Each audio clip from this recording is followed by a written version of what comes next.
Okay, seeing none, we need a motion to approve the consent agenda. So moved. Thank you, Director Brown and Director Felt. Approval of the consent agenda items has been moved by Director Brown and seconded by Director Felt. Any other discussion before we proceed to vote?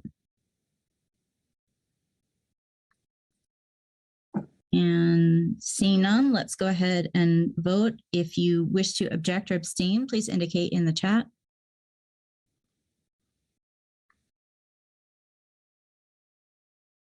And seeing none, the consent agenda is approved. All right, could we go ahead and bring up the flag and we'll do our Pledge of Allegiance? Thank you. All right. I pledge allegiance to the flag of the United States of America and to the republic for which it stands, one nation, under God, indivisible, with liberty and justice for all.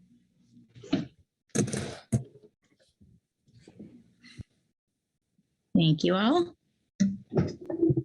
All right. I'll note that the board meeting dates for this year are listed on the agenda. I know a lot of these are still, well, actually, they're all still TBD in terms of location. So we'll look forward to updates from Director Mitchell and Viola as those meeting dates approach. And moving on to agenda item number 4, Director's Reports. Director Gibbs, you're up first. Great. Thank you, Madam Chair. Can you all hear me all right? Okay, wonderful. Hey, it's great to see everyone.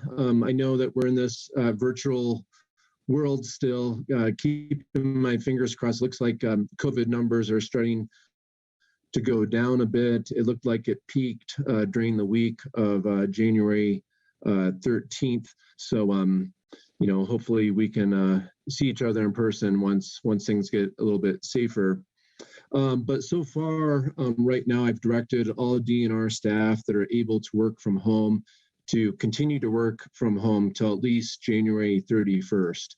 So that's what everyone in the Department of Natural Resources is doing right now. I'm gonna revisit those that time frame too, and work with Colorado Department of Public Health and Environment.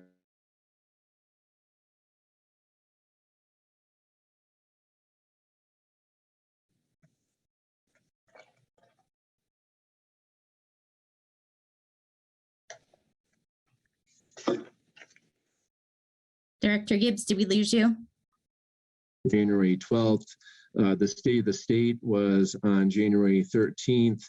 I thought my boss did a pretty good job. He did a great job, I thought, you know, rolling out some of his successes from the past year, recognizing that COVID has been challenging to say the least, and then highlighting some of the heroes too during COVID, and as well as some of the folks responding to the Marshall Fire that FYI is Colorado's worst, you know, fire situation that we have ever seen in Colorado state history, and nationally, it's likely to be in the top 10 in terms of worst catastrophic wildfire situations in America's history, which is pretty telling when you think about, you know, the Big Burn and some of the old, you know, historical fires that we've seen.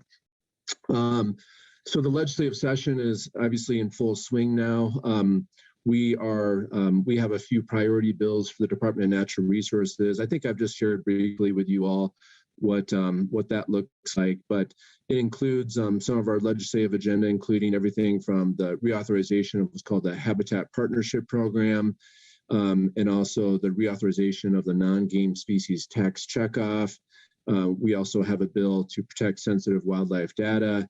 And then we have our annual bills, of course, the Water Projects Bill, and then the annual Species Conservation Trust Fund Bill. So that kind of rounds out our legislative, I'd say, portfolio for the Department of Natural Resources this year. The governor's presented his budget on November 1st, and that included $3.9 or a $353.2 million request for the Department of Natural Resources, which represents a 5.7% increase compared to last year's operating appropriation, which is just wonderful. We're really seeing more people still move to the state and just more challenges with our natural resources. So it's great to get some of the resources that we think we need. We also submitted a January 3rd submission for a mid-year supplemental budget request, which included a few different things, including missions to help CPW for the game policy report, as well as we are requesting Department of Natural Resources tribal liaison. Everything that we deal with the Department of Natural Resources and water, wildlife, minerals, and oil and gas. I'm frankly shocked that we haven't had a tribal liaison in the past like other departments do. And so I'm optimistic and hopeful that legislators will support our package for supplemental requests. So the process kind of next is the joint budget committee staff more or less present to the joint budget committee members what the supplemental request looks like, and then it'll be turned into a consideration to the legislature in early February. And so that's kind of how it looks like. Last week we had our SMART Act hearings, and for the first day we had 5 of our divisions, and then the Thursday we had oil and gas. But really want to give a thank you and shout out to our amazing division directors. Becky Mitchell did a heck of a job, and Kevin Ryan and Dan Prenzel as well, representing their divisions. I thought it went really well. I thought the questions were very thoughtful, and so it's part of the process. And Kelly Romero-Heaney, she was also there as well, providing support for wildlife. And then we also had Doug Vilsack, who is Assistant Director for Wildlife and Lands, and then also Angela Bogue, who is our Climate Change and Energy Assistant Director. So we had a good group of folks that represented the Department of Natural Resources. And then next, I just want to switch gears a little bit to, I've had a lot of people ask about the infrastructure bill and kind of how the Department of Natural Resources is preparing and how we are going about, working with all of our partners to make sure that Colorado gets our share of infrastructure funds and then some. So first of all, we've hired Nate Pearson, who's our director that is helping to really look at what additional possible state funds, but especially federal funds, could come our way.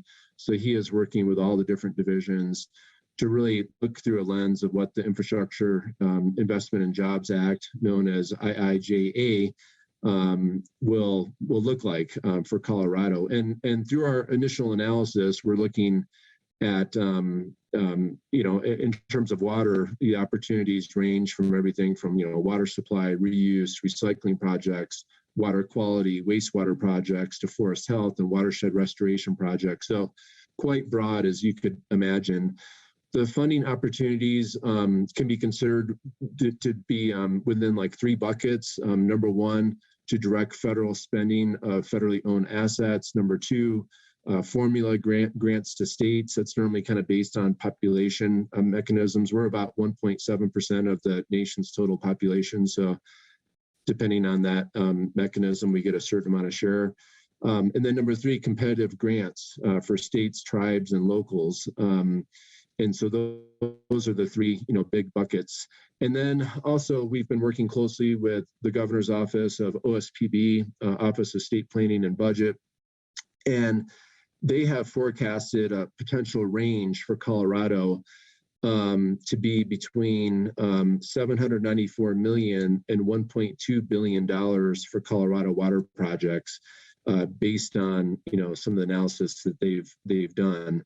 So that's considerable amount of funding, of course. And so we are just, again, working with all of our partners, all of our teams, to really just get a good understanding of what can be available. Of course, sometimes there's matching funds that are required. And so, more to come on that, but I just want to give you some kind of preliminary information on that. Other updates are for wildfire mitigation. We have our co-SWAT program, the Colorado Strategic Wildfire Action Program, and we hired 2 folks to really lead that particular program. That's going really well. We've identified 10 strategic areas, and we are working to partner with the Colorado Youth Corps and the SWIFT crew, known as the Department of Corrections State Wildland Inmate Fire Team. And so there's quite a few projects that we have that have been approved, and then quite a few that are in the works right now too. So, and also just thinking of fire, I mentioned earlier, the Marshall Fire. Give you a snapshot about that. The Marshall Fire burned a little over 6,000 acres in Boulder County and the town of Superior and Louisville. The residential damage estimate was over $500 million, homes destroyed over 1,000, and then commercial damage estimate of over $60 million. Commercial buildings destroyed, 7 commercial buildings, 7 destroyed, and 30 that were damaged. I've had some questions too of what the DNR's response was. Well, we had initially Colorado Parks and Wildlife. We actually had, let me just look my numbers here. We had 43 Parks and Wildlife staff work 61 shifts, including 628 hours of service in response. So that's just really incredible to see. We've also had, this fire has hit a lot of people at home. People were displaced. We had 8 DNR employees that were evacuated. We had 1 employee that had actually 3 family members that lost their house, totally destroyed. So this really, has hit home, to say the least, for the Department of Natural Resources. So as I mentioned, CPW folks were definitely out and responding, quickly with their law enforcement background, working with local partners. And then fast forward, we've been involved, Becky Mitchell's team too. We're looking at the Briar assessment, the flood debris, kind of looking at impacts of what can happen after the fires. We're also working with our partners at the Colorado State Forest Service to really understand what the impacts are on urban forests. And then we're closely working with Division of Homeland Security and Emergency Management and other state and federal partners to really see how we can be helpful. We've been from day one involved with kind of the incident command structure, and that's been really important, and because we're involved with the loop and can assist where we can bring in resources. Let's see, next I want to just share with you some IBCC updates. I've been having a lot of fun actually meeting with all the Basin roundtables. I've met with, I believe, every roundtable with the exception of North Platte so far. And I really look forward, and I've seen Robert Sakata, I think, at all those meetings, by the way. So it's been, and many of you others too, but it's been a really great opportunity for me, number one, to kind of introduce myself, but also hear from folks on what's on their mind, how we can work together. We have an upcoming meeting that will be on February 23rd. We're in this, as I mentioned, this kind of weird, COVID kind of hybrid meetings, virtual meetings at times. My hope is that this meeting, we're just going to be hybrid, so folks that are willing and able to make it can be there in person, but if you can't make it or you feel like you just don't want to quite yet, it can be virtual as well. That meeting will be at 6060 Broadway, which is the Parks and Wildlife headquarters in the Dan Prenzel, what's the building called? I believe it's the Education Building, I think it is. It's a great facility that you can house a lot of people. We actually had a successful meeting, thinking of Dan Prenzel again, a couple of weeks ago, where we brought in folks that are working on wolf restoration, and I felt like we were able to do that in a safe way. So Other quick updates, our Oil and Gas Conservation Commission, we're in the midst of a financial assurance rulemaking process. That's all part of implementing Senate Bill 181. Just last week as well, we had our Colorado Geographic Naming Board. They've been busy. That's housed within the Department of Natural Resources. They make recommendations to the governor, who then makes recommendations to the National Geographic Naming Board. One area we're going to be really busy with the naming board on is Secretary Interior Howland gave a direction that nationally that we need to replace the name Squaw. We have a lot of different features and mountains and roads and so forth that have that name. And so we actually have 28 locations that we're aware of that have that name in Colorado. So the Colorado Geographic Name Board has their work cut out for them to really what other names should be, focused on.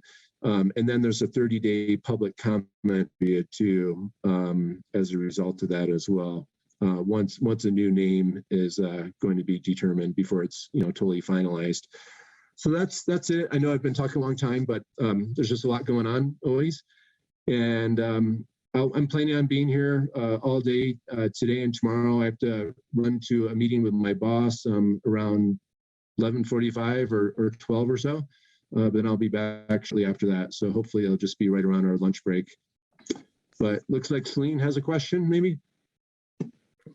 Thank you, Director Gibbs, for that great update and for spending the time with us today this week. Director Hawkins. Thank you, and thank you for the report, Director Gibbs. My question is about the infrastructure funding. That's a lot of potential money coming in for water projects in Colorado. And I guess my question is, how can the board members here help communicate that to our basins, and what are we asking folks on the ground, our conservancy districts, our conservation districts to do to prepare to be able to spend that money? That's a great question. What I almost propose is maybe for our March 15th and 16th, I'm looking at Becky Mitchell, but maybe we can get, Nate Pearson and get it on the agenda and kind of talk about like, hey, these are the money buckets. This is kind of how we see some of the programs, coming to the state.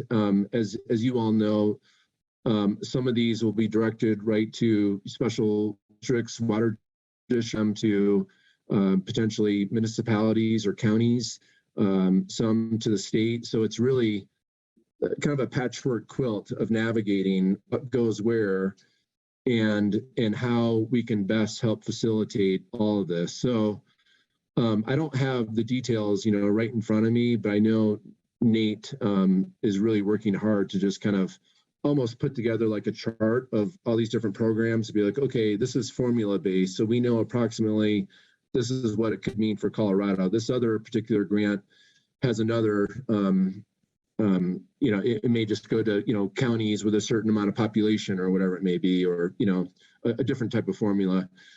But I think it'd be worthwhile for the board to kind of get this briefing once we have more of the information determined. Does that sound good? Becky, you up for that? Yeah. Yeah, because you all, will be the champions to know who best to connect at your local level and how we can make these funds a reality in your communities. So you'll play an important role for sure, helping to navigate this for us. That sounds great. I think it'd be really helpful just because there are so many different pockets of money. It's going through different federal agencies. I assume that means it will also kind of trickle through different state and local agencies as well. So helping to direct people could really be a value add. Other questions for Director Gibbs? All right, seeing no other questions, Director Gibbs, thank you again. And we will move on to agenda item 4B. Director Mitchell.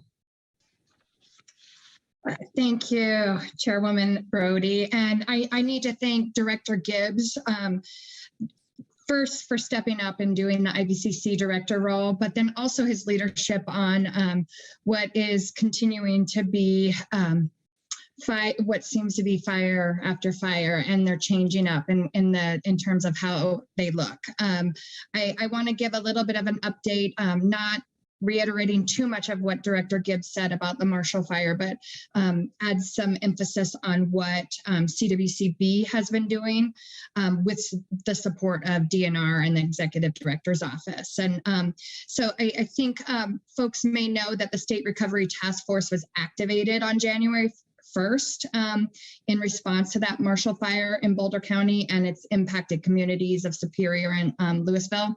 We have been actively participating in the recovery and mitigation efforts through that by attending daily meetings, sometimes more than once daily, and trying to get as much technical information regarding flood after fire out to appropriate places.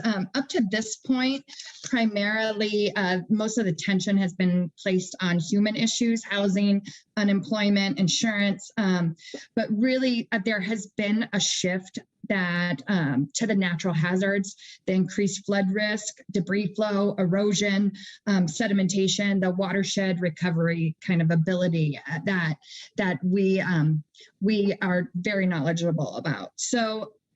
But I have to say, there are unique characteristics of this fire.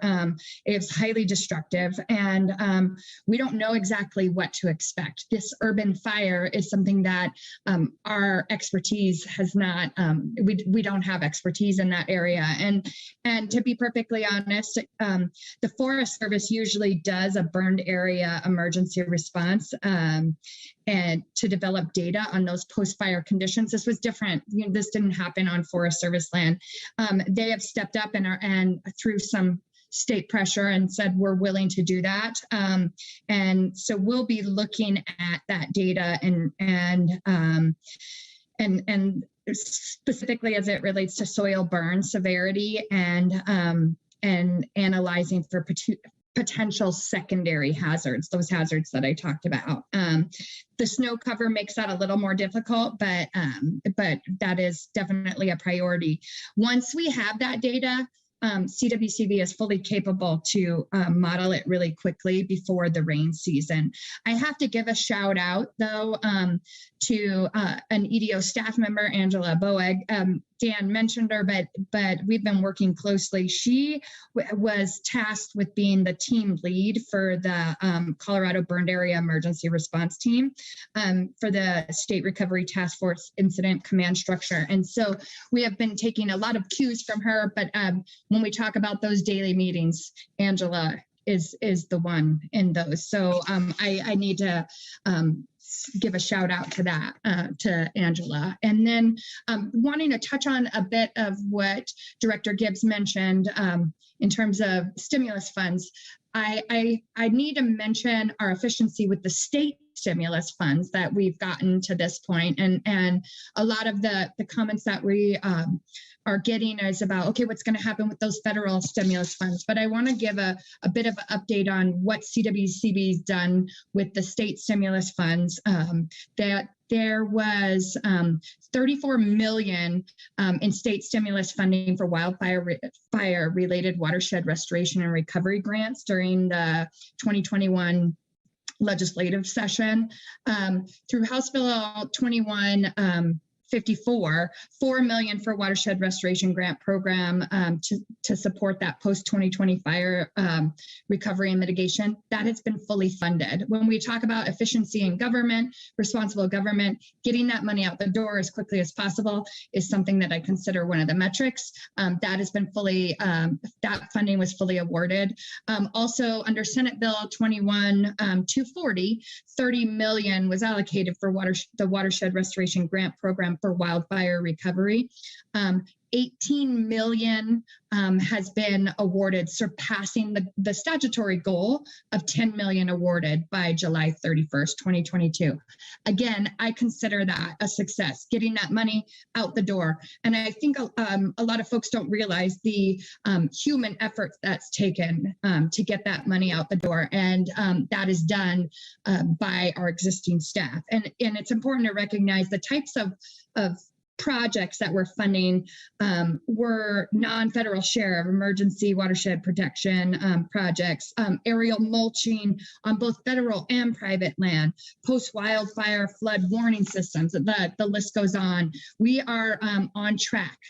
And just so I want the board to know this and clearly hear this, we're on track to meet all of our funding milestones required under those Senate bills. So, and we're continuing to work with our stakeholders to prioritize project needs and spend on all of the remaining funds. So I just wanted to give everyone an update on that. And moving a little bit to hydrology, which has been more positive than it has been in our last few meetings or few years of meetings, it feels like at this point. The hydrologic forecasts have improved a bit due to the current snowpack. We're cautiously optimistic. I mean, it's going to take a lot to get Powell in the shape that it needs to be, but it's better than expected at this point. We're still continuing with the drought response operations agreement planning, and we're going to be closely monitoring that situation. So while snowpack situation is looking good, we need many, many good years to make a serious impact at Powell. That being said, there were some emergency actions taken in terms of, you may have heard Reclamation announce that they will be holding some water back in Powell January through April.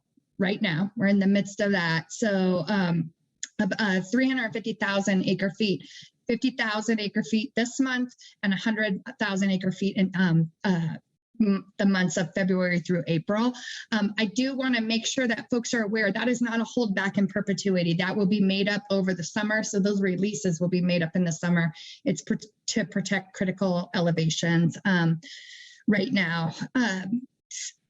Speaking of a bit of Powell and drought response, I want to make sure folks are aware we're going to likely see the negotiations for post-2026 reservoir operations picking up. And I want to make sure that this board is also aware CRUA was last month and at the Colorado River Water Users Association. I really wanted to make sure that in acknowledgement of the recognition of the status as fellow sovereigns, I announced a formal engagement with tribal nations to be prioritized in this process from the state level. I committed publicly to work with both the Southern Ute and the Ute Mountain Ute tribes to really develop an engagement framework to guide our discussions. And I will be meeting with tribal representatives in the near future to work on this. But not only will we be meeting with tribes, we're going to be engaging with folks across the states, stakeholders, water users, the NGO communities. So please let me know if you know of any other groups that would like updates or opportunities to provide input. I also want to give a bit of an update, expanding on some of Director Gibbs' emphasis and talk a little bit about our water plan update. You'll be hearing more about that tomorrow. We'll have a workshop on it. I'm extremely excited about that. We have goals associated with that. We even have a cabinet level WIG to complete the water plan update by December of 2022, and really focusing on producing recommended actions in 4 strategic focus areas. So cities, streams, agriculture, and planning. So I'm looking forward to our workshop tomorrow and looking forward to the input on that. I have to thank the roundtables. They're working very efficiently to get their basin implementation plans to us so they can roll up into that water water plan. So thank you for your guidance on that, Director Gibbs, and pushing them at each of those roundtables. So there are goals in our performance plan that are directly related to our four strategic focus areas, and we'll get more into that tomorrow. But I am very much looking forward to movement on that and the board's input. I also have to give staffing updates at each one of these meetings and have some very exciting announcements. So Sam Stein was selected to be our climate and drought specialist effective February 1st. And so you all know Sam. He's been working on the ground and has great background with data and economic analysis that pertains to water conservation and drought. So he's going to be doing a bit of multitasking. This did not replace a position. This is a new position. And so nobody is left for that position to be created. But that being said, now Sam is moving into another one. So that does leave a gap that I need to make sure folks are aware of. I also want to make sure folks are aware that we are still missing Alex Funk, and you remember he was the senior agricultural specialist, but we are so excited that we have Nora Flynn starting on February 7th. She comes from Colorado State University's Water Center and really has a great understanding of agricultural issues. So we're excited for that. And then Megan O'Grady has been a consultant previously in the climate space, and she will be replacing Megan Holcomb. Megan's been transitioning for a bit, and she'll be transitioning out of CWCB. She's going to be missed. Megan is an amazing staffer, but she's also a friend, and sometimes she's even a gut check for me. And so I'm gonna miss her. Megan's last day will be, I believe, the last day of March, and she's been working part-time.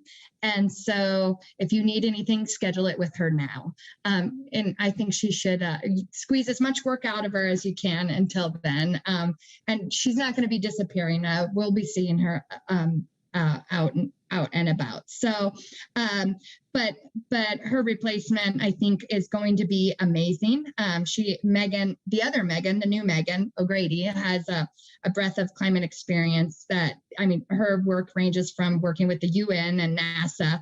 And so I think we got a good one there. So that is all I have. If you have any questions for me, please let me know. And I'm looking forward to a great couple days. Thank you, Director Mitchell. Are there any questions?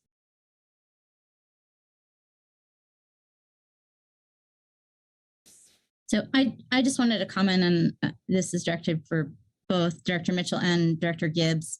You know, the fires that we witnessed over the holidays in, you know, the Boulder community are just, they're tragic for everyone who was directly touched by them. But to me, they're also a wake-up call that fire is, you know, an all of us Colorado problem, and something we all need to be concerned about and thinking about. And I hope that we'll take the opportunity to see what lessons we can learn as a water community and think about how we as CWCB can continue to partner with both the feds and also with state agencies to ensure that as a state, we're thinking ahead, we're planning ahead, we're investing in prevention and mitigation, because this isn't someone else's problem. This is all of our problem to address.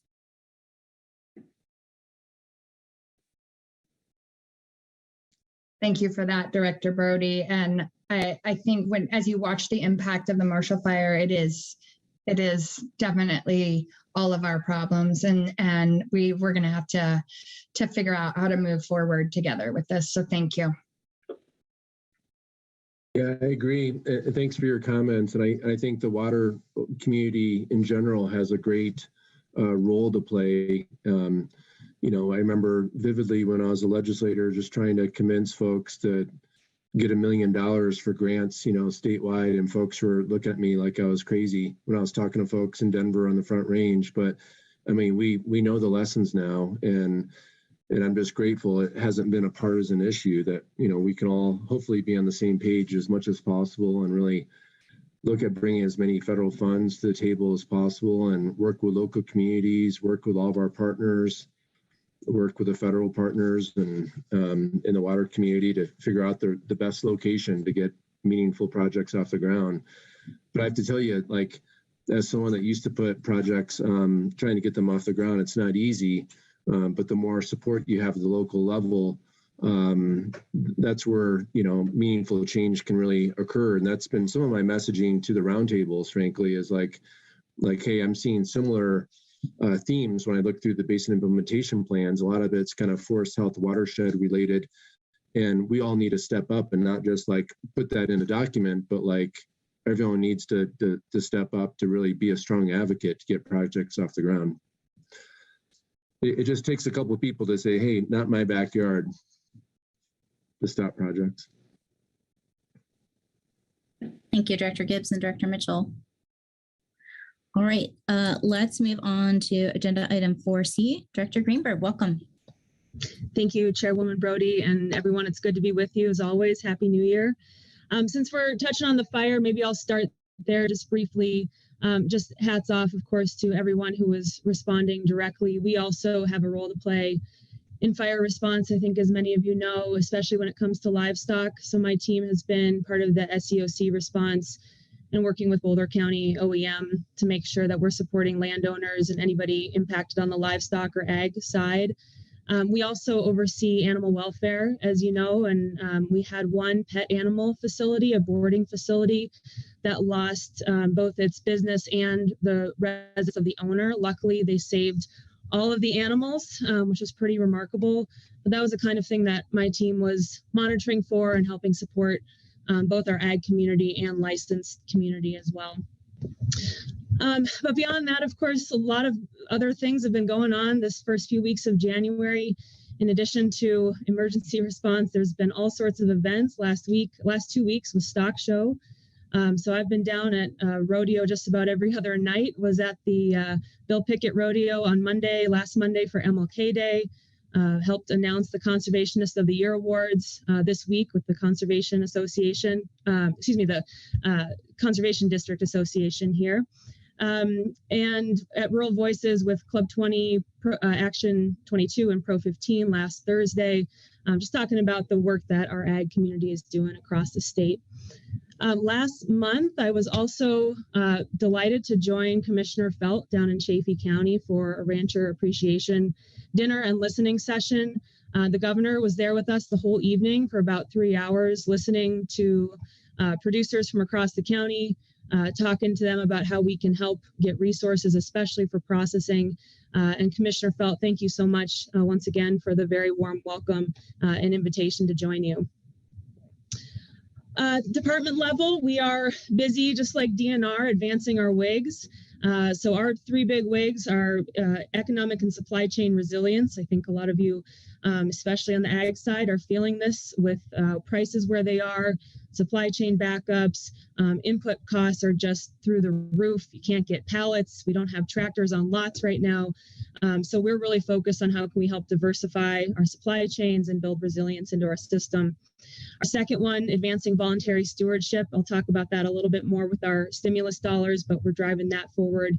And then thirdly, supporting the next generation. My team has done just incredible job thinking creatively about how we do that, from young people all the way through future business owners. So we've got a new program at our labs. It's a youth outreach program. We're bringing middle and high school students to our lab here in Broomfield to learn about the STEM side of agriculture and get hands-on experience. We're expanding our paid apprenticeships for farm and ranch apprenticeships, supporting 4-H and FFA projects through schools, and then launching a financing tool, which I'll talk about as well.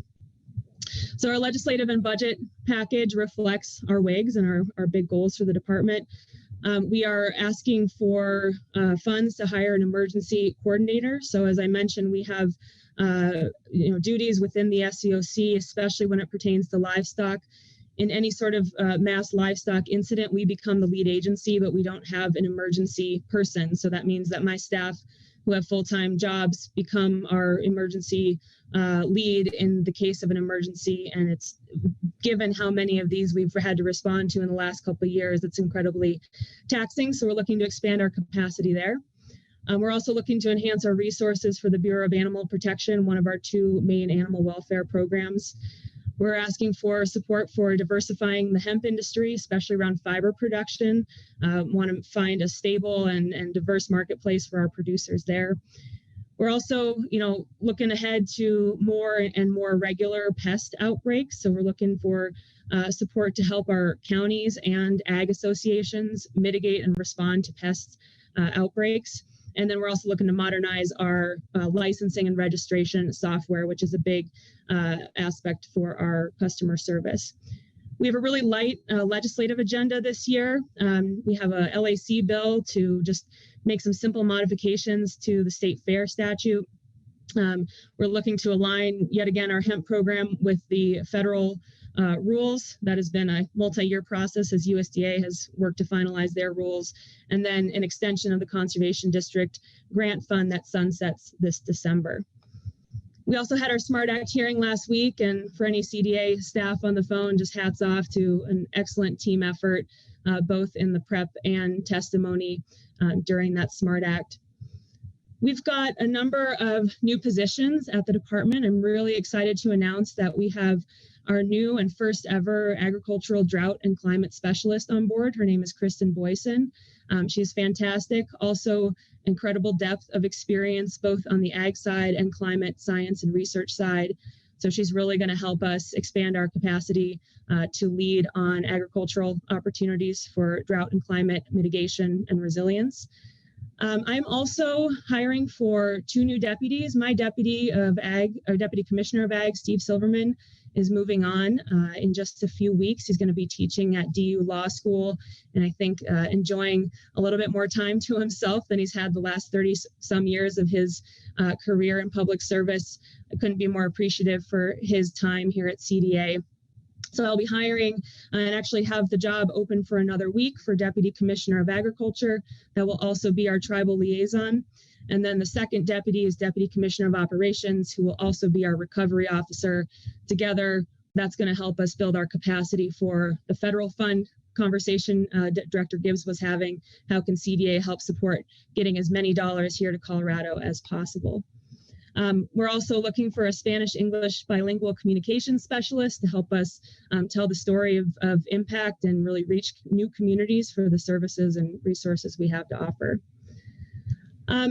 Quick stimulus update.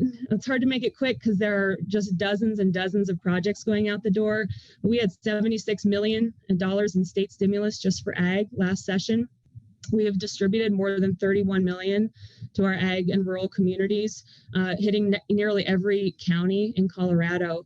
And to Director Mitchell's point about efficiency and distribution, we were able to get the first tranche of money, which was $15,000 to each of the 75 conservation districts, out the door within just a few days of receiving the funds. So we are really focused on getting dollars out fast, efficiently, and responsibly.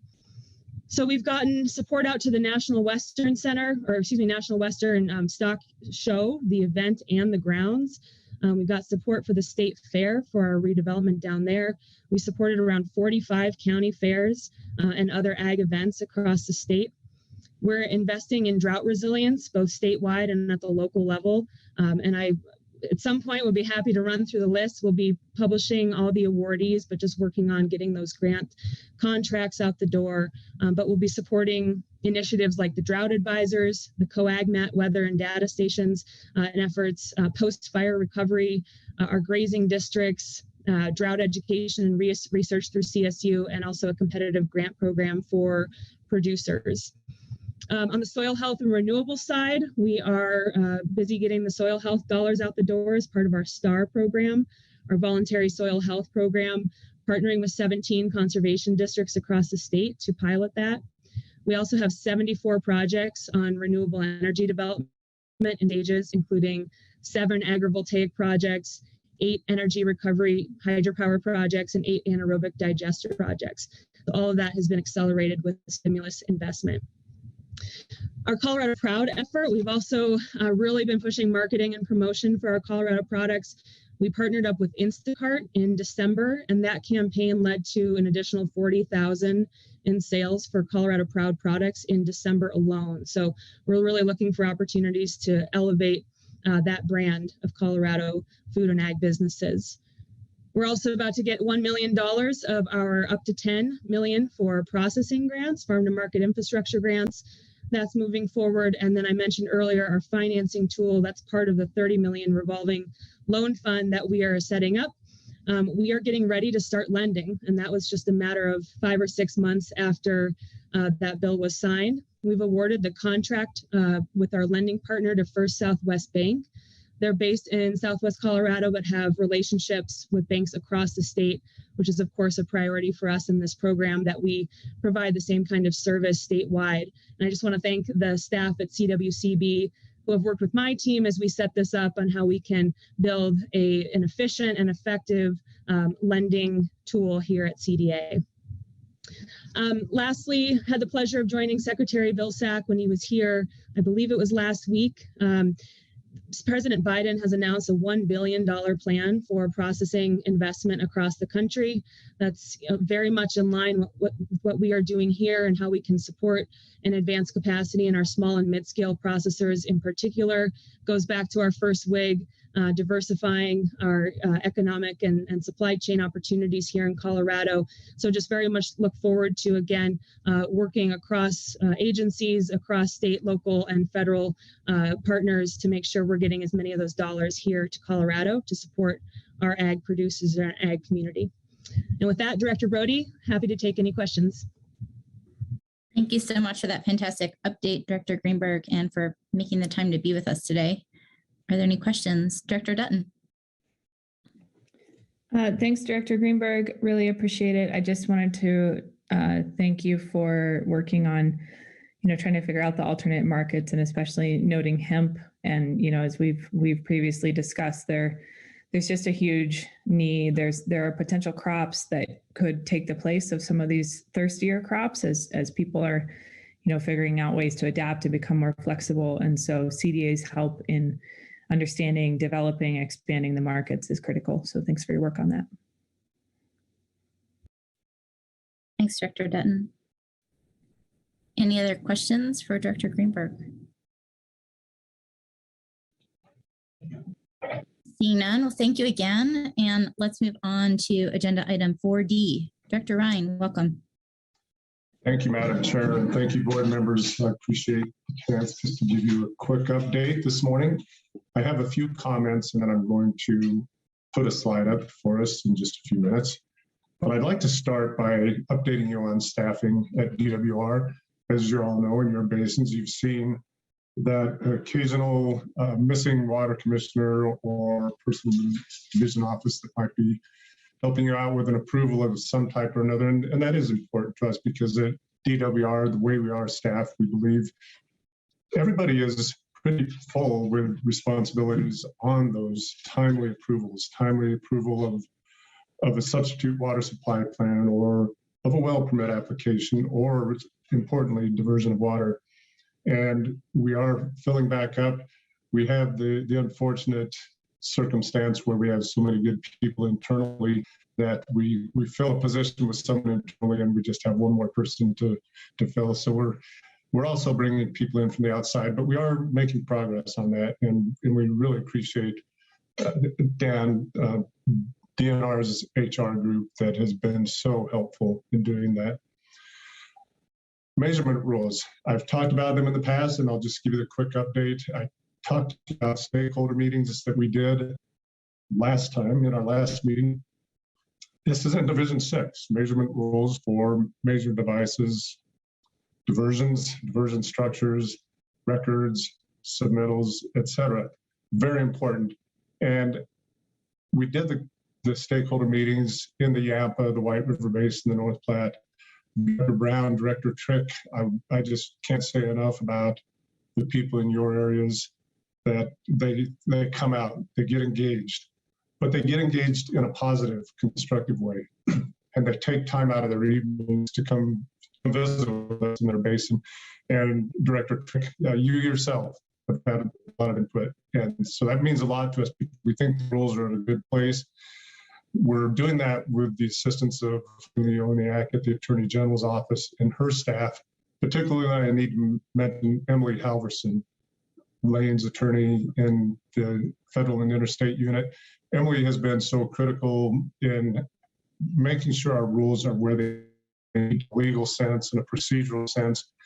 She's also shown she has what it takes to go out and jump over ditches and climb over cattle gates to get to where we need to be, to see things that we need to see. And as I mentioned in the past, probably she's not afraid to drive over mountain passes at midnight during ground blizzards to get home from where we've been. So thanks to Emily. Our next steps, we believe we've got a full set of rules, but still draft, still open to comments, and we'll be sending that out shortly to stakeholders in Division 6 for additional comment. I'm going to share my screen for the next comment. Pardon me, I need to get to the right button there. And I'm assuming that you're seeing this screen that says aquifers at the top. As you know, every year during Water Congress, or it seems every year, I'm speaking in one capacity or another on just items of interest with the State Engineer's Office and to our water users. And that's the case again this year. And I always like to give the board a sneak preview of what I'll be talking about. And certainly I'm not going to give you my entire talk, but I do want to mention one thing. When we talk about water supply, which is what I'll be talking about this Friday, we talk about this general perception of what's the outlook. And we have to stop and think about, well, the outlook, the climate prediction, the reservoir levels, the snow water equivalent. We have so many things to look at, and that's what I hope to talk about Friday. But one of the things I'll talk about is groundwater. And I often get the question, what's the outlook for our groundwater supplies with this upcoming season and the effect of drought on those? And I think it's a good idea to break that down into, well, just what groundwater are you talking about? Now, I've got a list there of 5 considerations when it comes to groundwater, and that's not an official designation or grouping of types of groundwater, but it is something for us to consider. Excuse me. And let's first talk about alluvial aquifers. And when I think about alluvial aquifers, these are not the only alluvial aquifers in the state, but there are 3 areas of interest on the South Platte, the Arkansas, and the Rio Grande, where we have a lot of wells, irrigation wells that withdraw water from the alluvial aquifers. And how are they sensitive to climate? How are they sensitive to water supply? Excuse me. And it's an interesting thing to talk about because our alluvial aquifers in those areas are largely recharged, sustained, replenished by man-made diversions into ditches, into reservoirs, through irrigation, deep percolation. And that creates the very aquifer that some of those wells rely on.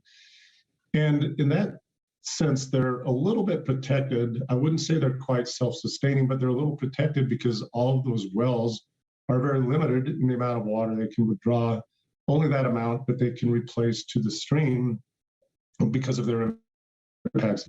So when I think about our alluvial aquifers, I think maybe indirectly related to climate, but not immediately sensitive day to day. And then I want to talk about bedrock aquifers. And I'm just going to focus on the Denver Basin. So these are the aquifers. They're prehistoric water supplies. They're water supplies from millions of years ago. They're really not recharged well. They're non-renewable. And in that regard, something like the Denver Basin is also pretty isolated from climate, other than the demands that are put on it during droughts. But the Denver Basin, other bedrock type of aquifers, we don't think of being so much affected immediately by a current drought situation. And then let's look at fractured granite. And of course, I've just given you a kind of a broad look, maybe the mountainous areas where we rely on fractured granite to a large degree for domestic wells, smaller wells in more remote or more rural areas. And that is certainly affected by climate because they rely on so much recharge from stream flow or just directly from precipitation. And over the long term, we hope to see a balance between the amount of water in the aquifer and the demand on the aquifer. But that's a good way to look at fractured granite. And then let's look at specifically the overall aquifer because we rely on it so much in our northern high plains, designated groundwater basin, and southern high plains. And it is like a bedrock aquifer itself. It's not easily replenished or recharged. And we do see groundwater levels dropping. That type of aquifer, again, is impacted by withdrawals that increase during drought conditions.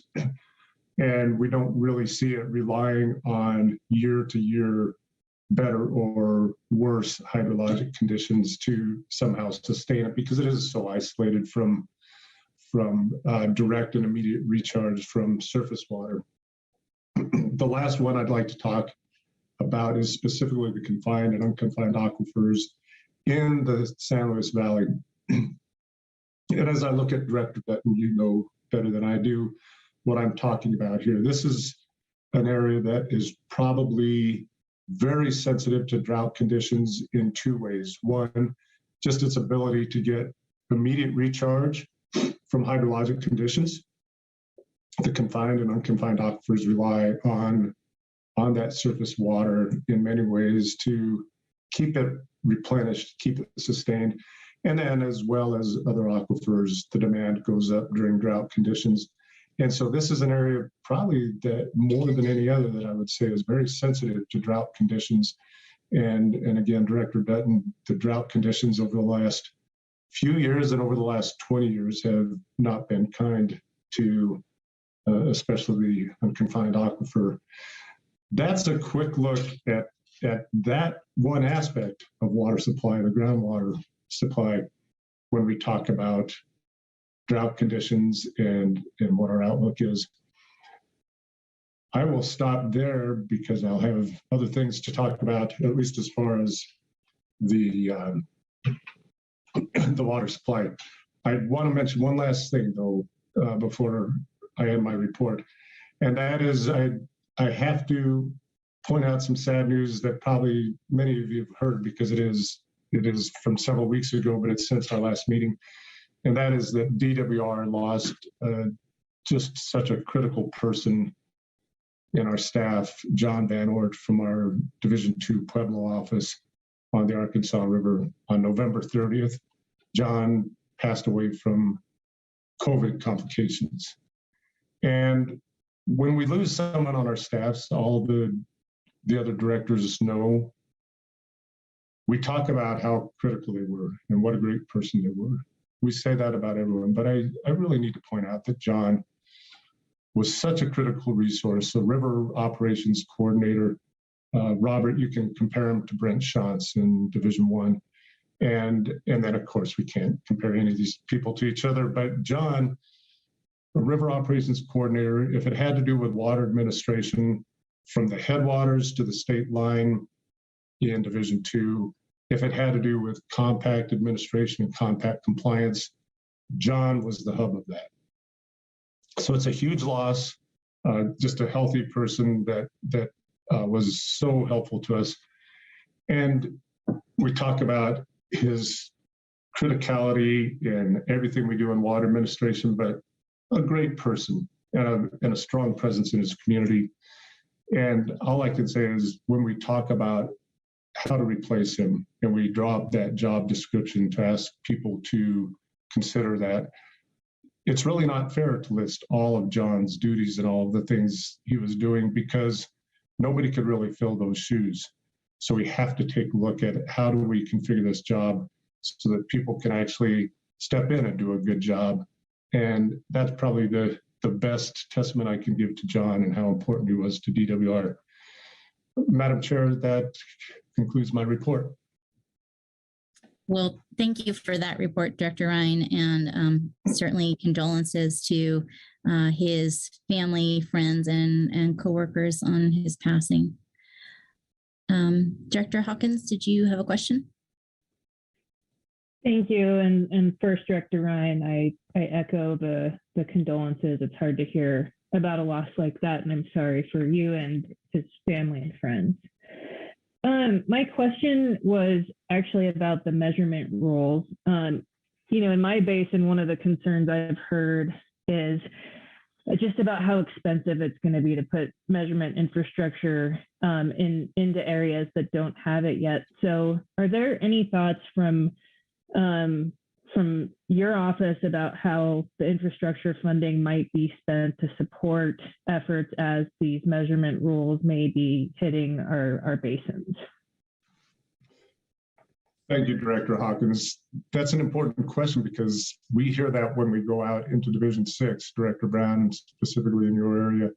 And there is a concern from people that as they put these measuring devices in, there's a cost that maybe they can't bear. And probably two comments. This is not specifically to your question, but it's interesting when we hear about the people that did invest in the measuring device and they realize a few things like, I guess I wasn't really diverting all the water I was entitled to before, but now that I can measure it, I can improve my operations. I can be more productive with my land. And so we do think that for anyone there is, well, for most people, there is a cost benefit.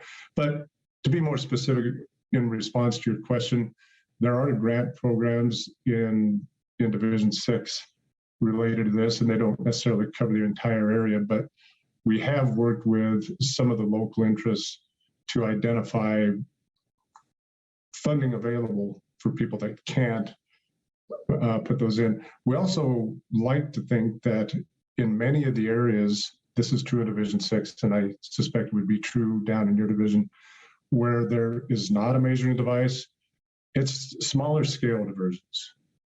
Not entirely, but to a large degree, it's smaller scale diversions. Then we're not talking about, necessarily 5 figures to install a measuring device, and it should be more modest. And I can't give you a good range, but that is our hope too, that people will be able to do it and enjoy the benefits along the way. Any other questions for Director Ryan? Well, seeing none, thank you for that update. And we will move on to agenda item 4E, Parks and Wildlife. Director Prenslow, thank you for joining us. Thank you, Madam Chair, and I appreciate the standing invite. So good morning to Executive Director Gibbs and also my boss and all board members. I appreciate a few minutes on your agenda. I can make this one as all. I'm disappointed in the format, and I look forward to Winter Water Congress in person, and I guess we'll endeavor to see you in March, I guess. Look forward to that. So hopefully it's in a nice, fun place and we can actually make that. So lots of things on the agenda. Colorado Parks and Wildlife for the year 2022. We're kicking off our 125th anniversary as an agency, and we have all kinds of events coming. Highlight our current and past talented staff. We're highlighting a new book about our state parks that's never been written, a history of our state parks. We're going to look at like 125 different stories. We'll have regional meetings, and I suspect that most of you will be invited to those as they come about. Looking forward to bringing in some ex-directors and ex-commissioners from the past to a reception. I look forward to things like that. So it'll be a fun year to highlight all the things that have happened for the state of Colorado that this agency's worked on. So couple things. We had a bill last year called Keep Colorado Wild, where we're working on. It will implement it in 23, where it would be a registration fee attached to your vehicle. Renewal, you can opt out. We can talk about that later. We hope you don't, but it will be the financial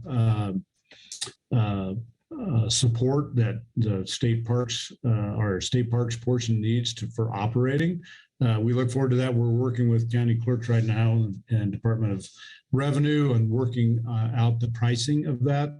We did a study working on that as we speak. Our staff also pushed deep into accelerating the planning process and just finishing that up on our 42nd state park, Fisher's Peak. Maybe we can host you down there sometime at a meeting and enjoy that, our 42nd new state park. We're also announcing and have lots of work to do and are just starting on our 43rd state park, Sweetwater Lake State Park. Always has to be an update on Wolf, but we're working diligently. We've conducted 47 different meetings around the state. We're starting to draft the plan. We had about 3,400 participants around the state in those meetings.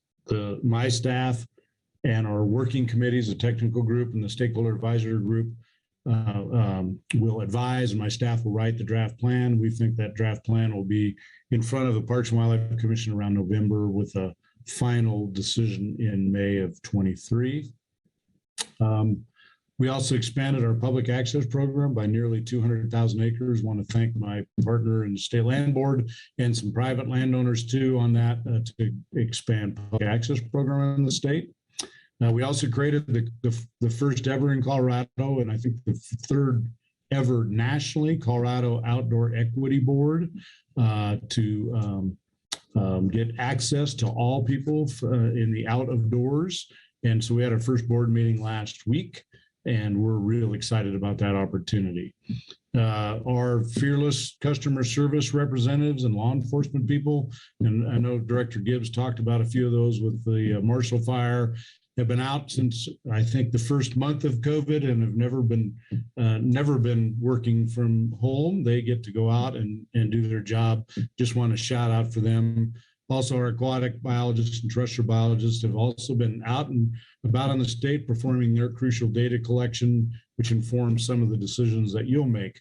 Bat monitoring devices, wetlands, out in the swamps and wetlands, counting black rails at night. I can go down the list. Plague vaccine for prairie dogs to keep them off the endangered species list, for ferrets, etc. Excuse me, the train's going by, so it's going to be. I'll give it just a second. I apologize for that. It's bad timing. And I'll finish with, lastly, our Parks and Wildlife staff's been working with CWCB staff on developing the first renewable 5 and 10 year in-stream flow loan under the new rules for Lake Avery, which will hopefully be approved later today by the board. CPW staff also worked with the nonprofit River Network to spearhead the first ever Parks and Wildlife prioritized and initiated stream management plan on West Plum Creek. So we're excited about some of the projects that we've worked on. I know we've been working on the Lake Avery thing for a long time, and I'm here to answer any questions I can, but I want to just shout out to CWCB board staff on a couple of those projects. Thank you so much, Director Prenslow. Are there any questions? Seeing none, we will move on to item 4F, Water Resource and Power Development Authority. Director Griffiths. Thank you, Madam Chair, and good morning. I'm feeling to be here. Keith provided a written report. I'm just going to cover quick items. At our January 6th board meeting coming up this Wednesday, we have 2 projects that'll be before the board for loan approval. The first one is the town of Nucla for a nice drinking water project. They're going to remove some asbestos concrete piping and replace it with more modern piping in their distribution system. And then town of Bethune, which is out near Burlington, about 10 miles west of Burlington. They're going to replace their existing wastewater lagoons with an evaporative lagoon and get out of the discharge business. So that'll be a nice project for them. Those loans will be before the board again on Wednesday. At our March 4th board meeting, we've got about 11 loans coming through, and they range sort of big to small, you know, the 400,000 to the 50 million. Those are a combination of water, wastewater projects for about 110 million in total loan requests. We will need to issue bonds to support those loan requests this spring as well. And then finally, the third item, we are also getting ready for infrastructure funding. Some of the IIJA money is going to flow through the US EPA and into the state revolving fund programs, both drinking water and wastewater, though mostly in drinking water. And so we're setting up, you know, some of the processes for that, but we're also waiting on guidance from the EPA. The EPA will establish some rules that we need to follow for those funds, but by and large, they want it to flow through the state revolving funds. We anticipate about 125 million in year one and a total of about 600 million over 5 years flowing through the state revolving funds. That'll be a combination of loan and grant. And so with that, I'll stop and open it for questions.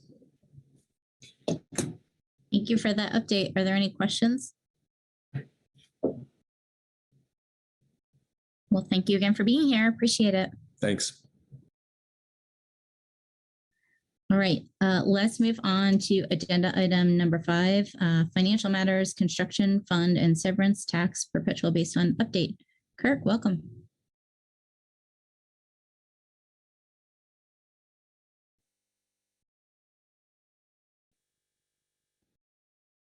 We have Kirk.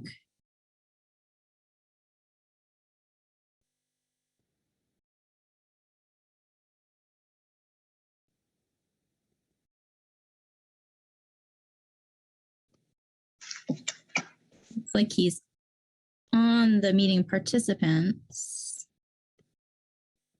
Kirk, are you there?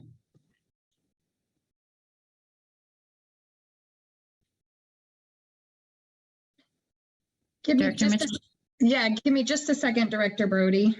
Okay, thank you.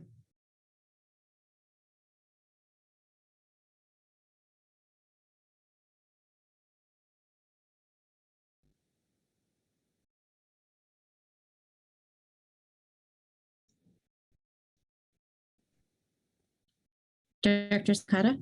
Thank you, Madam Chair. Well, we have a little break here. If I wouldn't mind asking Director Gibbs and Director Greenberg, from your SMART hearings, do you have anything in particular that you feel like would be good takeaways from that? It's always important to keep in touch with what our state legislatures are going on.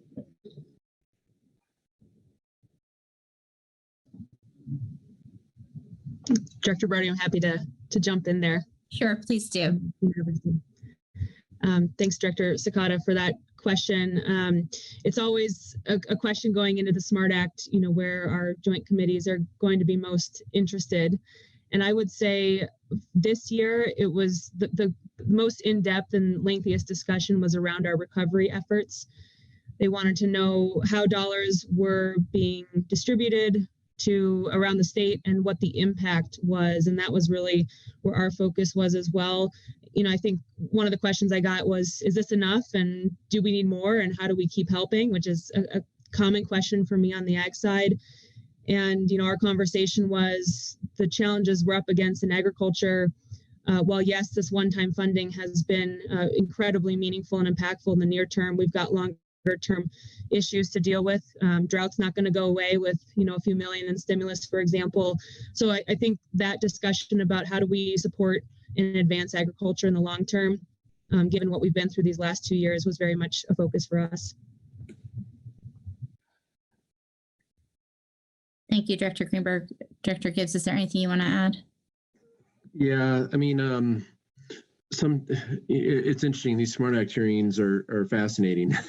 You know, you just never know what questions pop up, and depending on what, frankly, is in the news, you know, that day, sometimes that kind of sucks the air out of the room in many ways.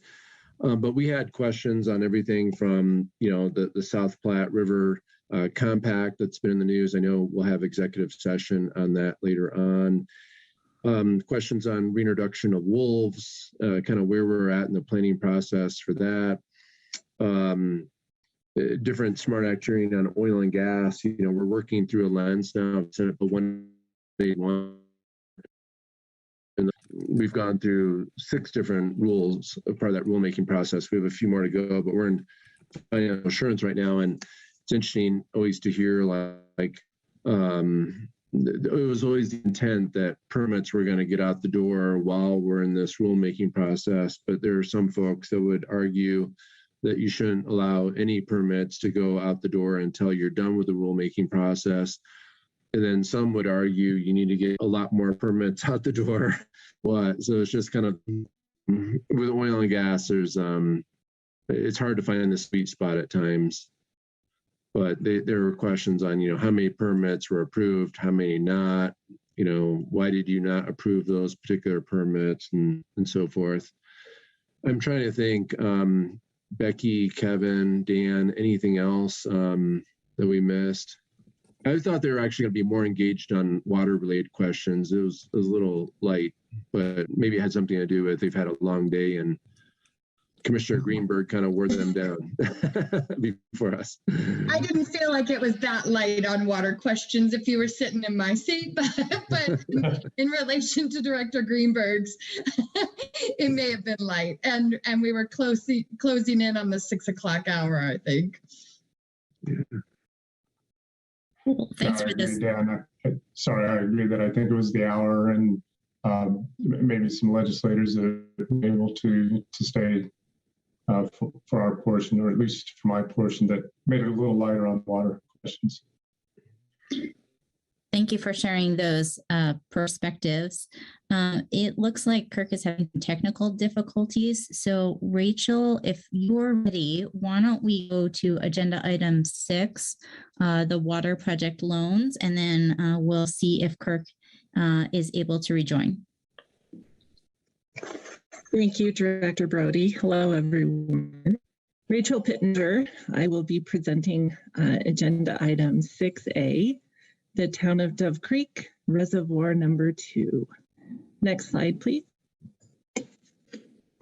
This project is located in Dolores County in the Southwest Basin. The loan listed by the Town of Dove Creek is $808,000. The loan terms are 30 years at 1.55%. My primary contact is Mr. Brett Martin, who is mayor for the Town of Dove Creek. I think also he joins us here at our meeting, our Zoom meeting, and with him might be Dr. Dagan Chad, who is very familiar with the town's water systems. Next slide, please. So the purpose of the project is to design and construct a new 100 acre-foot reservoir to meet the town's water demand. This project will allow the town to increase and improve the reliability of their water it has available to them. And so I'd like to kind of go through the photos a little bit here. Reservoir number 1, you see, that's the existing reservoir, and that's 95 acre feet.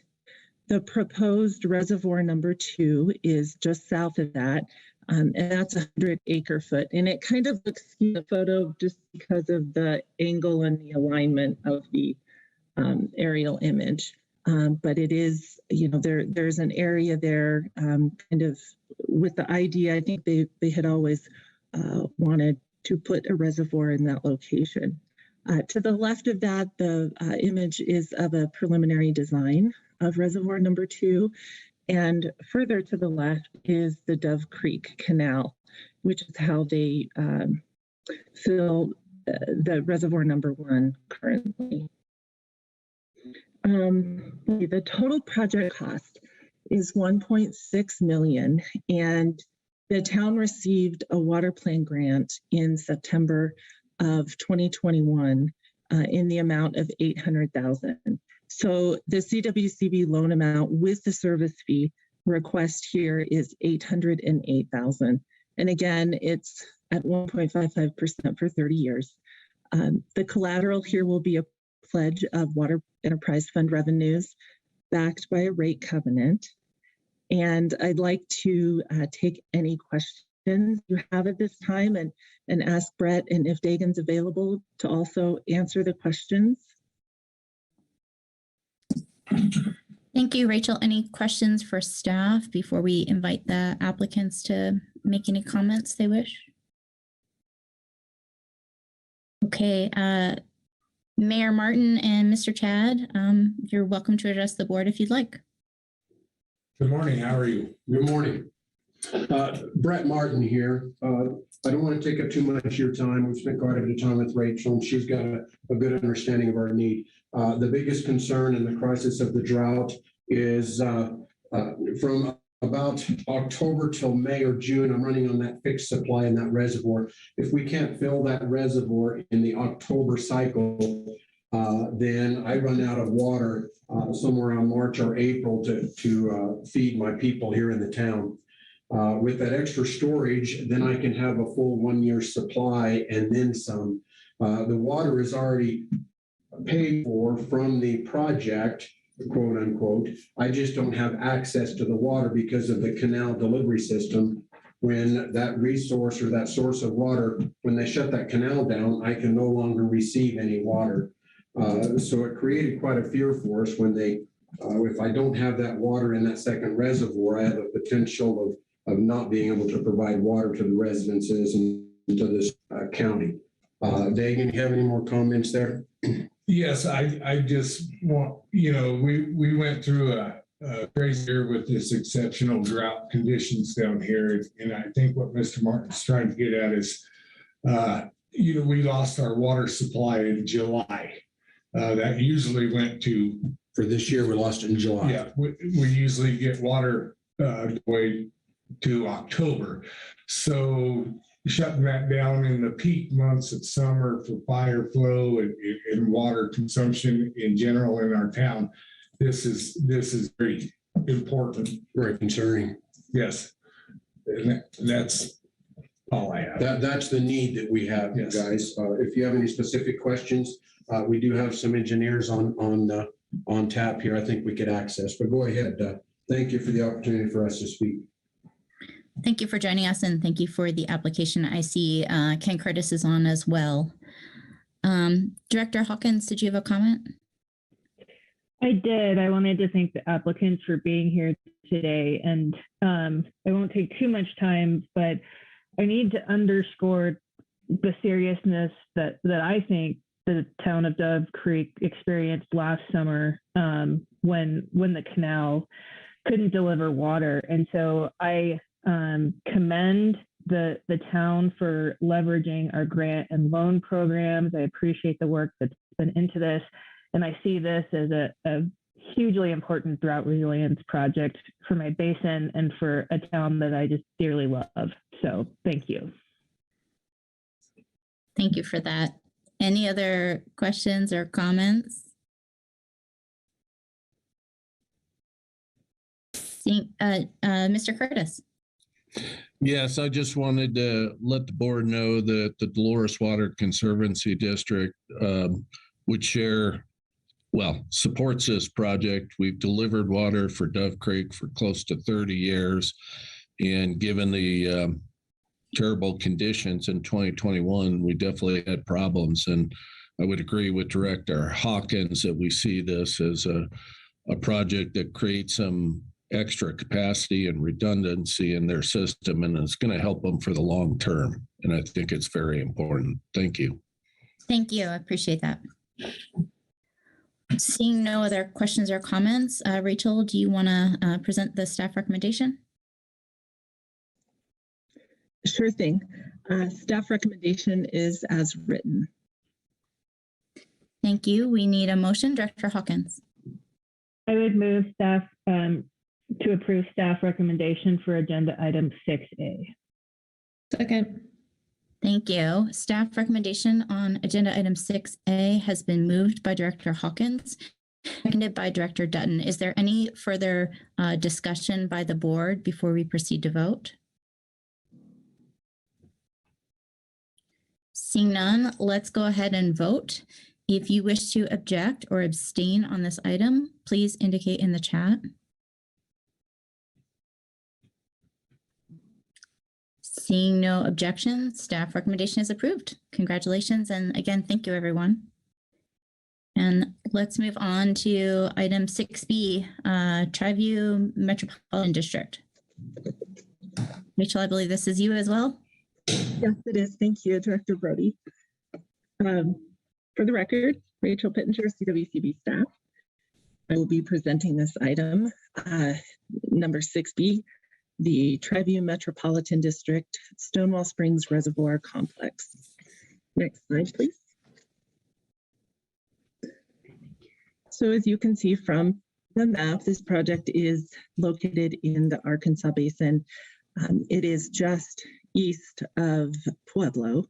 The loan amount requested is $4,778,310.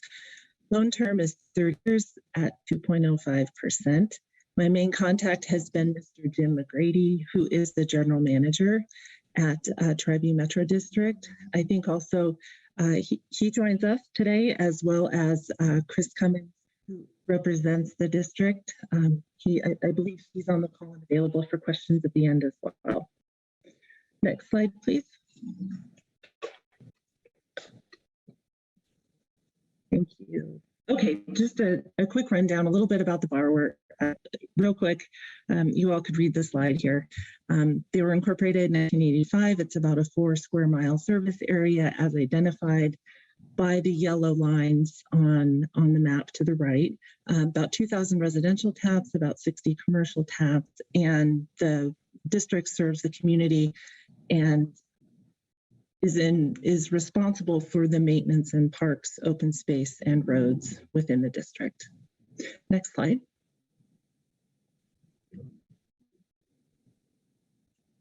Thank you. Okay, there's a lot on this slide. First, the purpose of this project is to support the district's efforts to replace its non-renewable Denver Basin groundwater supplies with renewable surface water supplies. So this project focuses on the south 2,050 acre-foot reservoir, and it's identified there in the figure on the top. The way water is delivered is by the Excelsior ditch. It flows southward toward the South Reservoir, and then it is then discharged into the Arkansas River, even further south of the reservoir. So this project includes the construction of the diversion structure on the Excelsior ditch, the channel that takes the water from that diversion structure into the South Reservoir, the spillway grading telemetry, as well as the pump station that will be located at the southern end of the South Reservoir. The total project cost is $4,731,000 with the service fee. You see the amount there at the 2.05 interest rate for 30 years. The collateral will be a pledge of the utility enterprise fund revenues backed by a rate covenant. The schedule for construction is pretty short. They anticipate the majority of this construction completed by the end of this year. So I have December of 2022 on there. The photos you see moving from left to right, that top small photo is of the diversion structure off the Excelsior ditch. And then below that is the channel that conveys the water from the diversion structure into the reservoir. The photo next to it is a bird's eye view, the aerial image of the South Reservoir as a fairly recent. And then the photo next to it is kind of a long view of the reservoir when I did my site visit. I think at this time, if there are any questions, I am able to take questions now, as well as Mr. McGrady and Mr. Cummins. Are there any questions for staff before we invite the applicants to speak? And seeing none, Mr. McGrady and Mr. Cummins, welcome. You're welcome to address the board if you'd like. Thank you, Director Brody. My name is Jim McGrady. I'm the district manager for Triview. And just as further background, the comments made by Rachel, we purchased this entire site in May of 2020. And when we purchased the site, the reservoir was mostly mined out, and the inflow ditch off of the Excelsior was more or less roughed in. But over time, we've been working on this project to try to enhance it and get all the infrastructure built. And that's why these pictures, some of them show, like, for instance, the diversion structure with the yellow posts there. That was completed last summer. And we continue to work on the reservoir, mining material out. I was on site yesterday, and the reservoir is pretty much graded out. And it's our hope that we will be in a position to start accepting water during the runoff season in 2022. One last thing that I should mention is that the return flow pipeline that's shown there on the slide that says project site, that pipeline material has been ordered and is going to be delivered on January 31st, which is a huge relief because of the typical delays in material that seems like every construction project has experienced. So if anybody has any questions, be happy to answer them, but I thank you for your consideration. And thank you for taking the time to be with us today and also for submitting the application. Any questions or comments from the board? Seeing none, I believe we're ready for staff recommendation on agenda item 6B. The staff recommendation is as written. We need a motion to approve staff recommendation on agenda item 6B. Director Felt. Yeah, I would move the staff recommendation for item 6B. And we need a second. Director Sakata. Staff recommendation has been moved by Director Felt and seconded by Director Sakata on agenda item 6B. Any further discussion before we proceed to vote? Seeing none, if you wish to object or abstain, please indicate in the chat. And seeing no objection, this staff recommendation is approved. Thank you, Rachel. Thank you.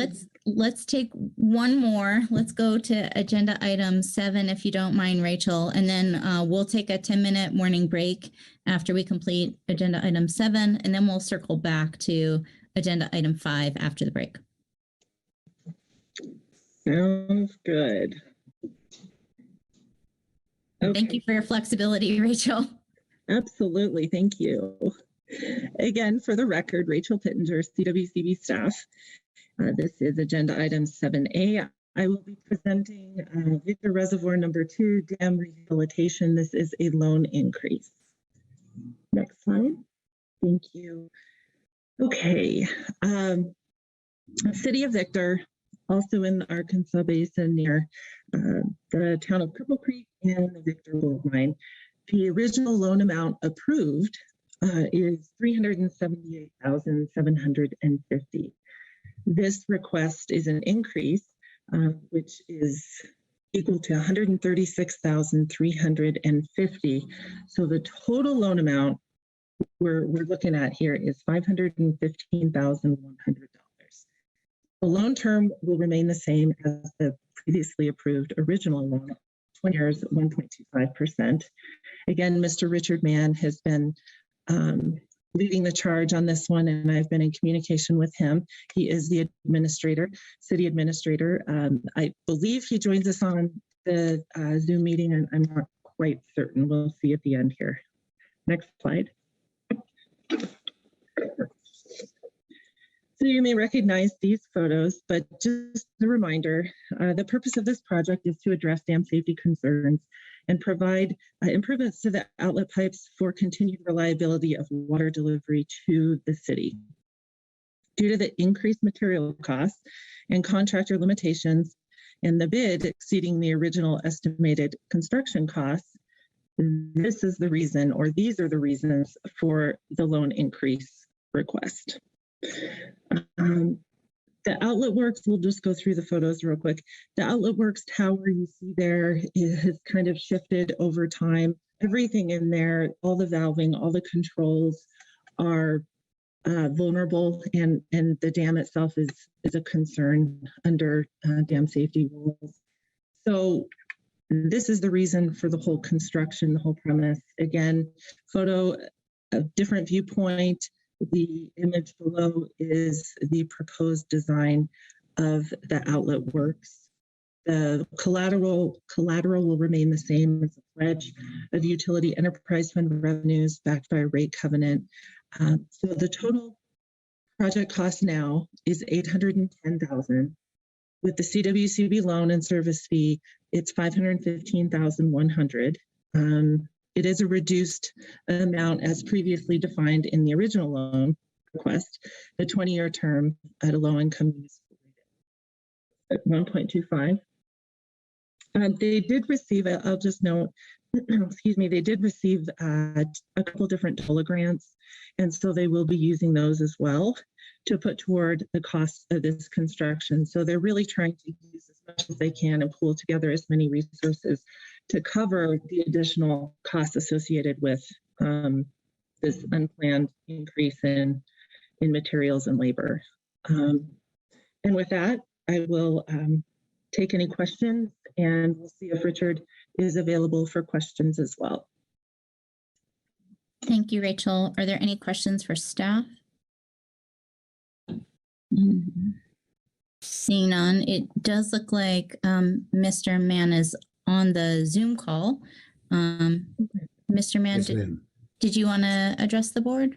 I just wanted to take a moment. Forgive my voice. I have COVID, so I'm at home, and it's been a rough week with it. So if I apologize in advance if I cough up a lung. I do want to just take the moment and say thank you very much to the CWCB for listening to Ms. Pittenger. Like she mentioned, we have been on this from April of 2020, and unfortunately, like she's explained, the cost is incurred. It's not the easiest place to get up to, from about a mile up from civilization. So the cost is increased. We are trying to seek out additional funding from Newmont Mine. We don't know how that will turn out in the next couple months. So this is a request why we requested the full 515-100. And I do, like Rachel mentioned, have established $300,000 from DOLA funding. We got approved for the additional 100,000, and that was, I believe, last month. So I just really appreciate CWCB's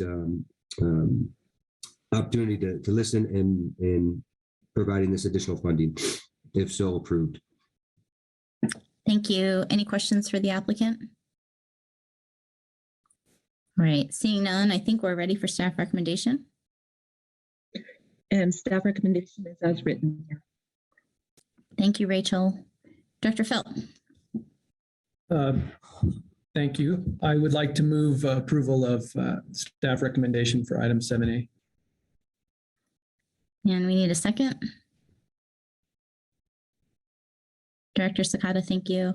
Staff recommendation on agenda item 7A has been moved by Director Felt and seconded by Director Sakata. Is there any further deliberation among the board before we proceed to vote? Seeing none, we are ready to vote. If you wish to object or abstain, please indicate in the chat. Seeing no objection, staff recommendation on agenda item 7A is approved. Mr. Mann, I wish you well. I hope you feel better, and good luck with this project. Thank you very much to the board. Thank you. It's greatly appreciated. Thank you. All right. Well, I believe that brings us to our morning break. It's about 10:45. Let's take a 10-minute break, come back at 10:55. And when we come back from the break, we will pick up agenda item 5 and then move on to agenda item 8. Thank you all. See you soon. Recording stopped.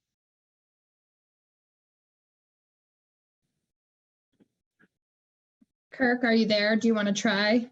Yeah, can you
All right, I have 10:55. Viola, are we ready to go back on the record?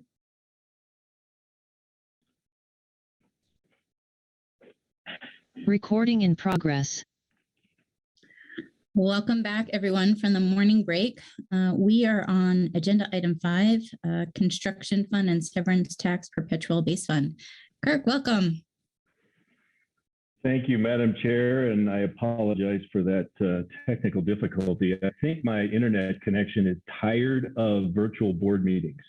I'm convinced that it's time to see you guys in person. I believe you are looking at my cash report on your screen. Does that look correct? Okay, before I jump into that cash report, I wanted to update the board.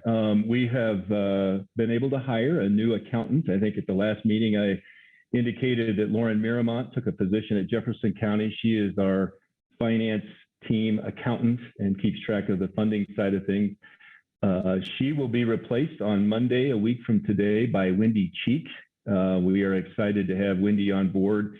And so the transition, Lauren, I think, left us about Thanksgiving. And so some of these numbers may be tweaked between now and the next time I present to you all. But what I've noticed is how important staff is when everything is clicking on all cylinders, and then somebody takes a position somewhere else, you realize how awesome your staff is. And so I just need to take this second to talk about Matt Stearns and Cole Bedford and Rachel, who you see at each board meeting, and the things that they do to bring these loans. That Dove Creek loan that the board approved, and I didn't really get to hear much of the conversation, but we tried to bring that at the last board meeting, and Rachel worked long hours and worked with the borrower to bring that to the board. And it still may require a lot of hand-holding as we move through the process, but I wanted to thank Rachel for her efforts on that. And then to mention some folks behind the scenes. Peg Mason does all our contracting work. And, you know, when we don't have any problems, or the board isn't aware of any problems, and Director Mitchell doesn't hear of any problems, that means everything's going well, and you really do appreciate that. So thank you, Peg. And then Jessica Halverson does a lot of work also behind the scenes, processing loans and preparing board materials. And so those are just some big thank yous. I don't think I say thank you to the staff enough. And so again, before I jump into the financial picture, I want to point out to the board, in January in the director's report is the small project loan report that is required to be submitted to the legislature each year on January 15th.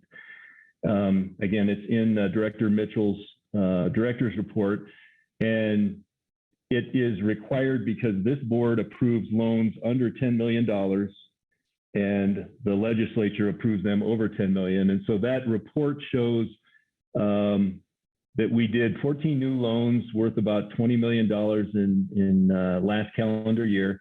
It does not include the Breckenridge loan of $13 million because that exceeds that 10 million number, and that will be in this year's projects bill. To give you an idea, last year we did 17 loans worth about 44 million, and prior to that it was 15 loans about 50 million. And so I say we typically run about $40 to $50 million in loans each year. Last year, it's hard to tell why, whether it was pandemic, but we were about half of that number. Currently, we've got $22 million that we've approved halfway through this year. So we're running on course of about that $40 to $50 million number.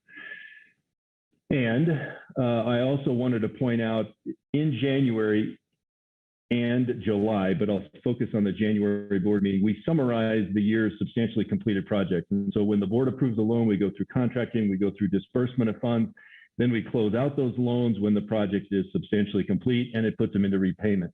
And so in the director's report in January is the summary of last calendar year's closing out of those loans and putting them into repayment. And those numbers that we're showing in there, we closed out about 17 loans worth about 83 million. And we like to highlight that we have preserved or added in new storage about 64,000 acre feet. And the prior numbers are very similar, about 20 loans at 50 million. So again, you assume if the board approves about 40 to 50 million each year, that we are closing out about 40 to 50 million each year. And that's running the course. It also shows that report shows that about 45 projects is what the board has approved us to loan out, worth about 345 million. And those loans are in the process of being dispersed and then ultimately will be closed out and presented to the board. So with that said, I will jump into the current account balances and where we are, the checkbook balance. There really isn't anything to highlight. The construction fund, things are moving through as assumed they would. We're showing that we've got about $20 million left available out of the construction fund alone in this fiscal year yet. And there's only 2 more board meetings that we would utilize these loan funds for. So I imagine the carryover into the next fiscal year will probably be a pretty sizable amount for some new loans. And we do have some conversations with some larger borrowers that we hope to see probably go into next year's project still, the 2023 project still. So nothing on here is unique at this board meeting. Things are moving through the process as assumed. And the projections, the federal mineral lease and severance tax projections seem to be pretty steady right now. They may be ticking up a little bit, which is good, but nothing of a significant change. So on the severance tax perpetual base fund side, just a reminder that we started in that negative amount, that $14 million below water. And that, again, as a reminder to all, that just indicates that if everybody came in for everything that's been promised at the same time, we would have trouble covering all those obligations. We never anticipated that because it takes a while for these projects to develop. And we knew over time, as severance tax started pouring in, we would move from that negative number through, and now we're at a positive $22 million in cash available. Our projections indicate in this case that we've got about $35 million available for new loans and severance tax. So add that to the 20 million in construction fund, we've got plenty of money for funding loan projects. And then the projects bill item that we'll talk about next is $3 million for WSRF. And again, nothing, no surprises here. So with that, I will close out this presentation and welcome any questions. Thank you, Kirk. I'm glad we were able to get the technical issues resolved with the internet. Any questions for Kirk?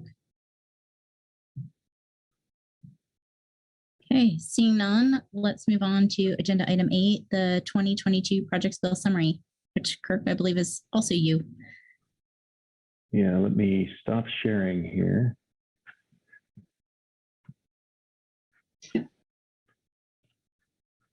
I don't know if Vivian or Viola, you put something else up on the screen for this item, but I won't be sharing my screen for this one.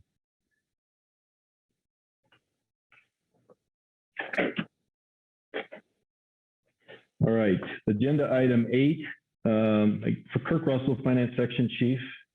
Agenda item 8 is the 2022 projects bill summary presentation. A reminder, this is a for information only item. No action is necessary unless the board is to make a modification to the plan going forward in the projects bill, and I have not heard any changes needed. The format for presenting the projects bill, this is the summary that will be presented to the sponsors, and it is anticipated, if it's in the normal flow of things, this will be a House Ag and Livestock and Water Committee sponsorship, and the sponsor of that committee will sponsor that traditionally. This is an opportunity for the board to take one last look at this before we do submit it for the drafting and put it in the bill. I don't have a schedule on the presentation of this this bill at this time, and maybe Becky or somebody else has more current information on that. But we'll typically go through the process, and in March probably update the board if any changes or modifications are needed at that point. The bill has about $11.4 million in funding from the construction fund. And a reminder to those that may not be familiar with the process the board goes through that are online. In August, we receive applications for projects bill funding, and the staff presents at the Finance Committee in September a framework of the opportunities to fund important projects to CWCB and those outside that will be placed in the projects bill. And then in November, the board officially approves that list, and that is what is presented in that summary page. In addition to maybe what the board saw in November is the requirement for the board to appropriate the Proposition DD funding, which is the gambling funds that go into the water plan grant cash fund. The projects bill is used to appropriate those funds. And so that number that was received, or the revenue that was received in fiscal year 2021 was received by CWCB in about September of 21. Therefore, it allows us to put a solid number in the projects bill that appropriates, in this case, this year, it's $8.2 million that is available for water plan grant funding once that bill gets signed. Other than that, everything else is as presented to the board in the November meeting. So with that, I'm happy to take any questions. First, thanks for explaining how that grant money works and the mechanics to actually get it into our accounts to be able to spend. Are there any questions for Kirk?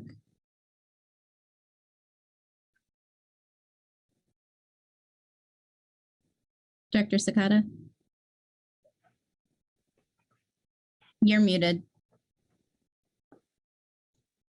Thank you, Madam Chair. Kurt, can you explain to me, we have a later agenda item for the Species Conservation Fund. Can you explain to me how that ties in with the South Platte program and with regards to funding? I might have to phone a friend on the official connection that I know the Species Conservation bill is totally independent of this. And I believe, correct me if I'm wrong, Director Mitchell, that maybe we funded out of that species conservation program some of the same money that we are in this projects bill this go around. It may have been some temporarily supported funds, but I'm not 100% certain of that statement. I think either Lauren Riss or Director Mitchell might be able to help me out with that.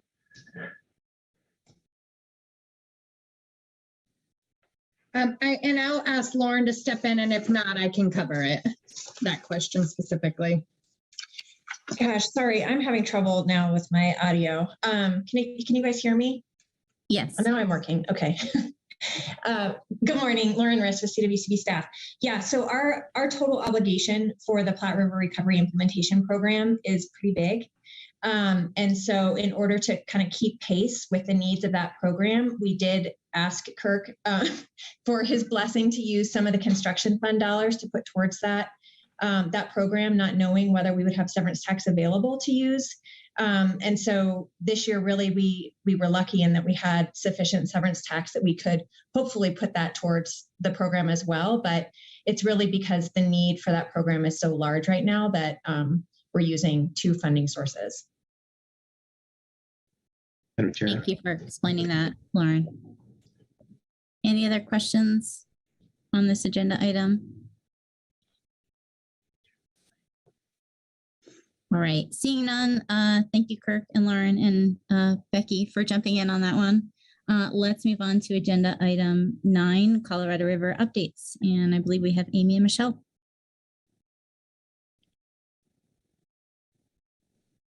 Yes, good morning, thank you.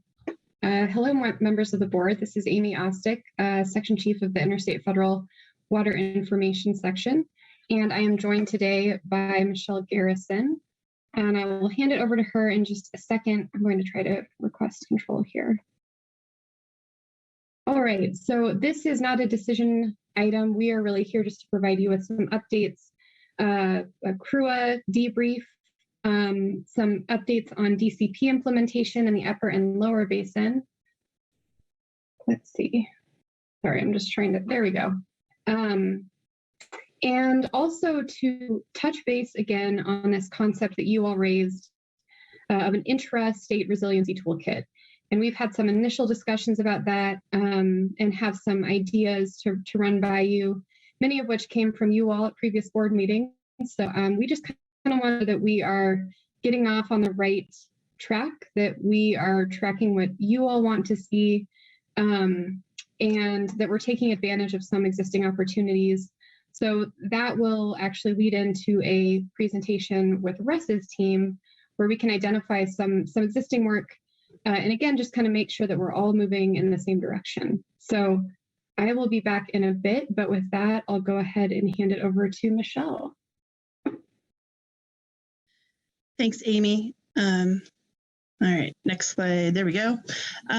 Just a quick reminder that at different times of the year, we talk about kind of different pieces of this hydrology and operations update. And so right now in January, we're focusing heavily on that second row, the snowpack stream flow, what that does to the forecasts as we go through this snowpack accumulation season, and then its impacts on the forecast that we get for the reservoirs. Next slide, please. All right, so for this presentation, because we're so early in the snow year, I'm going to spend a little bit of time diving into what Becky Mitchell described as cautiously optimistic for this year in terms of comparing where we are right now to where we were at this time last year. And then as we go through March and May, we'll talk a little more about the actual snowpack on the ground. But just for some updates to kind of get some context, things are looking better this year, but still not fantastic. So that's the cautiously optimistic piece. So on the left, you'll see water year precipitation for water year 2021, ending September of 2021. And the entire basin ended up below average, mostly 70 to 90% of average for precipitation, and much lower than that for runoff. Stream flow was extremely low, second lowest on record, because the conditions had been so dry in the latter half of 2020. We really saw that impact runoff throughout the entire year. So in the middle, you'll see water year precipitation from October 2021 through December. October was very wet, November was dry, December was pretty wet. And so you see that most of the basin, except kind of to the south in Colorado, was quite a bit above average, which was good news. Those December storms really accumulated quite a bit of snow. And on the far right, you'll see month to date for January through last Thursday. And you'll see January was quite a bit drier for most of the basin. A little bit of the headwaters in Colorado did pretty well, but Southwest and over in Utah, very, very little. So I would expect that we'll see some of the numbers in the forecast drop a little because of that. Next slide, please. So here's one of the big differences that has us a little bit relieved. On the left, you'll see the soil moisture. This is modeled soil moisture from the Colorado Basin River Forecast Center.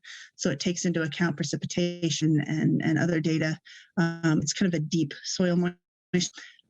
So in the fall of 2020, it was maybe the worst it's been since I've seen these graphs.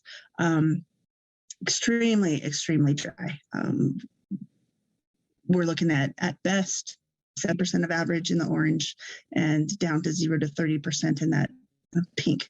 So it was kind of terrible all throughout the basin, and that really contributed to the low runoff last year.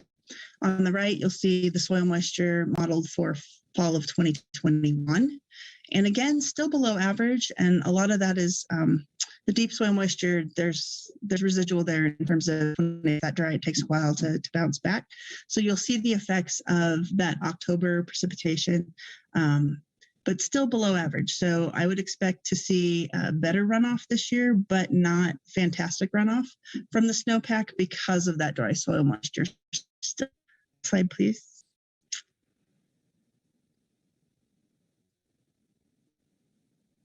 And I think this kind of gives a great picture for the whole basin as well. On the left, if you'll remember, after that really, really dry 2020, the entire basin was really, really dry, extreme to exceptional drought throughout really large portions of the basin. And so if you look to the right, a year later, this is where we are now.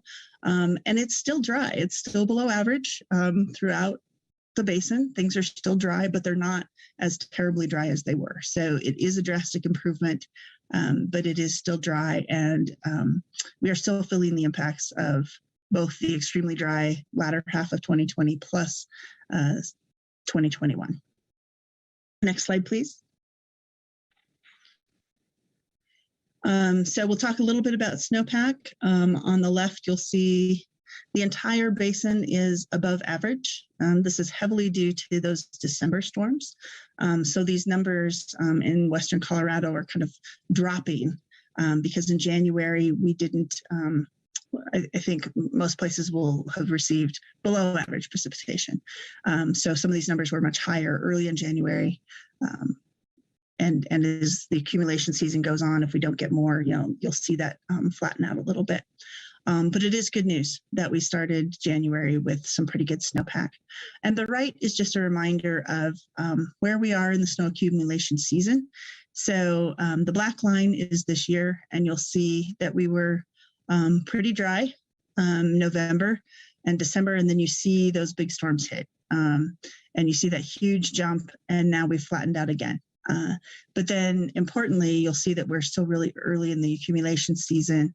And so if you look at the bottom red line and the top blue line, those are the minimum and maximum forecast for the season. And there's a huge difference between those, obviously. And so we're still early and we really don't know what we're going to see. And that's going to impact the forecast for the reservoirs quite a bit as we get a little further along and we see what we actually get for the year. Next slide, please.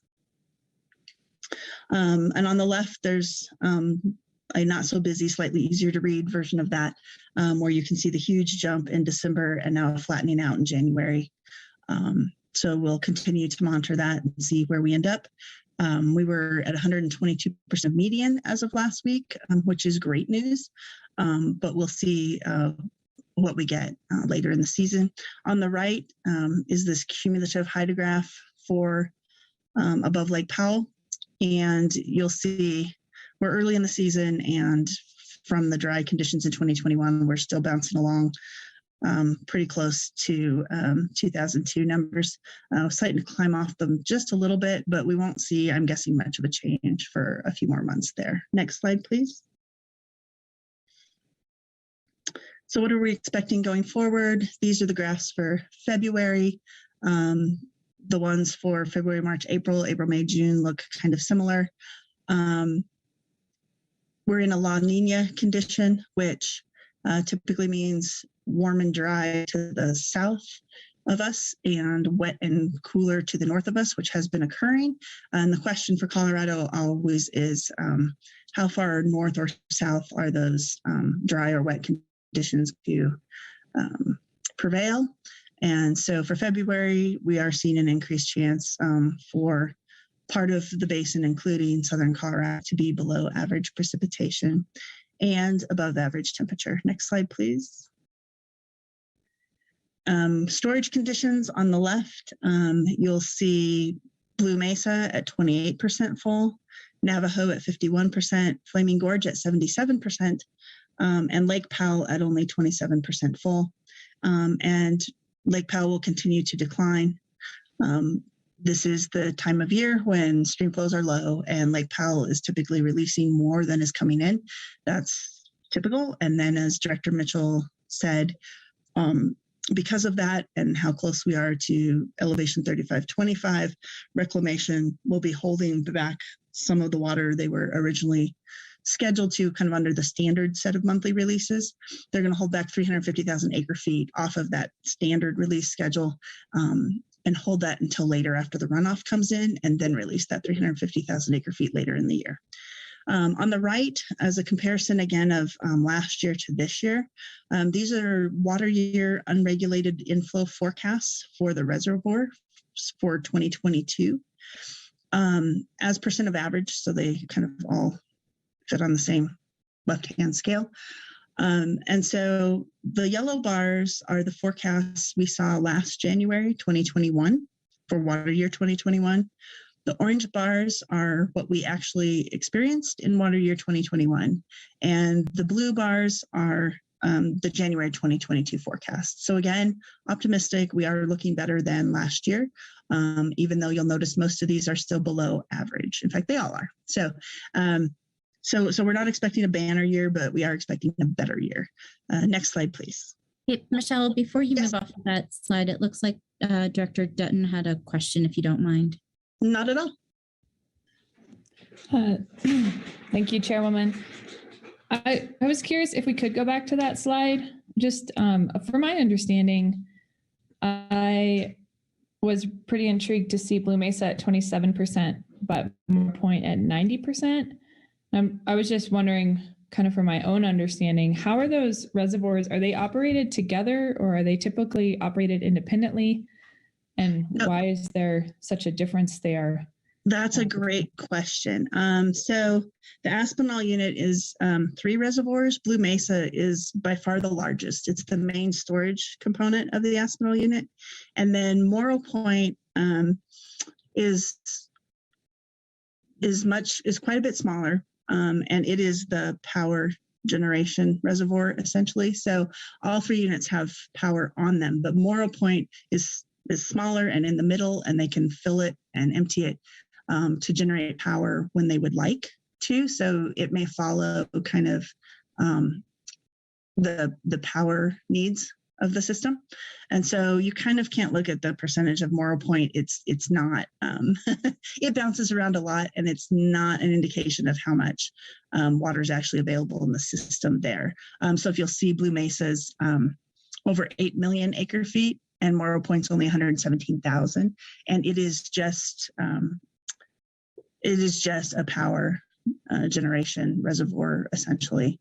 And it has some nice recreational facilities as well. But so that's why Morrow Point can look very, very full, and it doesn't make much of a difference. And then further downstream from that is Crystal Reservoir, which is even smaller, and it's the re-regulating reservoir, so that Morrow Point can bounce its releases around quite a bit based on power generation, and those bounces aren't seen downstream in the river. So Crystal then kind of takes that Morrow Point irregular releases and regulates them back out to something more modulated for the rest of the stream. Does that help? Yep, you hit it. That's exactly what I didn't understand. Thank you. Yeah. Nope, absolutely. Thanks, Michelle. I think it's the only one of the CRISP units that's built that way. Most of them are just one reservoir, and Aspinall, which came along a little later, was actually built as 3 for that purpose, to make power and then modulate it so that those impacts of the power releases weren't carried downstream. All right, operational forecast for Lake Powell. This is from the January 5th forecast, and it's gone down just a little bit since then. But a huge increase from the December forecast. So the min, max, most, and max probables all went up over 2 million acre feet with the December precipitation that we saw. So that was good news. So for the January most probable, we're looking at about 8.77 million acre feet for the water year, which is 91% of the new normal of 9.6 million acre feet. So just below normal. The max is above normal. The minimum at this point, again, cautiously optimistic, looks quite a bit better than 2021. So we're very hopeful. So just a reminder here, they have changed these graphs with the change in the 30-year period that they're using. That update to 1991 to 2020 means that the 30-year average that they're comparing against, that black line, moved down from 10.83 million acre feet to 9.6 million acre feet. And on the right-hand side, you'll see a list of the previous releases for the past few years. from 9 million acre feet in 2019 down to water year 2022, 7.48 million acre feet. And then for water year 2023, depending on the hydrology, we could see anywhere from a 7.0 to a 9.0 million acre feet release from Powell. Next slide, please. So let's talk a little bit about drought contingency plan activities based on the dry hydrology we saw in 2020 and 2021. For the upper basin, as that runoff was so low in spring of 2021, that triggered the drought response operations agreement in May. That was after the April deadline kind of for putting a plan together for the next year. That plan kind of is built on having a little more time to see those forecasts falling through the floor. And so the drought response operations agreement remains active. That means that Reclamation is updating all of their modeling and information at least monthly and sharing that with the states as we continue to work on a plan. Weather modification, continuation of that program, and possible future expansion of that program. And each state and the UCRC continuing with their demand management feasibility investigations. For the lower basin and Mexico, the drought contingency plan activities for 2021 and 2022, DCP conservation was required in 2020, 2021, required again at a higher level in 2022. It also triggered, the dry conditions triggered the 1030 consultation for the lower basin. As Lake Mead is predicted to drop below 1030, there was a required consultation for activities necessary to hold Lake Mead above elevation 1025. Those were occurring, and that is the basis of the 500 plus plan that the lower basin announced at CRUA and that they're still working on the details of. And it's not a DCP activity per se, but you've heard a lot about it in the news. Under the interim guidelines, they've triggered their first ever tier 1 shortage for 2022. So those cutbacks to deliveries are occurring in this water year or this calendar year. Next slide, please. In terms of drought response operations for water year 2021, Reclamation made releases under the imminent need GROA emergency provision. They released 161,000 acre feet from the upper basin reservoirs to help support elevations in Lake Powell. 36,000 acre feet of that came from Blue Mesa Reservoir. And those releases made no change to the tier determination or the releases for water year 2022. For water year 2022, as we've discussed, Reclamation has announced that they will make adjustments to their monthly release pattern from Lake Powell to hold 350,000 acre feet back from January through April and release it later in the year after runoff starts to flow into Lake Powell. And the regular planning under the Drought Response Operations Agreement continues. There was a framework document that was just recently distributed for comment.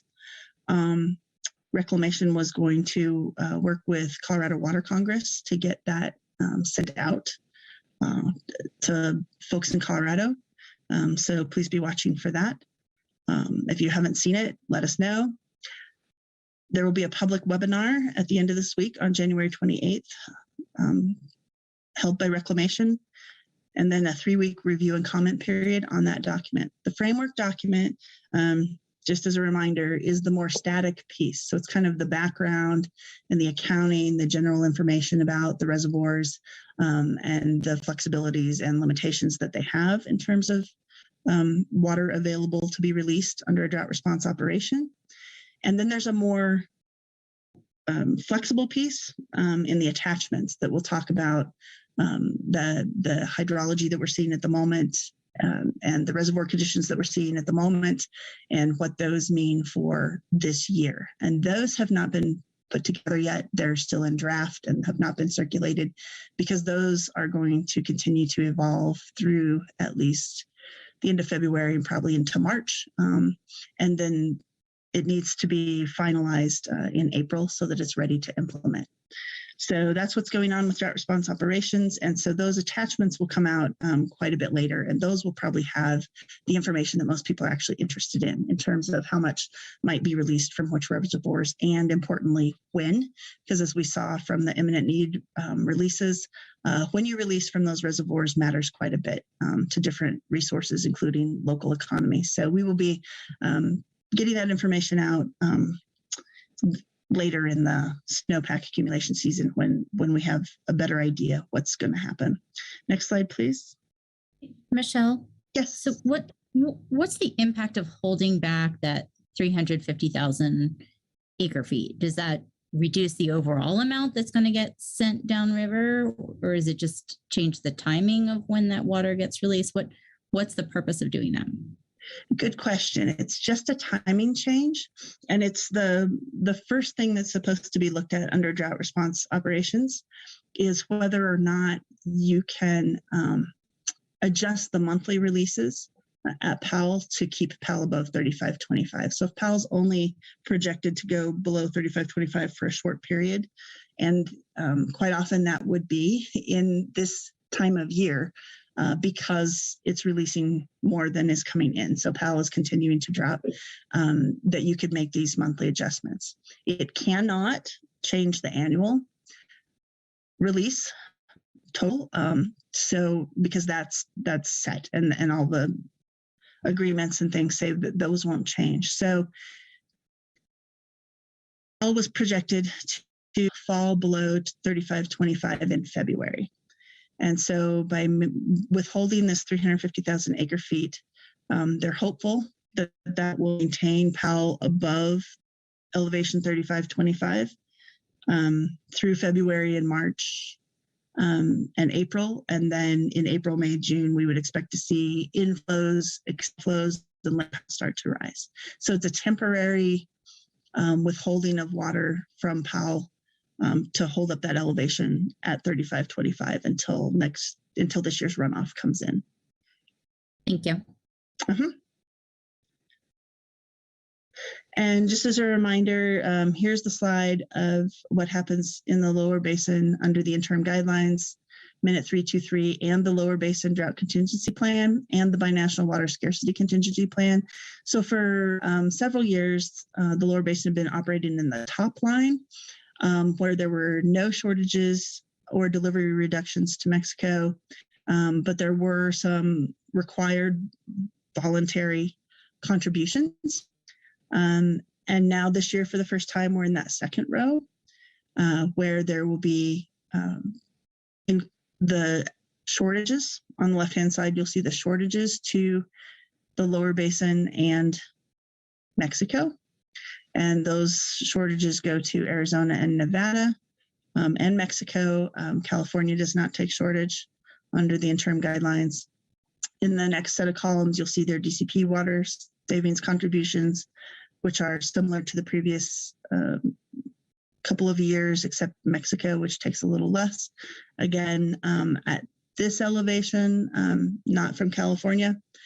So the total for DCP contributions plus shortages is 613,000 acre feet.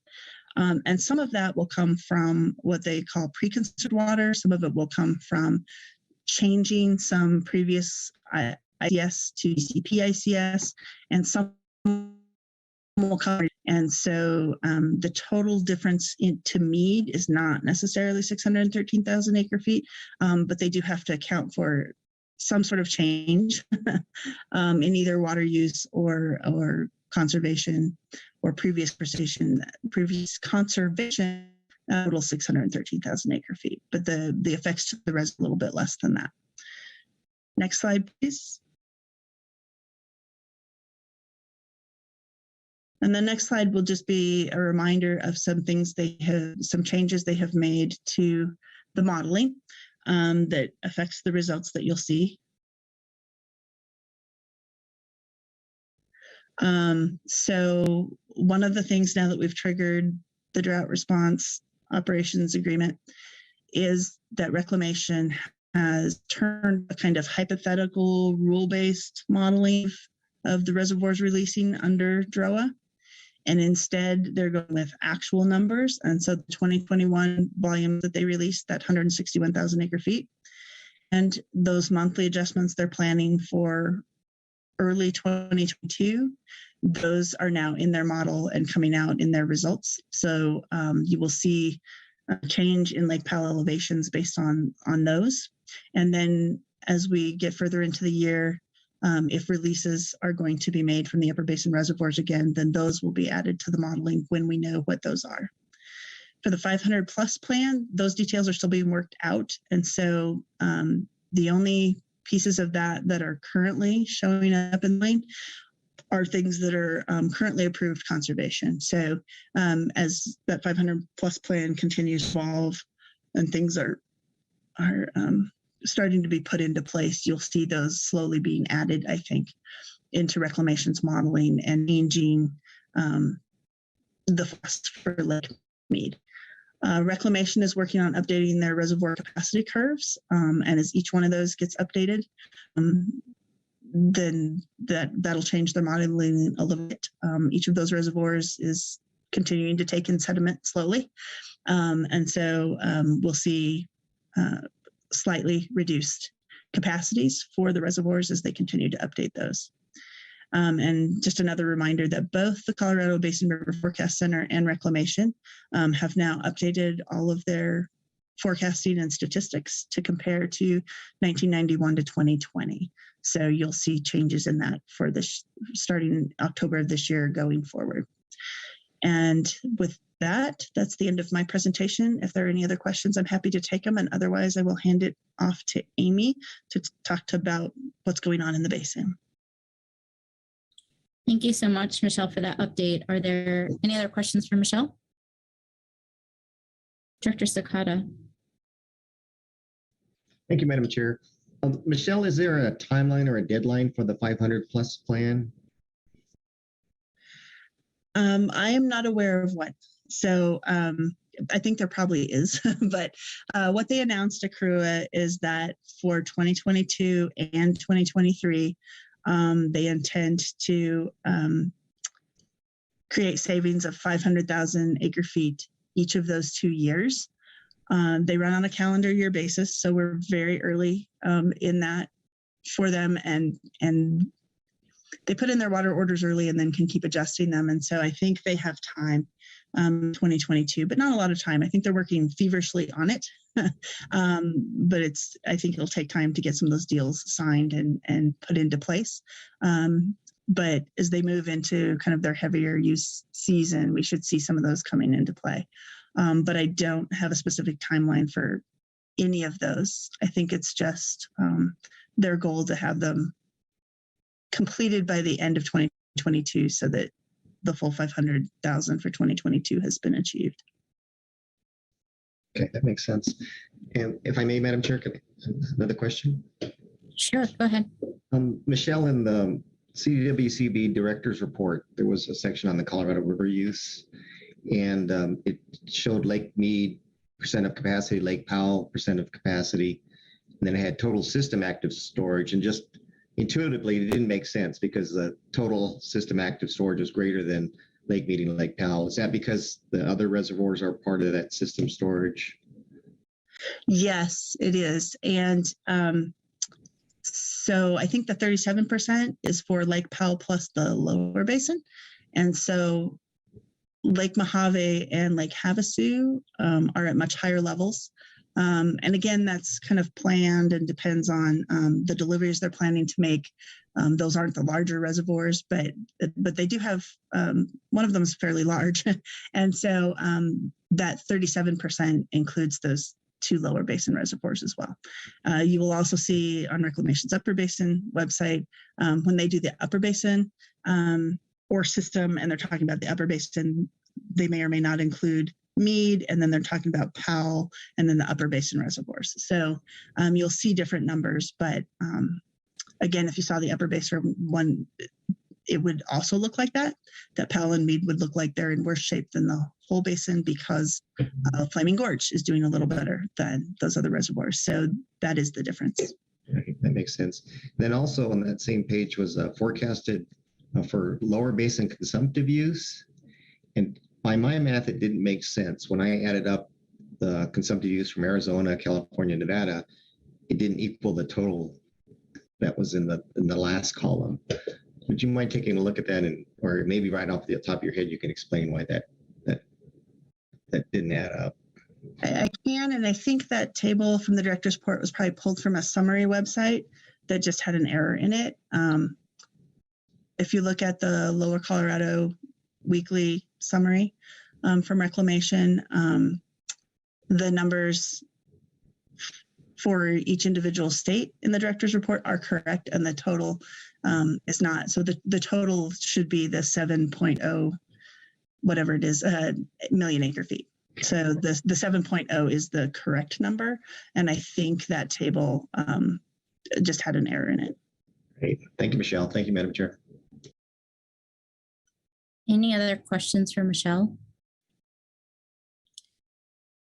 Michelle, I have one more question for clarification regarding the 500 plus plan. And again, it's sort of along the lines of my earlier question. Are the lower basin states committing to permanently foregoing those 500 acres, or is this potentially a timing shift? We have not seen the plan, so we are not sure exactly what's in it. But the announcement was that they plan to save 500,000 acre feet for 2022 and 2023. So what that looks like exactly in terms of what might happen in the future past that, we don't know yet. Whether it's just retiming or it's a short-term reduction that won't continue, but will be a full 100% reduction in 2022 and 2023, and then resuming back to normal levels. Not sure yet. When we have more specifics from that plan, we will be happy to share them. We just haven't seen anything yet. Got it. Thank you. All right. Seeing no further questions, Amy, I think we'll turn the mic back over to you.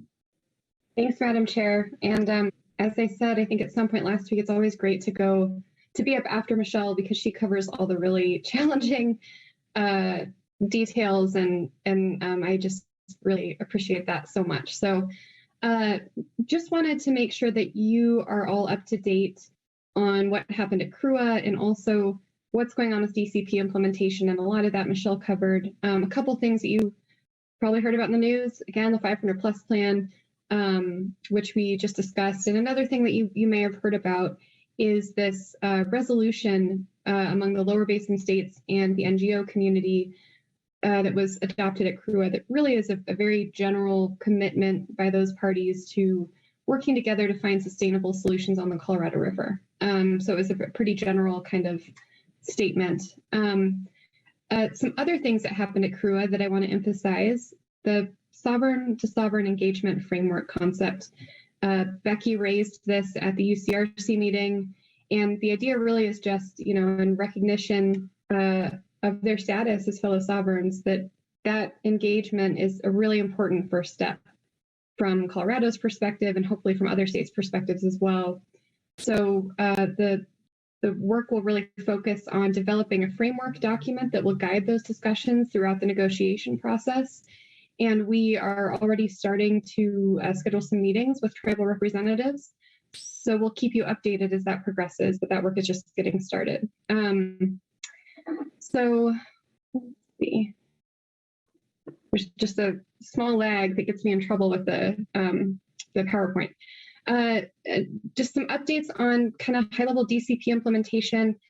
A lot of time and effort since we last talked, since last board meeting, has been focused on the Drought Response Operations Agreement, including Michelle spending countless hours on Colorado's behalf on these drafting calls to make sure that this framework document is acceptable from our perspective, along with the other states.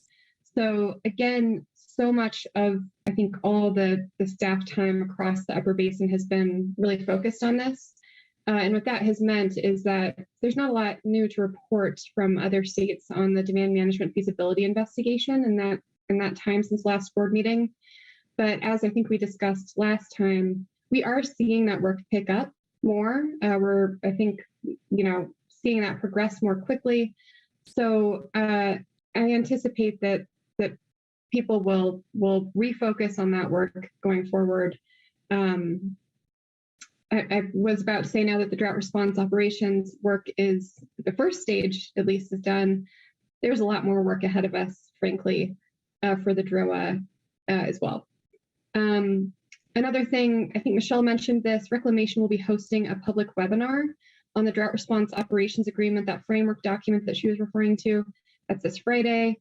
And then we'll have an open comment period. So that's all going to be a reclamation process and goes through them.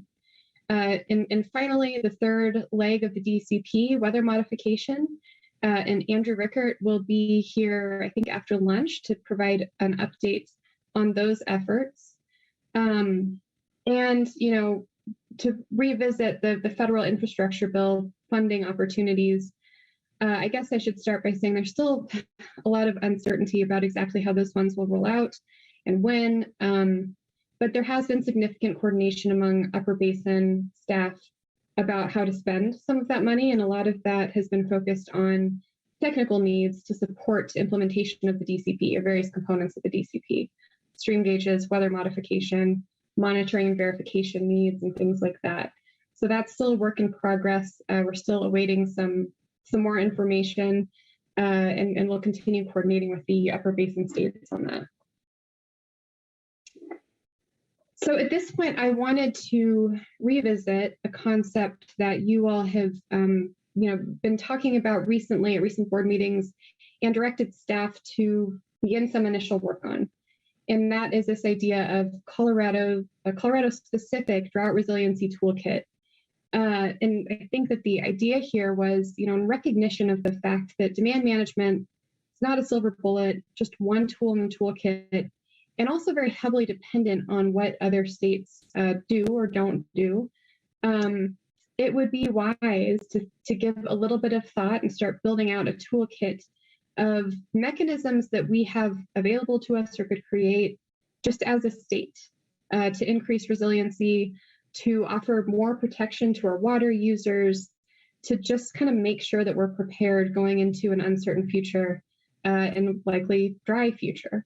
So that's kind of the overarching, I think, goal that I heard from you all, and some of which maybe I'm filling in a little bit. But I just kind of wanted to take the time today to have a gut check and make sure that we heard correctly, that we're heading in the right direction or starting off on the right foot.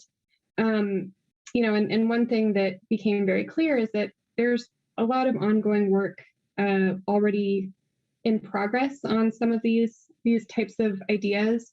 We also have a great body of work from the demand management feasibility investigation. Some of that I think can transition a little bit over into this.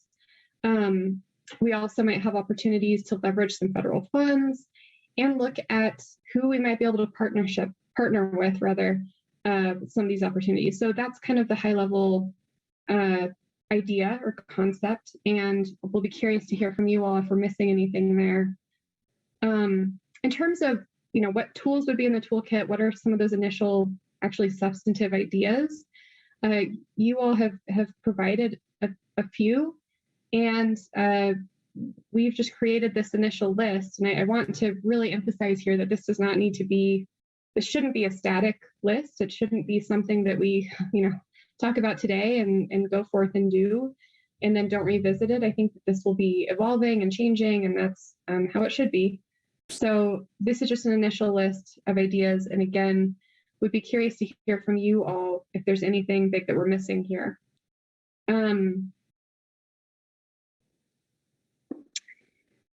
And again, this isn't an action item. This isn't, we're not looking for approval of anything, but just wanted to touch base on this, make sure we're on the right track, and also highlight some opportunities for coordination and collaboration with the water supply planning section. Russ's section, I think, is up next to talk a little bit about that, because some of these things are already fit in really well with things that we're doing. So just making sure that we're really coordinated there is kind of the goal, so that then we can go forward and start to kind of dig in on this a little bit more, to start to identify how are we actually going to go about this? Where can we partner with people across the state? which opportunities might be more appropriate for the board to really lead on, things like that. So that's kind of teeing up a future discussion that I think we can have. So, with that, I think that is all I have for you today. But again, just wanted to get any input you all might have to make sure that we're headed in the right direction, thinking about the right things.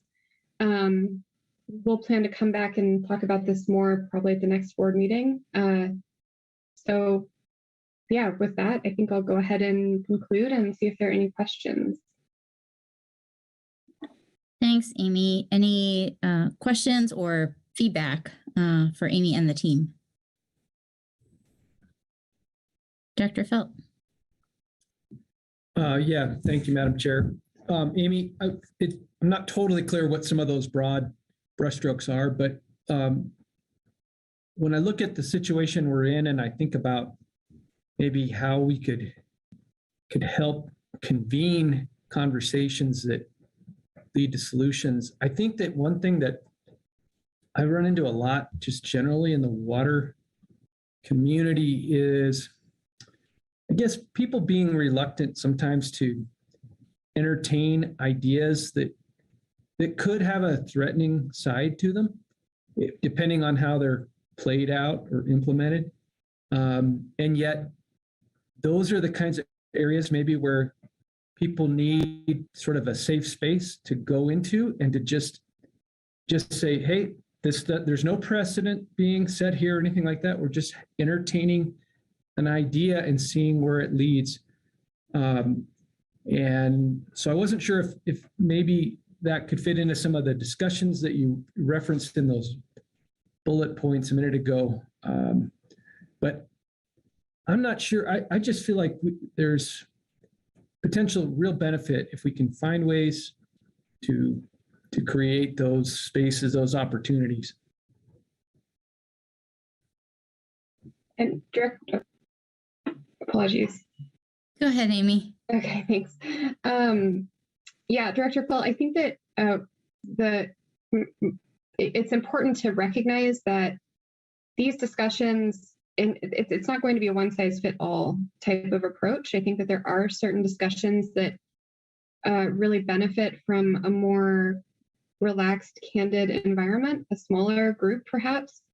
So we can certainly, help guide that and provide some input on what types of discussions might benefit from that approach, which might benefit from a larger group discussion, and exactly how to kind of facilitate that. So I think that that's a good observation and something that we've been thinking about a bit too.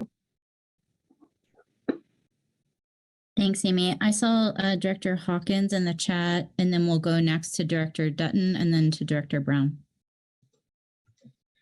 Thanks. I'm really excited to see your initial ideas, Amy. I feel like we've gotten pretty consistent feedback from my basin that there's still a lot of questions about demand management and a lot of questions about what other tools we're developing that could potentially be deployed faster in my basin as we've experienced sort of the brunt of drought. So I was just recalling the presentation that we had on the sort of compact reports and this idea of sort of building scaffolding. And so I think that we should keep that in mind as we're having these conversations. And I think my sort of overall thought is that as we have less supply in the state, we're going to have to do more with less. So we're going to have to meet multiple needs at the same time with these tools. And so I would urge us, as we're sort of exploring this resiliency toolkit, to try to keep in mind that we're going to have to try to meet sort of multiple objectives with the limited supply. And I think that that should be sort of a lens under which we view potential tools for the state.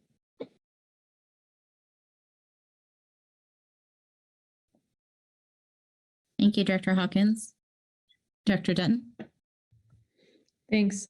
Yeah, ladies, thanks for the great presentation. I mean, as always, there was tons of information, and I guess I'm feeling a teeny tiny sigh of relief that maybe things are not as bad as they were last year. So that's a silver lining, but we by no means are out of the woods as far as the water supply concerns.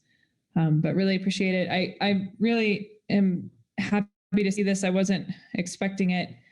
So thank you, Amy, for following up and for, presenting kind of a straw man for what you're thinking as far as, how do we become more resilient as a state? I think this list is super great. And I wonder if there's also a bullet or one of a parentheses kind of around the whole thing that prioritizing multi-purpose projects, projects that overlap across these different areas. And, I think the good news is we're already doing it. CWCB as a conversation convener and as an incredible funder and lender for water projects across the state, we're already implementing the water plan. We're already building resiliency in communities. And so we've got a great start there. So I think the question is just how do we continue to do so? How do we reach areas that maybe we're not reaching right now? Or are there people that don't understand our programs and so they're not reaching out to participate in them? And so is that an opportunity? And, the other thing I'm thinking about is a little overlap here. I know some of us were on the Water Congress State Affairs call this morning, and there was a big conversation around potential funding for Republican and Rio Grande River Basin aquifer recovery and or well impact compensation, really. And I think about that legislation was kicked off by this idea of, holy moly, we're living in this time where with potential federal funds or stimulus dollars, it gave us the license to think about things that maybe a couple of years ago would have felt absurd. And so is that another part of this, is how do we challenge people? And maybe, the roundtables are the place to do that, and through the Basin plans. I know when I was thinking about projects to put forward in the Basin plan, of course, I was thinking about, well, if I had to come up with 50% match, this is kind of the world my district lives in. But I wonder if people were given the license to just think totally crazy and with no sidebars, if they'd come up with some ideas that maybe today don't seem feasible, but if we had an understanding of them, might become feasible someday, or would become feasible with lots of partners. So thanks again for the start on this, and I'm excited about it. Thank you, Director Dutton. Director Brown.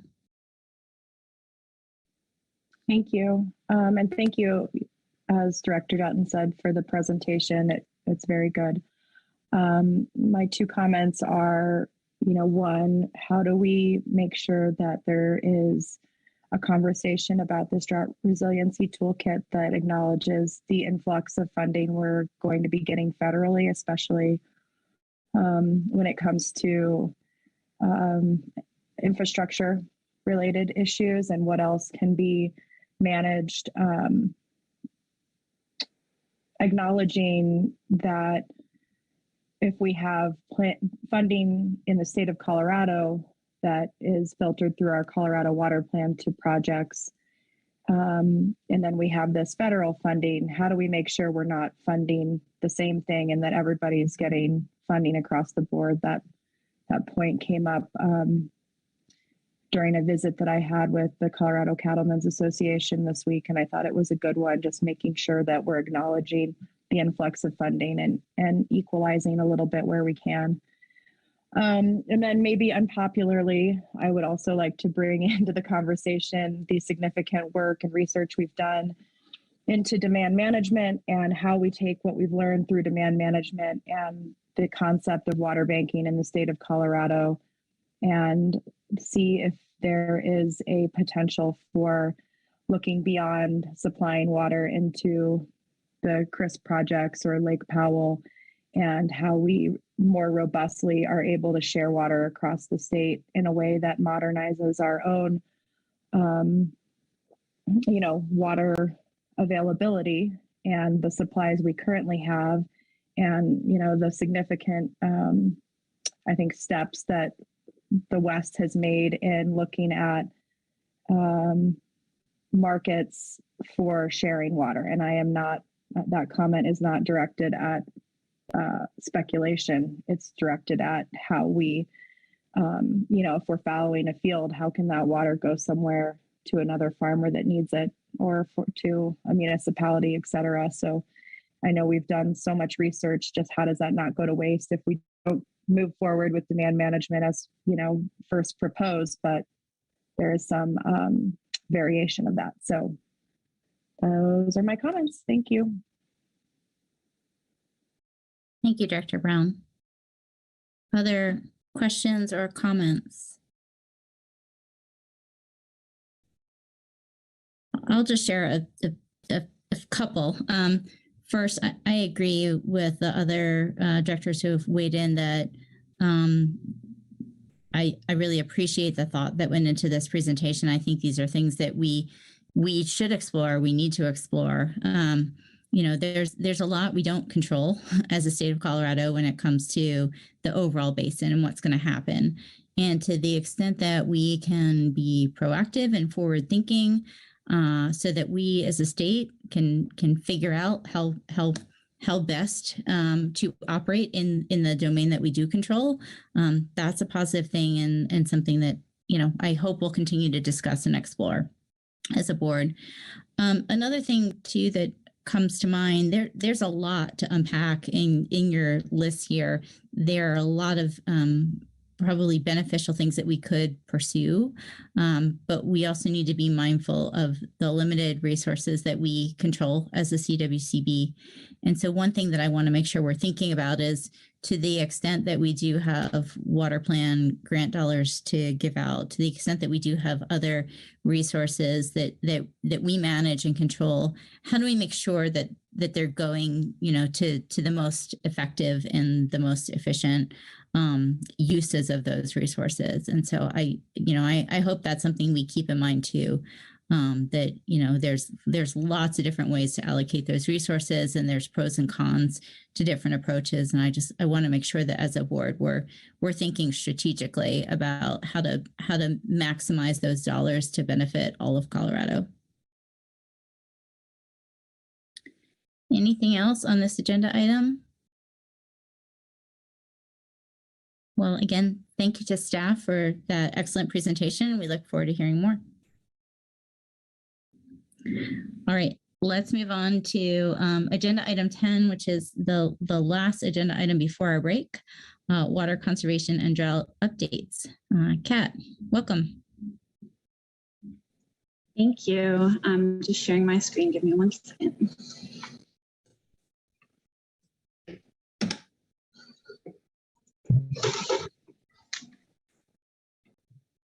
And Russ is going to kick it off here. Yes, Russ Sands, Section Chief, CWCB for the record. Thanks so much. I just wanted to jump in here, and as Amy and I have been kind of coordinating on this topic, I'm really excited and just so appreciate the director's comments, because this idea of a drought resiliency toolkit, or just drought resiliency writ large, is absolutely how we're thinking. We're thinking about the water plan and a message we've been trying to convey, and are definitely some of your good thoughts, things I hope that are kind of repeated again tomorrow. At this time, I think sometimes you're hearing this narrative that we're, as a state, not doing enough. And I think we're actually doing quite a lot. And at CWCB, this kind of focus and renewed focus, maybe even to double down on what we're doing in the space of climate adaptation, drought mitigation, and water conservation is absolutely on our mind. So we're going to step through a few slides today that Kat will walk through that kind of highlight what we're doing, probably more in that list that Amy showed, more in that kind of urban water conservation space, but certainly a lot of opportunities there that we're exploring in the water plan. So next slide, Kat. So just when we think about demand management and just kind of making that tie to the presentation you just heard, it always strikes me that we're talking about this potential, if we were to take it to create this 500,000 acre foot pool that would be shared across the upper basin. Colorado would have some portion of that, presumably. But the reality is that we're living with this 750,000 acre foot gap that is an annual max gap that we're experiencing potentially as we look out to 2050. And so that realization that we have this kind of looming threat and this importance to really focus on water conservation and drought mitigation in the state is something that we kind of live with every day. So you're kind of seeing a mock-up of those 5 scenarios in the water plan at the top. And we are seeing, kind of true to that Brad Udall quote, that climate change is water change. We're seeing that play out. And in that kind of hot growth at scenario E, we're seeing the worst impacts of climate mitigation and population growth really driving up the need in the state. But in scenario D, in that adaptive innovation, we're really seeing one of the biggest drivers of what we can do to kind of mitigate that gap in the future is water conservation. We can't conserve our way out of it. It's going to take a lot of solutions to get us there, but it's certainly a big piece that we can do. And if we're not talking about drought mitigation now, when do we talk about it? So to me, the other part of that quote from Brad Udall is that he adds on later in other presentations that there's hope. So we have these big challenges, but we can face them. And I really hope that we're going to get there in a lot of our conversation at the board workshop, but it's absolutely the way we're thinking about it. And we have this opportunity to really double down on water conservation. And Kat is going to talk you through a lot of the things that we're thinking about right now.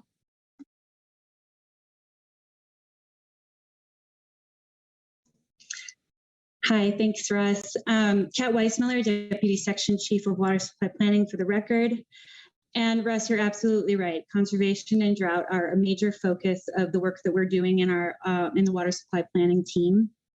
And I'd like to take a moment today to really discuss this work, recognize the team that's doing it, and talk about some of the upcoming opportunities in this space. There's really good work happening across the state in this space, some within CWCB and some outside of it, as evidenced by the fact that between 2008 and 2015, statewide GPCD, so per capita water use, dropped 5%, even as population grew. In addition to that, Colorado operates several really innovative programs, many of them led by the good work that Kevin Reedy has been doing for many, many years without dedicated staff support. He's been doing a lot of this by himself, and he's done some really fabulous stuff that I will talk about a little bit more later here. And then lastly, I want to talk about the current water supply planning staff that are working on this and our increased focus in this space. Within water supply planning, we have, depending on how you count, 4 to 5 full-time staff working at the intersection of climate conservation and drought, which we really see some key synergies among. Of course, there's Kevin Reedy, who's been leading our urban water efficiency and conservation work for many years and has had some great successes. He's really a thought leader in this space. And then, as Becky mentioned earlier, we recently added Sam Stein to that team as a conservation and drought specialist, and we're really excited for him to bring some renewed firepower to the data analysis piece of this, starting in February when he moves into that role. And then, of course, as Becky also mentioned, Megan Holcomb has been doing a lot of good work in the climate adaptation space, both within CWCB and between agencies for a long time. And we're really sad to see her go and transition to part-time and then eventually leave us. But we are excited about Megan O'Grady coming on board to continue this really good work in this space. And I also want to give a shout out to Russ. He's really been thinking about the need to cohesively think about conservation, climate, and drought together and address these elements. And with his direction, since about August of last year, I've been working in my capacity as deputy to really focus on the nexus of conservation, climate, and drought, and to bring additional cohesion across this work to link up the conservation and efficiency tools that are out there with to adapt to climate change and drought. And I want to note that this work is really supported by our new outreach and equity coordinator, Elizabeth Scoder, and will also be boosted by the Ag Resource Specialist position, Nora Flynn, that's going to be joining the Water Supply Planning section in February. So together we'll have a whole team working at this next, and we're really excited about what we can do going forward with that. I know we're often here talking to you about the water plan and the BIPs, but I want to take a moment today to remind the board and the public that there are several mainstay programs in conservation, climate, and drought that are housed within water supply planning. Among those are water efficiency planning and drought planning. Those are real mainstays of the work that we do, and we're always looking for ways to increase the number of plans that we have on record and approved by CWCB. Additionally, as you all know, drought has been a huge focus over the last year and a half, 2 years. And within water supply planning, we manage the Water Availability Task Force. We co-chair that with DWR. And also Megan has really been leading on the drought task forces that were The Drought Task Force was activated in 2020, and then the Muni and Ag Task Forces were activated in late 2020, and she's been leading a lot of that work. We also have our 1051 reporting. That's legislatively mandated water use and conservation reporting that we do on an annual basis with utilities across the state. That 1051 reporting gives us some really great data around water use that we can use for our forward-thinking planning, our future planning, as well as more near-term analysis. And then, as you all know, our grant programs are a really robust part of what we do at CWCB. The CWCB granted nearly $4 million for water efficiency, water and land use planning, and reuse projects since 2017. And we're currently managing several water conservation grants. It keeps us very busy. It's really great work. And all of this is supported by the legislature, who help advance a number of different initiatives that we do. Among them, legislation that took effect in 2016 that mandated high efficiency plumbing fixtures as designated by EPA WaterSense. And at the time, that was estimated that it would save Colorado 13 billion gallons of water by 2050. So these are all really exciting things that are happening in this space. I'm going to dive a little bit deeper, excuse me, on the Colorado Water Loss Initiative. And again, this is some of the really great work that Kevin has been doing over the years. Water loss in Colorado through system inefficiencies and leaks is a really major issue. Some estimates say that water loss annually in Colorado could be as much as a third of our supply gap. And that's according to the technical update numbers. For specific cities where that is high, investment in local infrastructure improvements is really, really important. So the Water Loss Initiative is a really great way to address this. We're running the largest voluntary water loss program in the country. It uses M36, AWWA's M36 methodology for water loss control and management, which is a national industry standard. It's gone through 2 phases. Phase 1 had 53 water providers learning the basics of water loss control and management. And phase 2 had 65 water providers doing the same and moving on to more advanced topics. And all of this data, as I mentioned before, is housed in our 1051 database. On the topic of land use, again, Kevin has provided so much leadership in this space. In 2017, he worked with CWCB to connect with DOLA and initiate the Colorado Water and Land Use Planning Alliance. That alliance brings together water providers and land use planners, NGOs, academics, to really share knowledge and project experience across water and land use planning to really build resilience. Additionally, CWCB has funded the Colorado Growing Water Smart program, which does intensive workshops with water planners, land use planners, and elected officials to really support integrating water and land use planning. And that program has trained more than 40 communities, representing almost 70% of the state's population.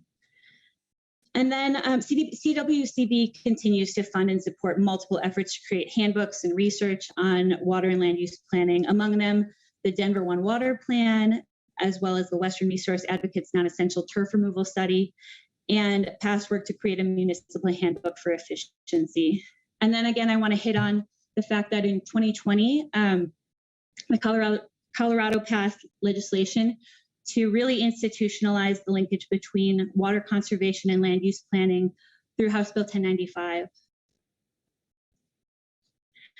And on the topic of reuse, it continues to be a major thing and issue in Colorado.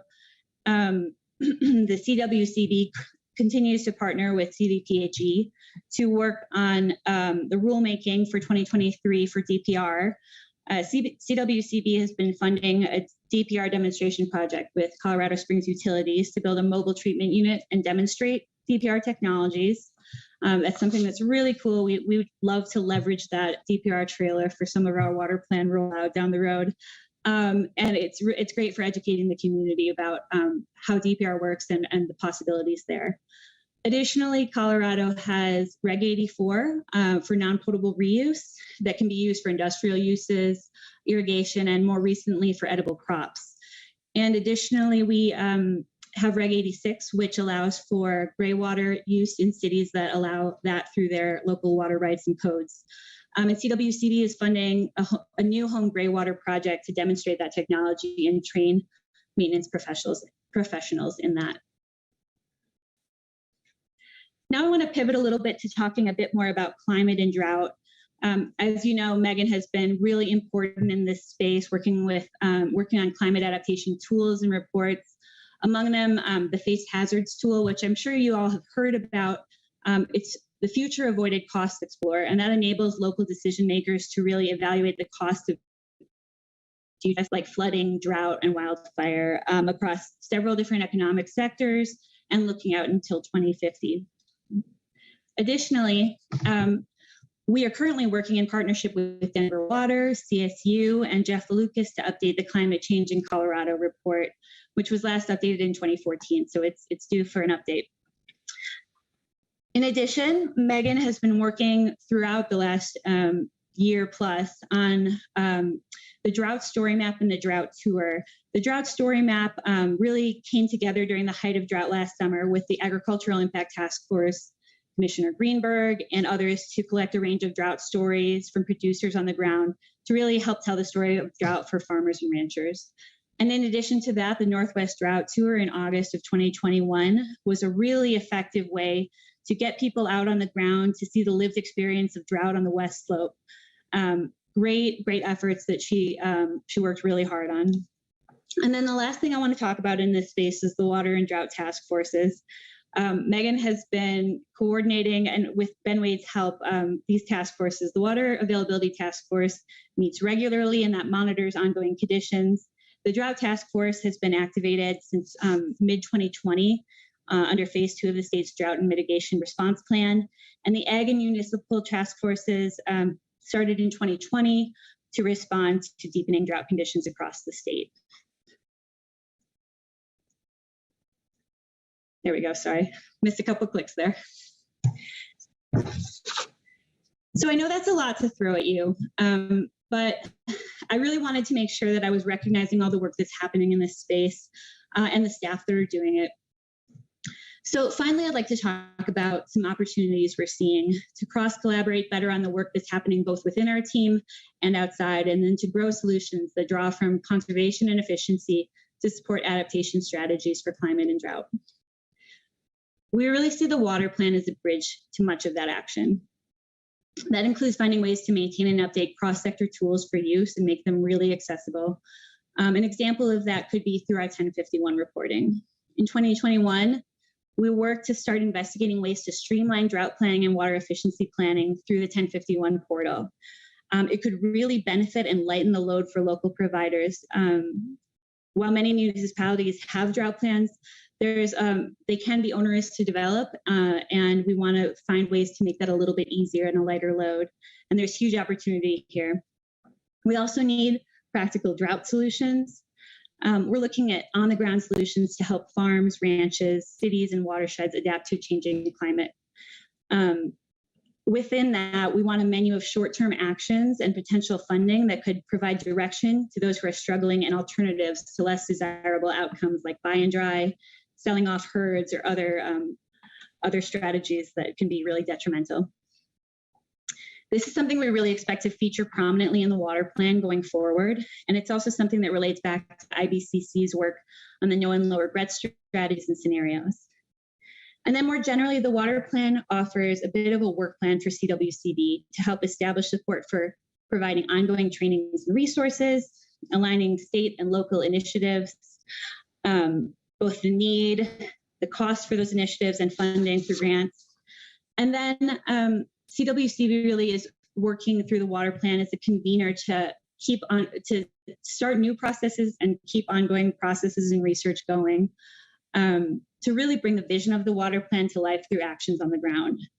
And so with that, I will conclude. I think I've covered everything here that I wanted to say. So thank you for having Russ and I here, and I'm happy to answer any questions you might have. Thank you so much, Russ and Kat, for that great update. Are there any questions?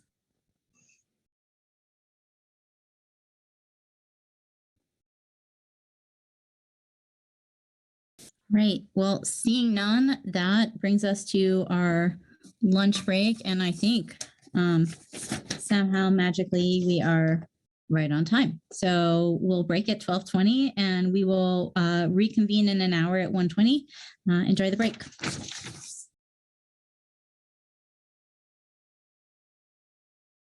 Recording stopped.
Hey all.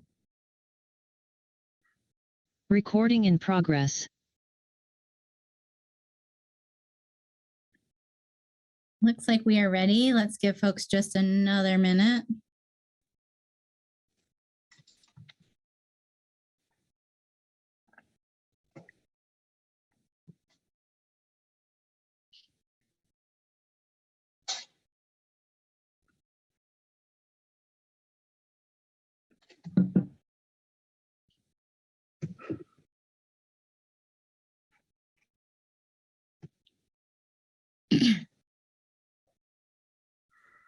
All right, and it looks like we are at 1:20, so welcome back everyone from the lunch break.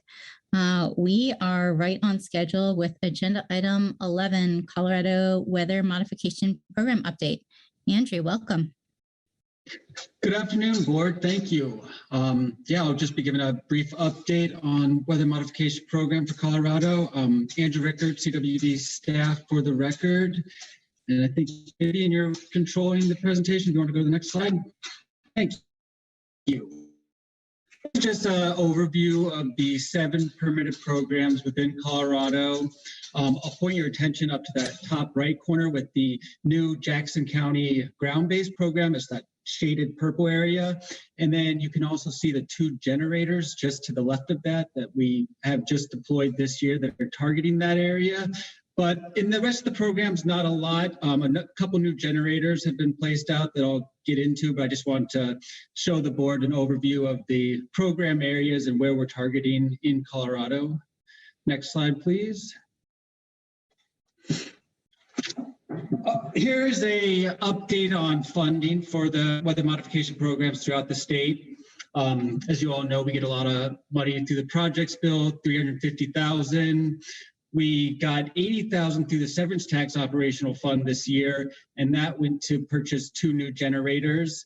We're looking at getting another possible $10K. I've been working closely with Anna Moss to see if this is a possibility, just to extend operations in a few of the programs, which I'll get into.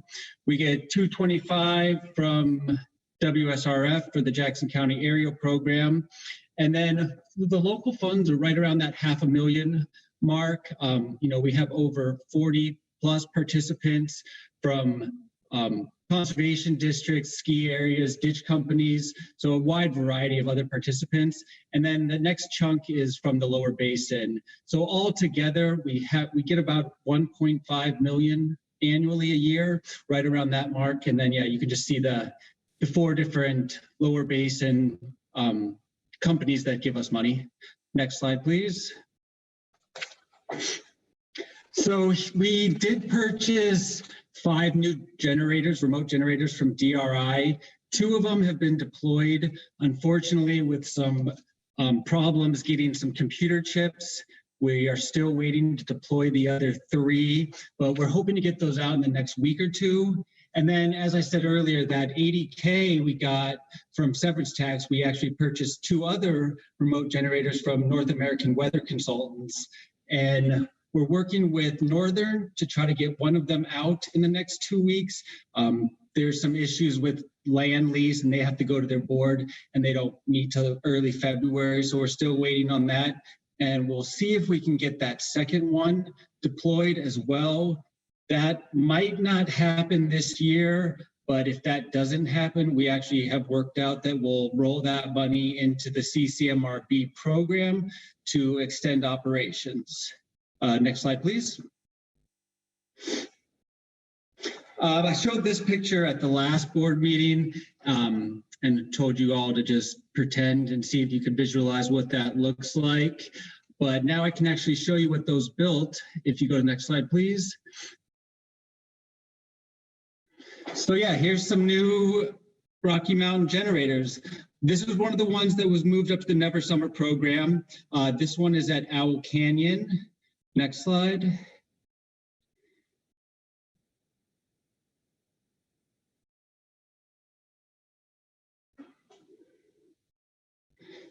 This is the second one that was moved up to that program. This one is located at Green Ridge. So both of those are now deployed and operational for that North Platte program. And if you go to the next slide, you can see kind of where exactly we place these and the target area for the Never Summer Mountain Range. So yeah, so this program is working alongside of our aerial program that pretty much has the same target area. That bottom dark circle, the aerial program doesn't target that one as much, but you can see we're getting a pretty good, target area coverage out of just the 2 generators we deployed this year. You can see where it is in relationship to Walden as well. Next slide, please.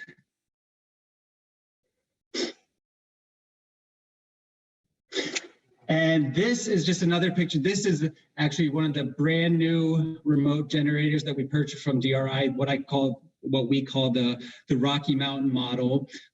They're similar to the other models that they deploy in California, except in Colorado, we don't get that super heavy snow. So we didn't need as thick as steel for the box and some other areas that they could save money on. So it actually dropped the cost quite a bit, which is great because we can hopefully put out more of these. But this is a picture of the San Juans. This one was just dropped off a couple months ago up there. Next photo, please. So, and here's one of them. You can see that this actually it's fired up, but there's no clouds, so it's not actually operating. This is just when they deployed it to, kind of test it, make sure everything's working well. I just thought this was a cool photo and kind of shows you how it works with that top burner. Next slide, please. And we also, I just want to give the board an update on the radiometer. Last year it was in Winter Park, before then North Platte program, but this year we worked with Grand Mesa and deployed it there at their water treatment facility. It was a great spot up on the roof of their treatment plant. So it works out really well. And we only have one radiometer for the whole state. So I just try to move it around each basin every year so everyone has a chance to use it. And again, what the radiometer does is it can basically see supercooled liquid water within the cloud formation. So it's just incredibly helpful to the meteorologists, looking at the storms and seeing when or when they shouldn't seed. So it's just a very helpful instrument. It'd be nice if we had more, but it works well, and spreading it around the state has worked very well as well. Next slide, please. That's just another picture of the radiometer. I work with a company out of Boulder called Radiometrics, and they're the ones that helped deploy it. I also had Doug Mahan and Eric Sky with me as well, so it was kind of a team effort. But yeah, just kind of giving you an idea of how it looks out. It can see for miles, and it just really helps the meteorologists. It's an important instrument for monitoring cloud seeding activities. Next slide, please. Okay, so kind of to get into where we're at this year, this is a breakdown of the aerial program up in the Never Summers. You can see we've had a total of 7 flights so far this year, which is very encouraging because I think last year we had a total of 8 for the entire year. So, we're mid-January and already have 7. 2 of those were just reconnaissance, which is typical throughout the year, but 5 actual seeding flights. Next slide, please. And then here is a breakdown of total seeding hours per program for all of our ground-based programs. So this is a very encouraging slide. As I've mentioned before, that extra 10K that we're trying to get to extend ops is specifically for the CCMRB program. They had an awesome December. January hasn't been as good, but you can see, halfway through the year, they're almost at total seeding hours that we've had the 3 previous years. So it's very encouraging, but you can also see with the Never Summer ground-based, it doesn't look like a lot of hours, but just keep in mind, that's just for 2 remote generators. The rest of the programs, have many more than that. So that's encouraging as well.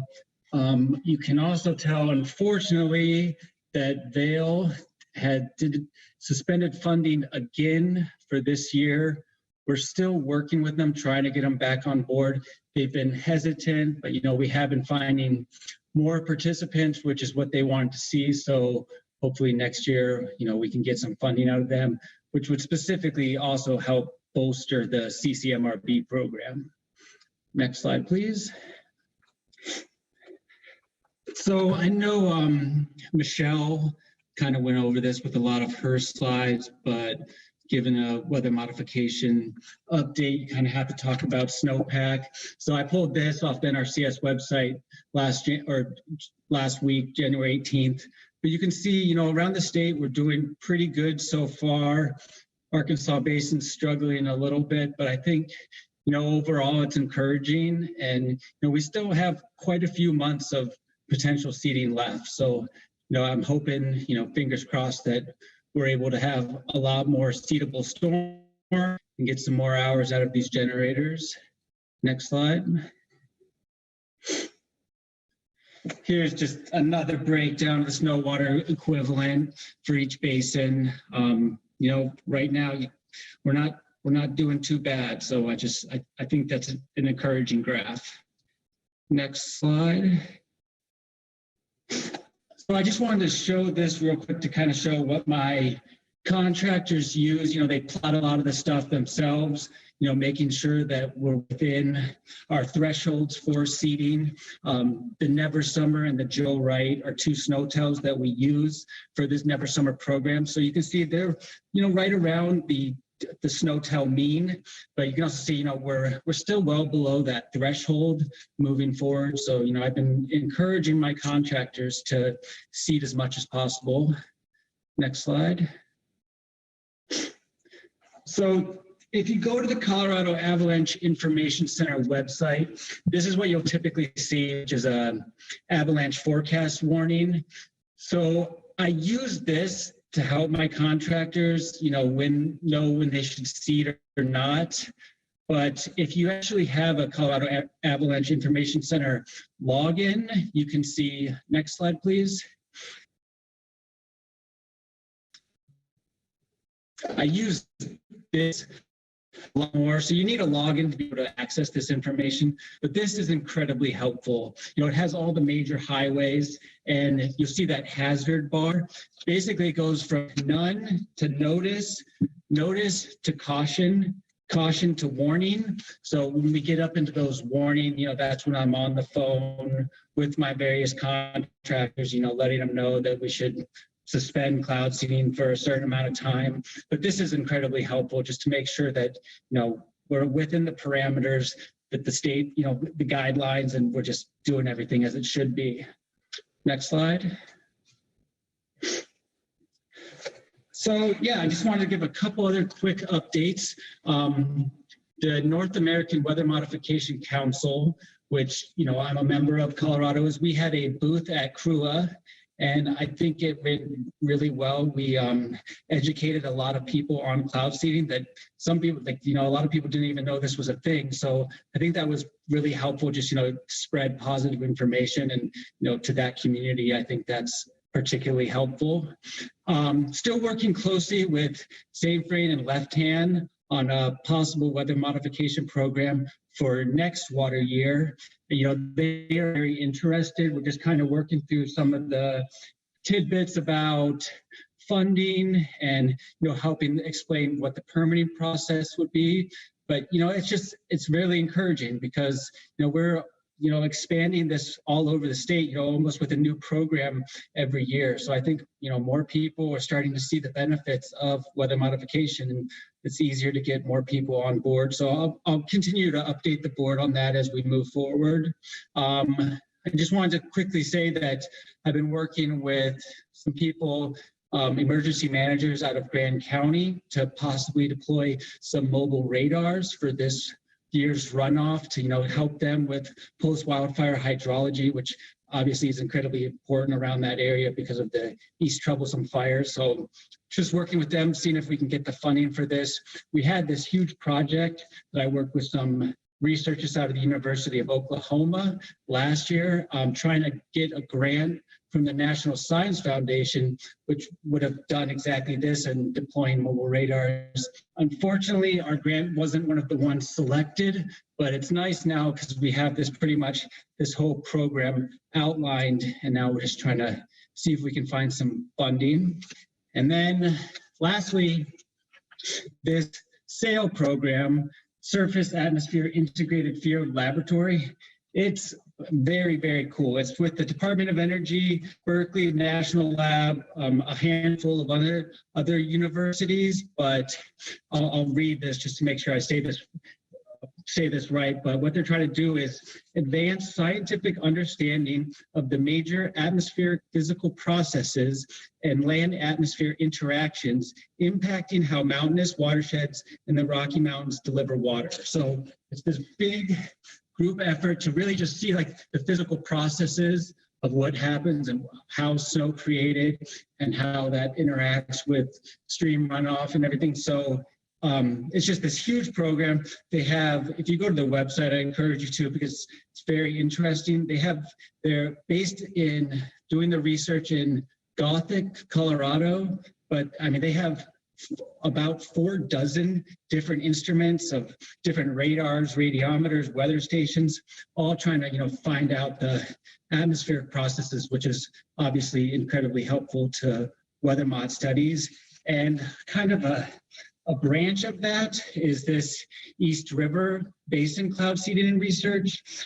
It's funded through the Bureau of Reclamation in partnership with NCAR, and they are looking at characteristics of opportunities for conducting cloud seeding.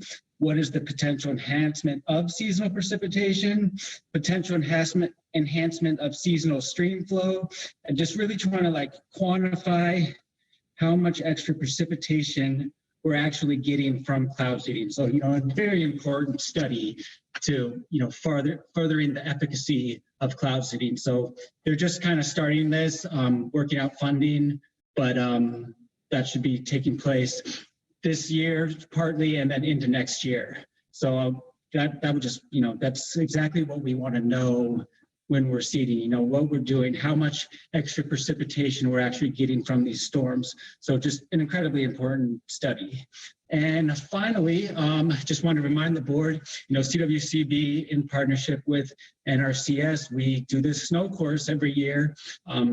This will be water year 21-22. And we go out, collect snow measurements to help them forecast. Next slide. So then I just have a couple pictures of the actual snow course. Chris Sturm, you can see the tube in his hand is, where we actually plunge down into the snow to take the measurements. This is at a site up Willow Creek Pass. You can actually see the snow tail in the background. Next slide.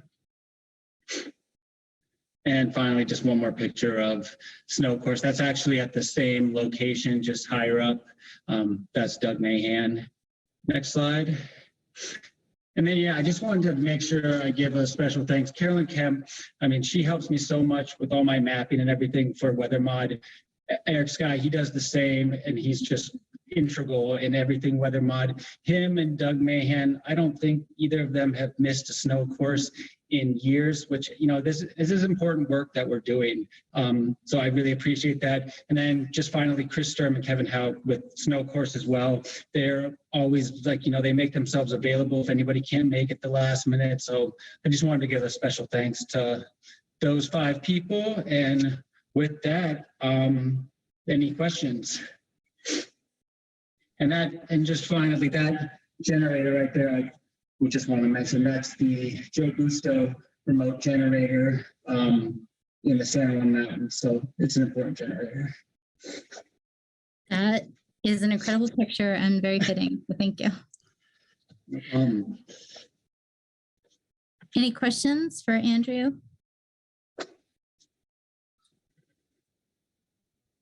Thank you so much for the update. It's always great to see the incredible work that the entire team is doing. So thank you for sharing that with us.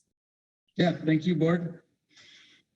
All right, let's move on to agenda item 12.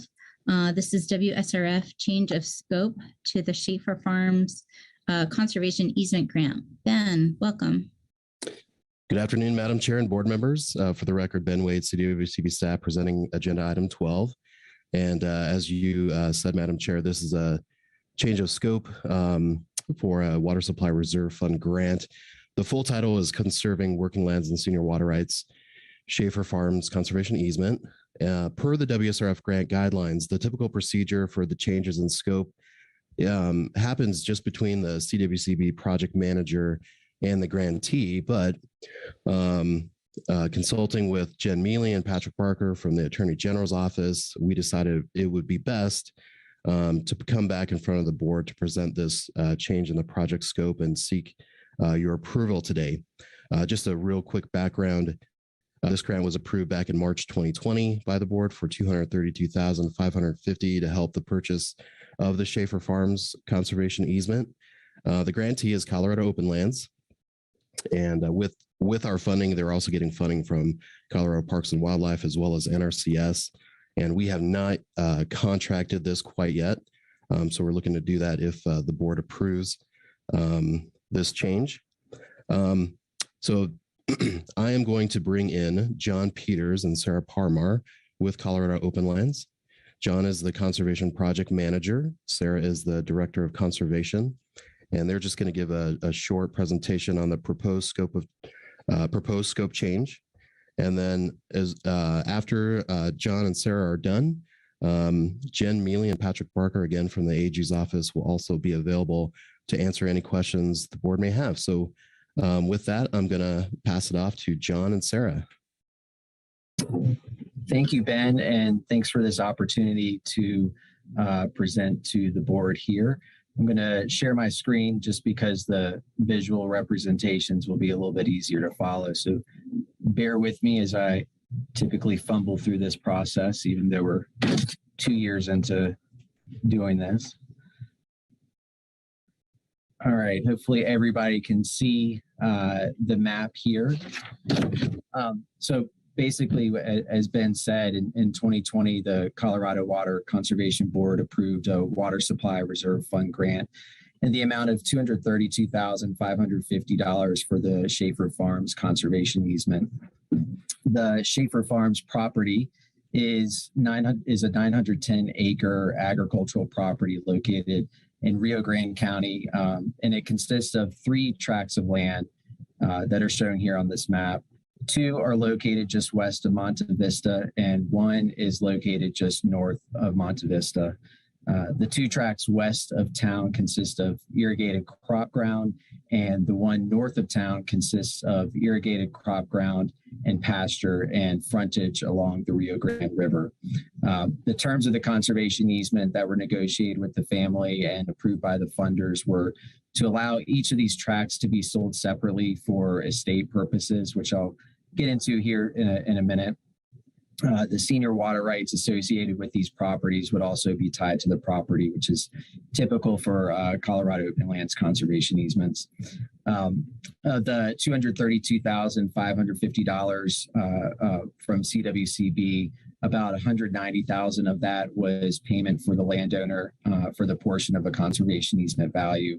$30,000 of that was to assist with some of the payment of the transaction costs that the landowner is responsible for.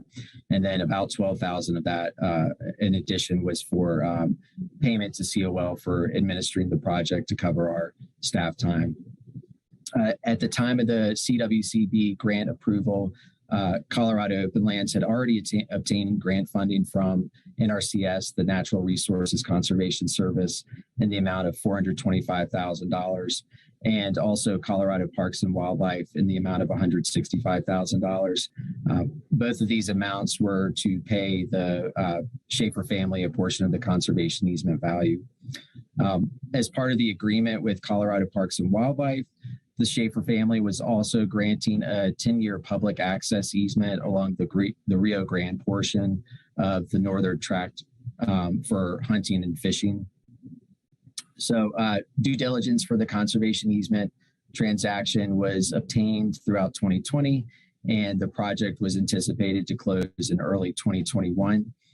During this time, NRCS, the Natural Resources Conservation Service, they finalized their updated rules from the most recent Farm Bill for their easement program in December of 2020.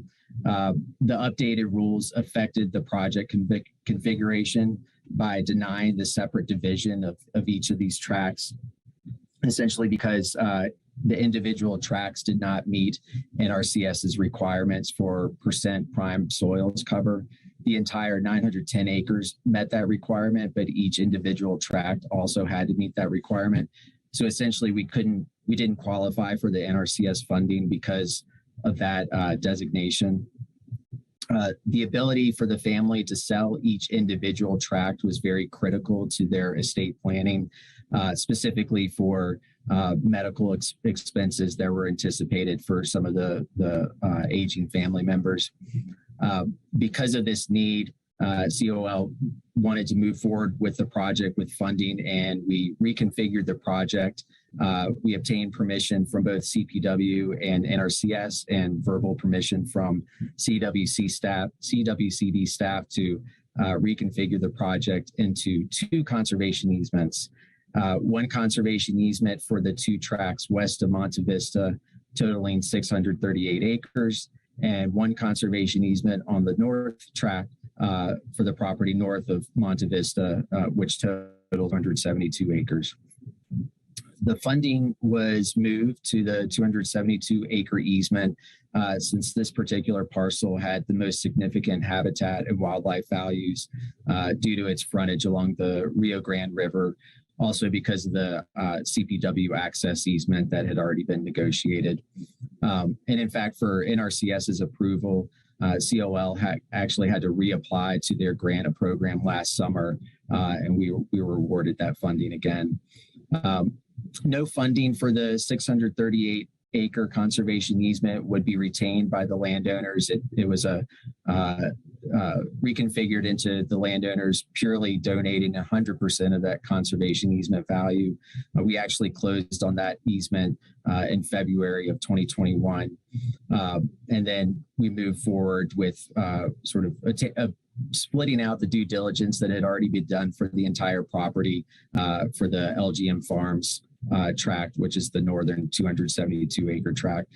We're anticipating closing on that project and hope to get approval from the CWCB board to retain that funding that we had initially attained for the entire project. The key takeaway for this is that we're still conserving the entire anticipated grant application. It's just taking 2 steps to conserve it. Let me scroll down to a picture of the actual LGM Farms property. You can see the frontage along the Rio Grande River and the access area for the CPW public access easement.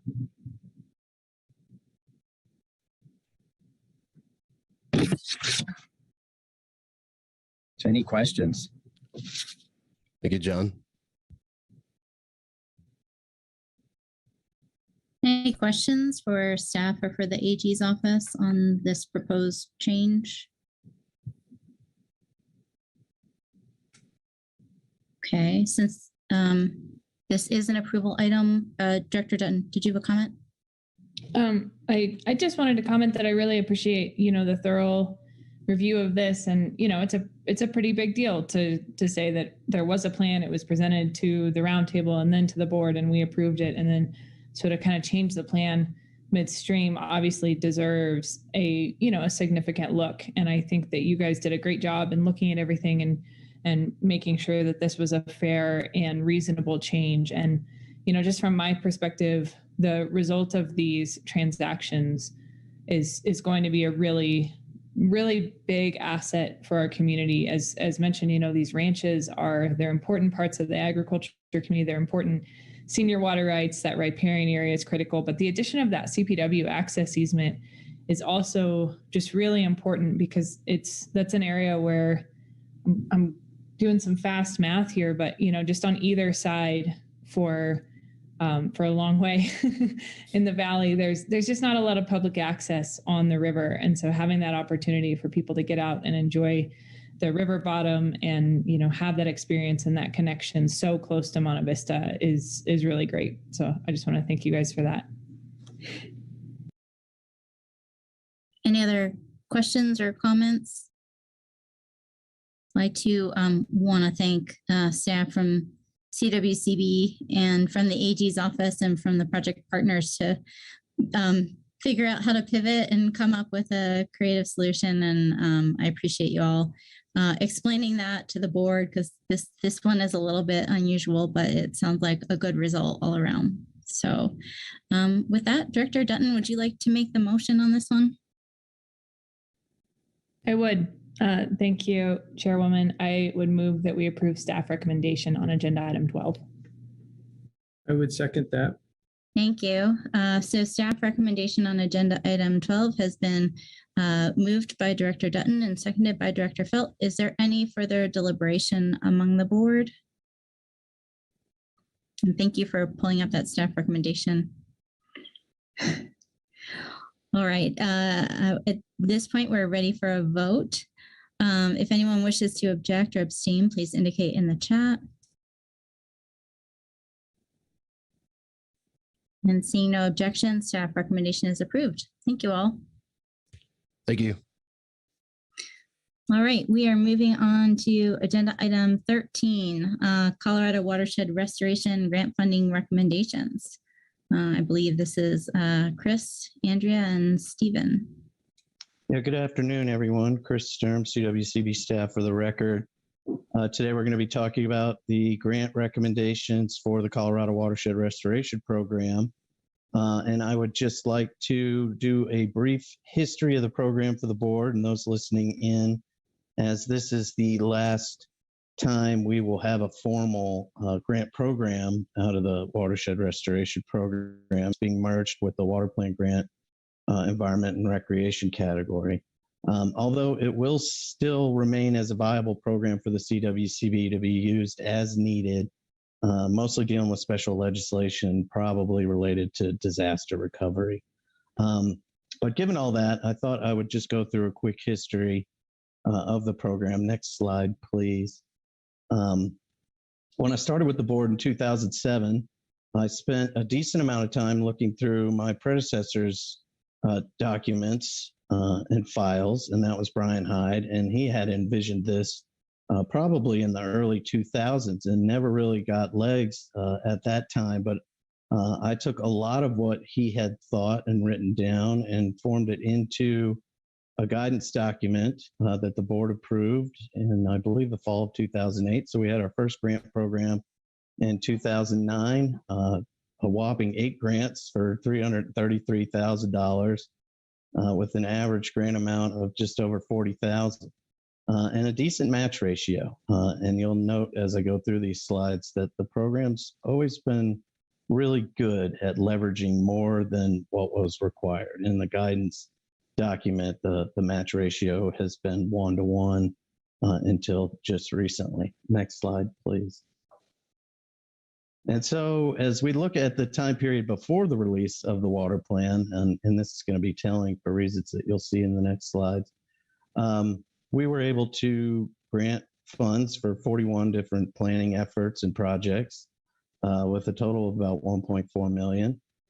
These were relatively small grants, trying to satisfy a lot of needs around the state with a pretty good match ratio, probably the best we ever had. And that makes sense. When your average grants are smaller, we're usually leveraging bigger grant dollars from other programs. Next slide, please. But after the release of the water plan, we had an influx of new funds for implementation, and we're looking at 7 years before this, and now I think we're looking at 6 years of grant cycles. We're able to fund 121 grants, $13.5 million.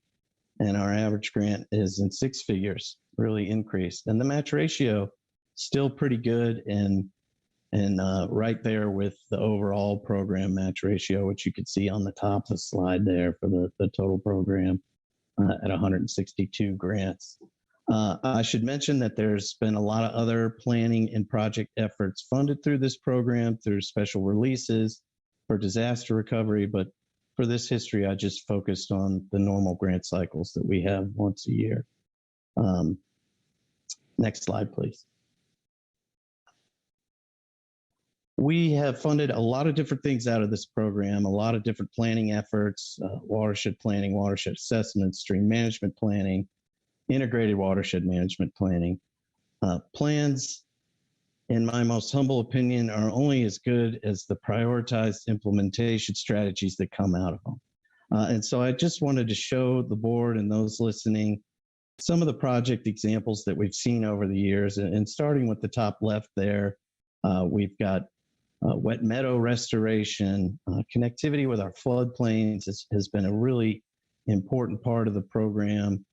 In the top center, we're looking at traditional riparian restoration on conservation easement. And then on the top right, we have gully stabilization. We've done a lot of channel stabilization, gully stabilization to try to get our watersheds more in balance or equilibrium with their sediment supplies. The bottom left is the Swan River outside of Breckenridge. It's one of my favorites. I call it a river resurrection project. And that the stream channel was buried in mine tailings for a very long time. And now there's an active channel in this location. Bottom center, kind of one of our bread and butter projects that we always appreciate and benefits lots of different water users, or diversion reconstruction. And this one on the Gunnison River was done for fish passage as well as boat passage, and the water users' ability to divert their full decree. And then finally, the last slide we have there, something we don't typically see, but I think something we'll see more of in the future, is the alluvial fan restoration. And this was something that was done after a fire that burned over a decade ago. I think this was the Walden Canyon fire, maybe. And reconstructing alluvial fans is important because this is where we could store a lot of sediment and dissipate flood flow energy as it comes out of the mountains. So thank you very much for indulging me with that brief history. And I'm done with the slideshow. Thank you, Vivian, if you're controlling the slides. Today, we're going to be talking about 14 grant applications. And I'm just going to navigate over to my board memo. The funding recommendations are in the table for the 14 different projects in the board memo. We unfortunately just did not have enough funding to meet all the requests this year. Most of these applications, all of them, warranted some funding recommendation from the staffers involved in the review. And I always appreciate those that participate on the committee, so thanks to all of you for that. So we had to take a really hard look and parsing down a little under $3.6 million in requests to a little over a $2.3 million recommendation. When we consider the several grant applications that were under 50,000 and approved at the director level, we're right around 2.4 million in total recommendations. The board might remember that this program wasn't refreshed in the last fiscal year, so it hasn't gotten funding since fiscal year 2021. And at that point, there was 4 million. And so the last grant cycle, I believe we recommended around 1.6 million total.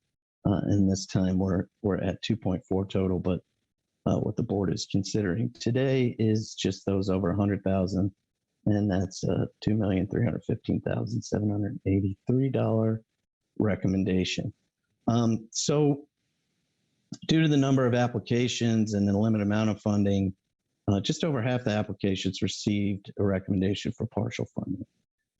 We took a lot of things into consideration when we decided which grant applications to recommend for partial funding. That included how well they scored. That included how often the applicant has been coming to the program for funding and how many active grants they have going right now. It also included how well the proposed project or planning effort could be implemented with partial funding, and whether or not we thought the applicant could come back, say in July of this year, to the water plan grant program to fund the other tasks that we're not recommending for funding. So that's kind of a quick overview of how we came to that partial funding recommendation. With that, unless there's any questions, it looks like there are, so I will hold for questions now. Thank you, Chris. Director Hawkins, did you have a question? Yeah, Chris, thanks for that presentation. It is super helpful, and I've been here long enough to just appreciate how much work you've put into this program. So thank you. I had a broad question that wasn't application specific, and that is, have you had a chance to talk with the applicants for the list that we have in front of us today? Can they all, manage to do something with their projects with the amount that is recommended? Do we know if anybody it's going to make the project not feasible? Yeah, we reached out. Thank you, Director Hawkins, for the question. We reached out to all of the applicants that we were recommended funding for, and I can't say if we heard back from everyone. I'll let Andrea and Steve chime in on that for those that they're presenting. But for those that we did hear back from, they said, yes, we still have a viable project. We can work with this. And thank you. We're appreciative of the recommendation that you made. But as we get into the specifics in the individual grant application recommendations, I'll let Andrea and Steve speak to the applicant's feedback on the recommendation. Any other general questions before we get to the specific grant applications that we're reviewing? All right, seeing none, Chris, please continue. Okay, so we're going to have Andrea Harbin-Monahan start us off with the first block of grant applications. Great, welcome, Andrea. Thank you. Good afternoon. Andrea Harbin-Monahan, CWCB staff. To answer your question, Director Hawkins, for agenda items 13A through D, they are all able to move forward with the funding that we are recommending. So for agenda item 13A, this is an application from the Rocky Mountain Field Institute for enhancing watershed resiliency in the Pike National Forest. Their objectives include reducing runoff and sedimentation, improving stream channel conditions, improving stream crossings, enhancing riparian vegetation, and reducing potential impacts from wildfire. This will be primarily, this will be primarily developing and implementing watershed restoration projects, so related to improving water quality and wildfire resiliency. And we are recommending a funding amount of $100,000 for this project. Are there any questions, or should I just move on to agenda item 13B? Do you want us to vote on them as a block or individually, Andrea? I'll leave that up to Chris, I suppose. Yeah, Chris Sturm again. Thank you, Madam Chair. I think the way that we organized this, and it was based on how we did it last year, we have a recommendation for the entire block. Okay. And if we need to take any amount, we can discuss that as we get to it. Okay. Are there any questions for staff on 13A? And did the applicant want to address the board on this one? I don't believe they called in. Okay. Let's keep moving then. All right, the next agenda item is 13B. This is, double check. This is an application from River Science for the Big Cottonwood Long-Term Recovery and Restoration Project. This is an implementation project meant to improve disconnected floodplains and will utilize post-assisted log structures to achieve that objective. They would like to reconnect the floodplain to spread and slow floodwaters, reduce frequent bank failures, expand low flow inundation extent, increase structure and geomorphic diversity, reduce velocity to increase aquatic habitat, restore deep incisions by trapping sediment to increase the elevation of the creek bed, mitigate steeper grades and faster flows, which will improve water residence time and infiltration, increase and restore habitat for aquatic and terrestrial wildlife, reduce growth of dangerous bank conditions, provide viable habitat, and serve as a model that can be transferable across the state to address long-term post-fire recovery needs. And this was one project that we are recommending full funding for at $99,344. I'll pause for questions if there are any. Any questions on 13B? And does the applicant want to address the board on this one? I believe Chelsea is on. I don't know if she plans to address the board unless there are questions. Hi, can you hear me? This is Chelsea Nutter. I'm with River Science. I'll be brief, but just wanted to say thank you to Chris Sturm and his team. They've really helped us in this community ever since the fire first broke out in 2016. We've been doing work there, and we just want to continue to do our work to help restore this stream, which is a major tributary to the Arkansas River. So thank you for your consideration of our proposal. Thank you for being here and for submitting the application. Okay, should we move on to 13C, Boulder Watershed Collective? All right, agenda item 13C is a project by the Boulder Watershed Collective for the Resilient Headwaters Planning Project. This is a project to develop watershed restoration projects that will be aimed at wildfire mitigation and stream restoration within the Boulder watershed. Their main objectives include increasing watershed resiliency through collaborative development of multi-objective forest restoration projects, expanding participation of private landowners in larger scale cross-boundary forest restoration projects, assisting with local agencies and communities in increasing capacity to build resilience through outreach planning and project partnerships, and improving watershed resiliency through expanded stream monitoring efforts in other areas within the Boulder Creek watershed. And we are recommending a funding amount of $145,000. And can you just remind us what the requested amount was on this one? The requested amount was $375,264. Any questions on agenda item 13C? Okay, and does the applicant wish to address the board on 13C? She was not able to make the call today. I am here.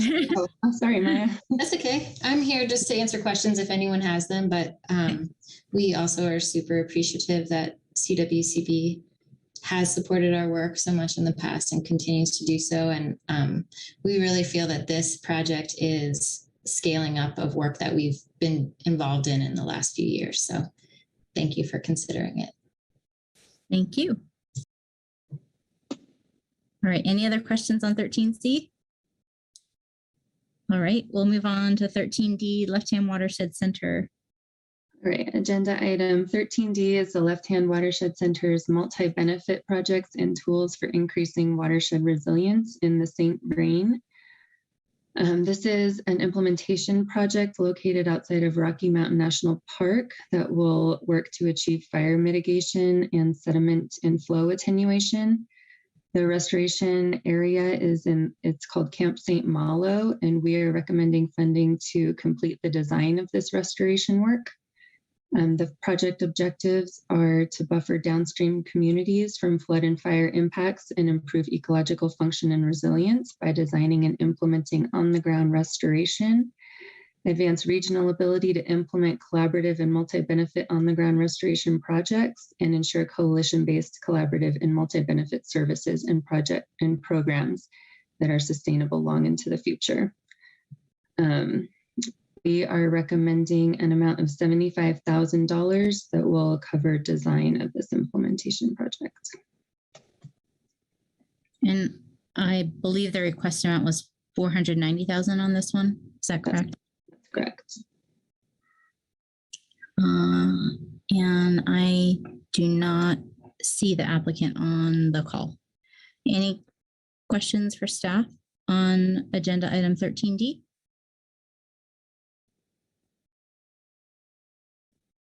All right, seeing none, Chris, should we keep rolling or should we vote on 13A through D? I believe that we should just keep rolling if that's all right with you, Madam Chair. Mm-hmm. And Steve Reeves is going to be up next. Welcome, Steve. Thank you, Madam Chair. Good afternoon, everyone. For the record, Stephen Reeves, CWCB staff. We will start with agenda item 13E. Application coming from River Edge West, the Grand Valley Fluvial Hazard Zone mapping and riparian coordination. This project has several objectives to coordinate the maintenance of previously treated sites in the Grand Valley River corridor, to conduct riparian monitoring within BLM and private lands, coordination with restoration efforts on private lands, monitoring maintenance through their stewardship program, training with ecology students, fluvial hazard zone mapping, and outreach with technical assistance. This project, we are recommending $80,000 out of the requested $157,434. And we are asking the applicant to start with the fluvial hazard zone mapping to further inform their restoration and coordination. And there will also be some other funds for what the applicant deems most pressing after that. I will pause for questions, and we also have Rusty Lloyd on the call today to help with questions or if he has any comments himself. Hi, I'm Rusty. I'll be real brief. I want to thank the staff and the board for your guys' continued work. This amount of funding does make our project viable and continues a lot of the work that we built upon in the Valley in conjunction with CWCB. And we hope that this paves the way for potential stream management planning or integrated watershed planning exercise that the Valley is going through for a river corridor initiative. So this does make it a very viable project. And we thank you guys for your work and your continued support. Thank you. Any questions for staff or for the applicant on agenda item 13E? Seeing none, let's move on to 13F, City of Glenwood Springs, 3 Mile Creek Confluence Restoration Project. Correct. 3 Mile Creek Confluence Restoration Project. This is a project that is at the confluence of 3 Mile Creek and the Roaring Fork. It's a highly used area with walking trails, ecological importance, aquatic importance, and also boat ramp, a lot of boat ramp use. This project has been fully designed. It's shovel ready. It aims to reestablish native riparian vegetation, planting 3,000 square feet of trees and shrubs, installing 1,000 linear feet of fencing to protect the ecology, and also implementing pathways to help usher the human use activities without negating the restoration efforts. I believe we have Trent Hyatt on the call today. I will pause for any questions. Any questions for staff? Seeing none, Mr. Hyatt, you're welcome to address the board if you wish. Hey, this is Trent Hyatt with the City of Glenwood Springs. Really appreciate you all, your continued support of this project. I do want to thank Chris and Andrea both for their guidance through the process. They've been really great to work with, and we're really excited to get this project going in the spring. Thank you. Madam Chair, I forgot the recommended amount is $130,000 out of the $158,000 requested. Thank you. And thanks, Mr. Hyatt, for joining us today. Any other questions on 13F?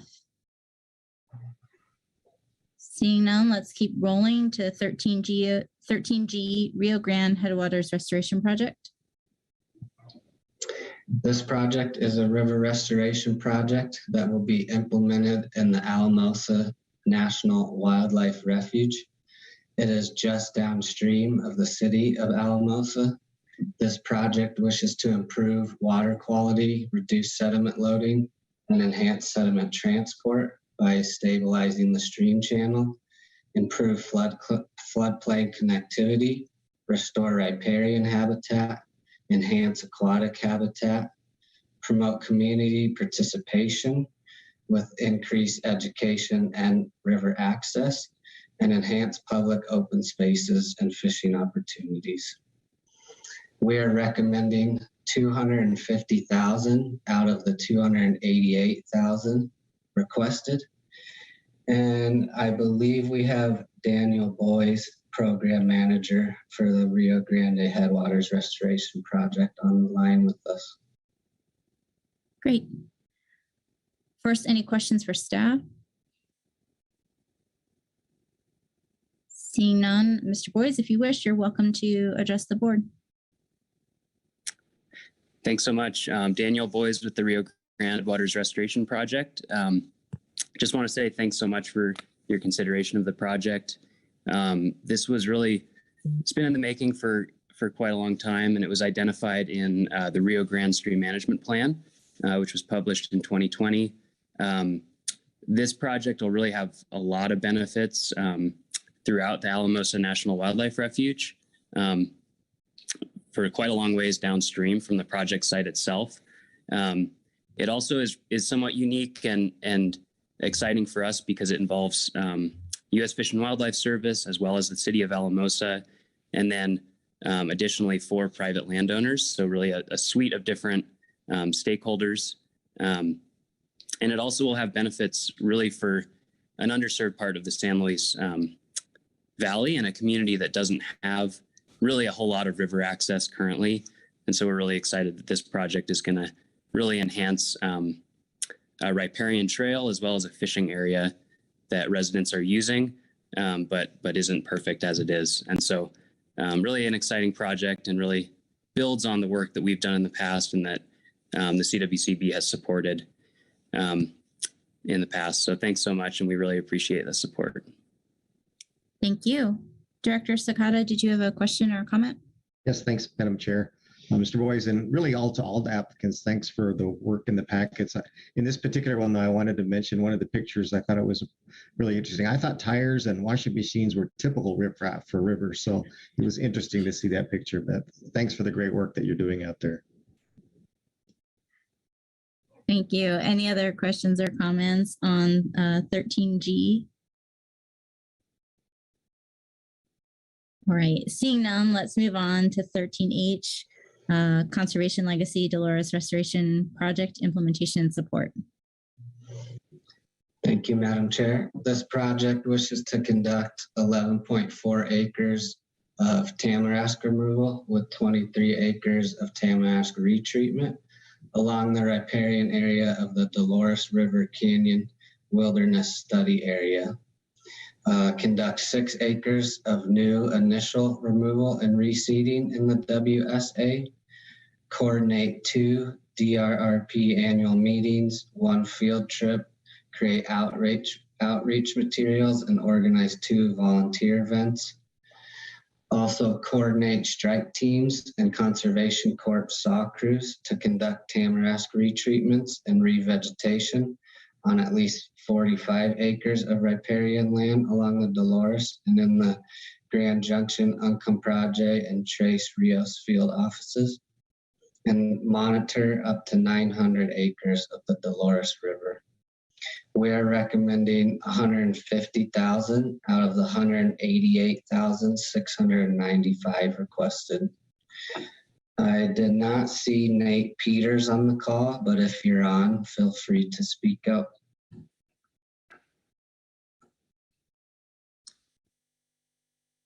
Any questions for staff on this agenda item? Okay, let's keep rocking and rolling. Moving on to 13I, Colorado Watershed Assembly. Thank you, Madam Chair. Colorado Watershed Assembly is presenting us with the development of high-resolution wetland maps for Colorado using machine learning. This is a statewide effort.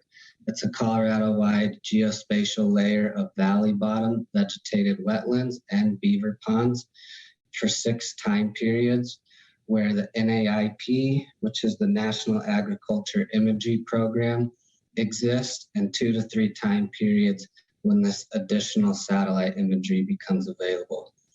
Colorado-wide geospatial layers of wetland subclasses for 2 to 3 time periods, as well as other key model layers are available. Colorado-wide layers of secondary wetland products for watershed and wildfire planning. A technical memo describing the approach, results, and uncertainty of application of the layers, and a publicly available citizen science project focused on tracking beaver activity statewide. This project will be performed by Linker Consultants and will be hosted and managed by the Colorado National Heritage Program on their new Codex interactive website. And we have Sarah Marshall from the CNHP, as well as Paige from Linker to handle any technical or overview questions if needed. Great. First, any questions for CWCB staff? And seeing none, the applicants are welcome to address the board if you so wish.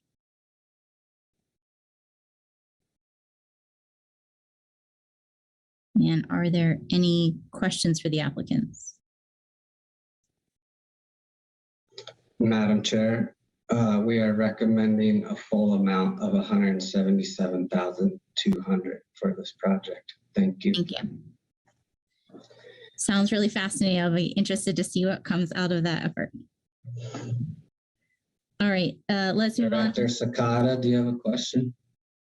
Thanks, Madam Chair, if I may. One question I have is there any ground truthing involved in this project at all, or is it just literally using machine learning and the maps that are generated?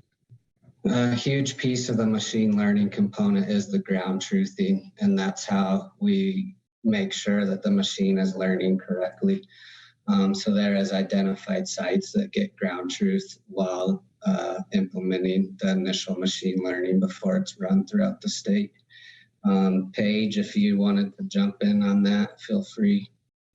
Yeah, short answer is the only way you can properly train a machine learning model is with kind of human input. And so we have a significant effort that's gone into the project that's providing match for this grant, as well as additional work under this grant to actually go through with CNHP's wetland scientists and manually delineate known wetland areas. So basically we say, these are areas of the wetland classes we're interested in that we know are correct, and then we build the model off those. There's also an aspect of testing where you do the same process to develop training data, but then you don't let the model see it, and you test the model's performance on the sort of blind training data. Cool. Thank you very much.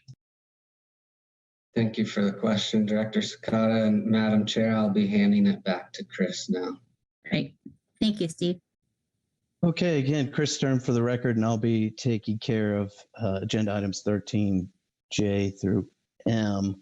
I'd like to just take a quick moment and publicly thank both Andrea and Steve for the work they've been doing. They're just doing an absolute tremendous job for the watershed and flood protection section.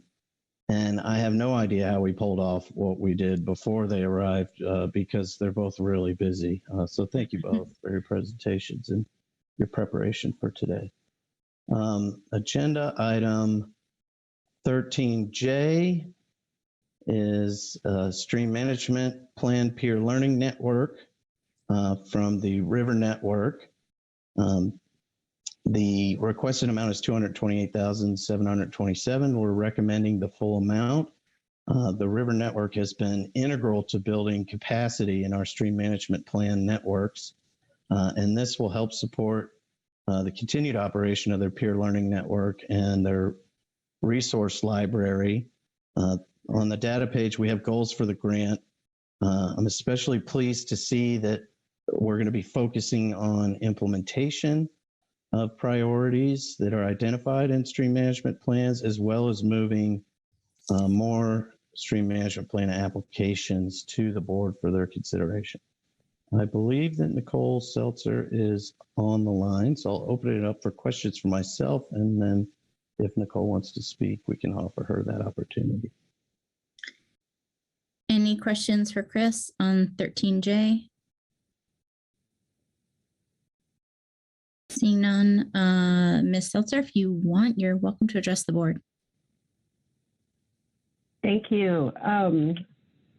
We've been working very closely with Chris and his team on this project for about the last 3 years, and I'm really excited for the opportunity to continue doing it. I think we've done a really nice job of building the capacity statewide of groups to do this kind of work, and we absolutely could not do it without CWCB's support and both financial and moral support. And so Chris and his team have been really so great in doing all of this work.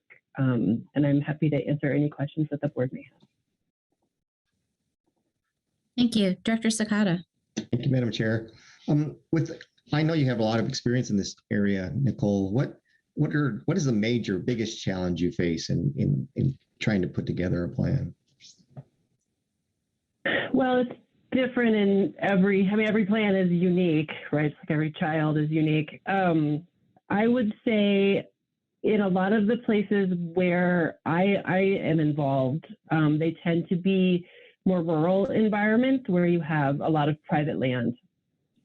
And I think the engagement of private landowners in these processes has been difficult statewide. I think everybody struggles with it because you often have a small group of folks who are being paid to attend meetings and go collect samples, and you need access to private lands, you need support by the private landowners. And so we've seen some really great examples of groups getting creative to try to engage landowners. Down in the Mancus, they've actually hired a part-time person that's all that they do is work with private landowners and engage those folks.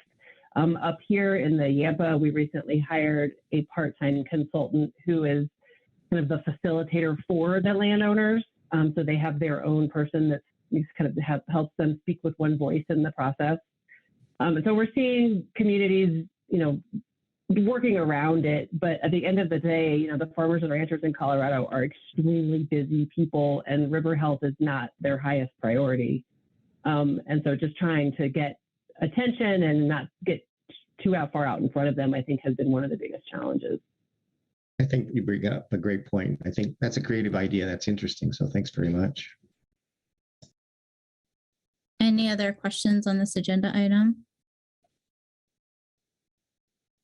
Seeing none, Chris, let's move on to 13K. Okay, 13K is the Purgatory River Integrated Watershed Management Planning Phase 2, brought to us by the Purgatory Watershed Partnership.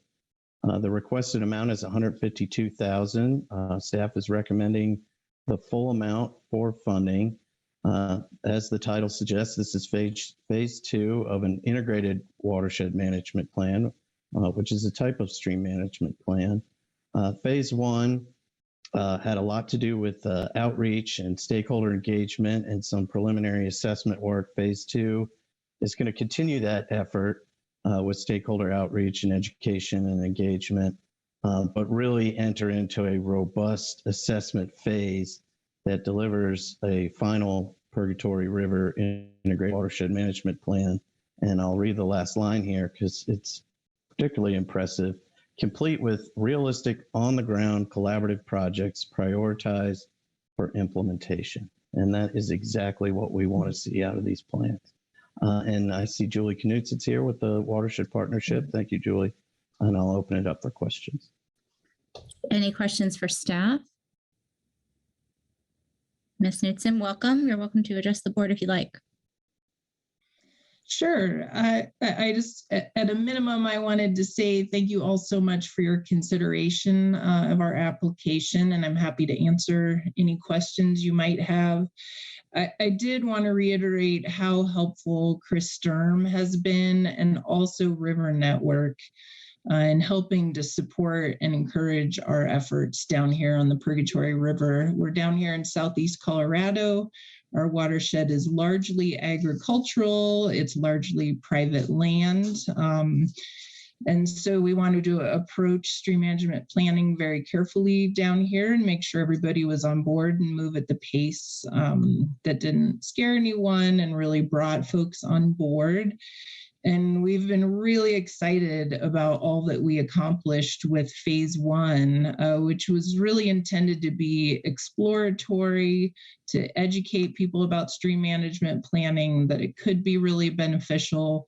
And we got a lot of really good support, and we actually were able to develop a couple of concrete projects out of our phase one efforts, which we have now gotten funding for, that's incorporating fish passage and boat passage and irrigation infrastructure improvements, and additional fish and wildlife habitat components into a historic diversion dam right here in downtown Trinidad.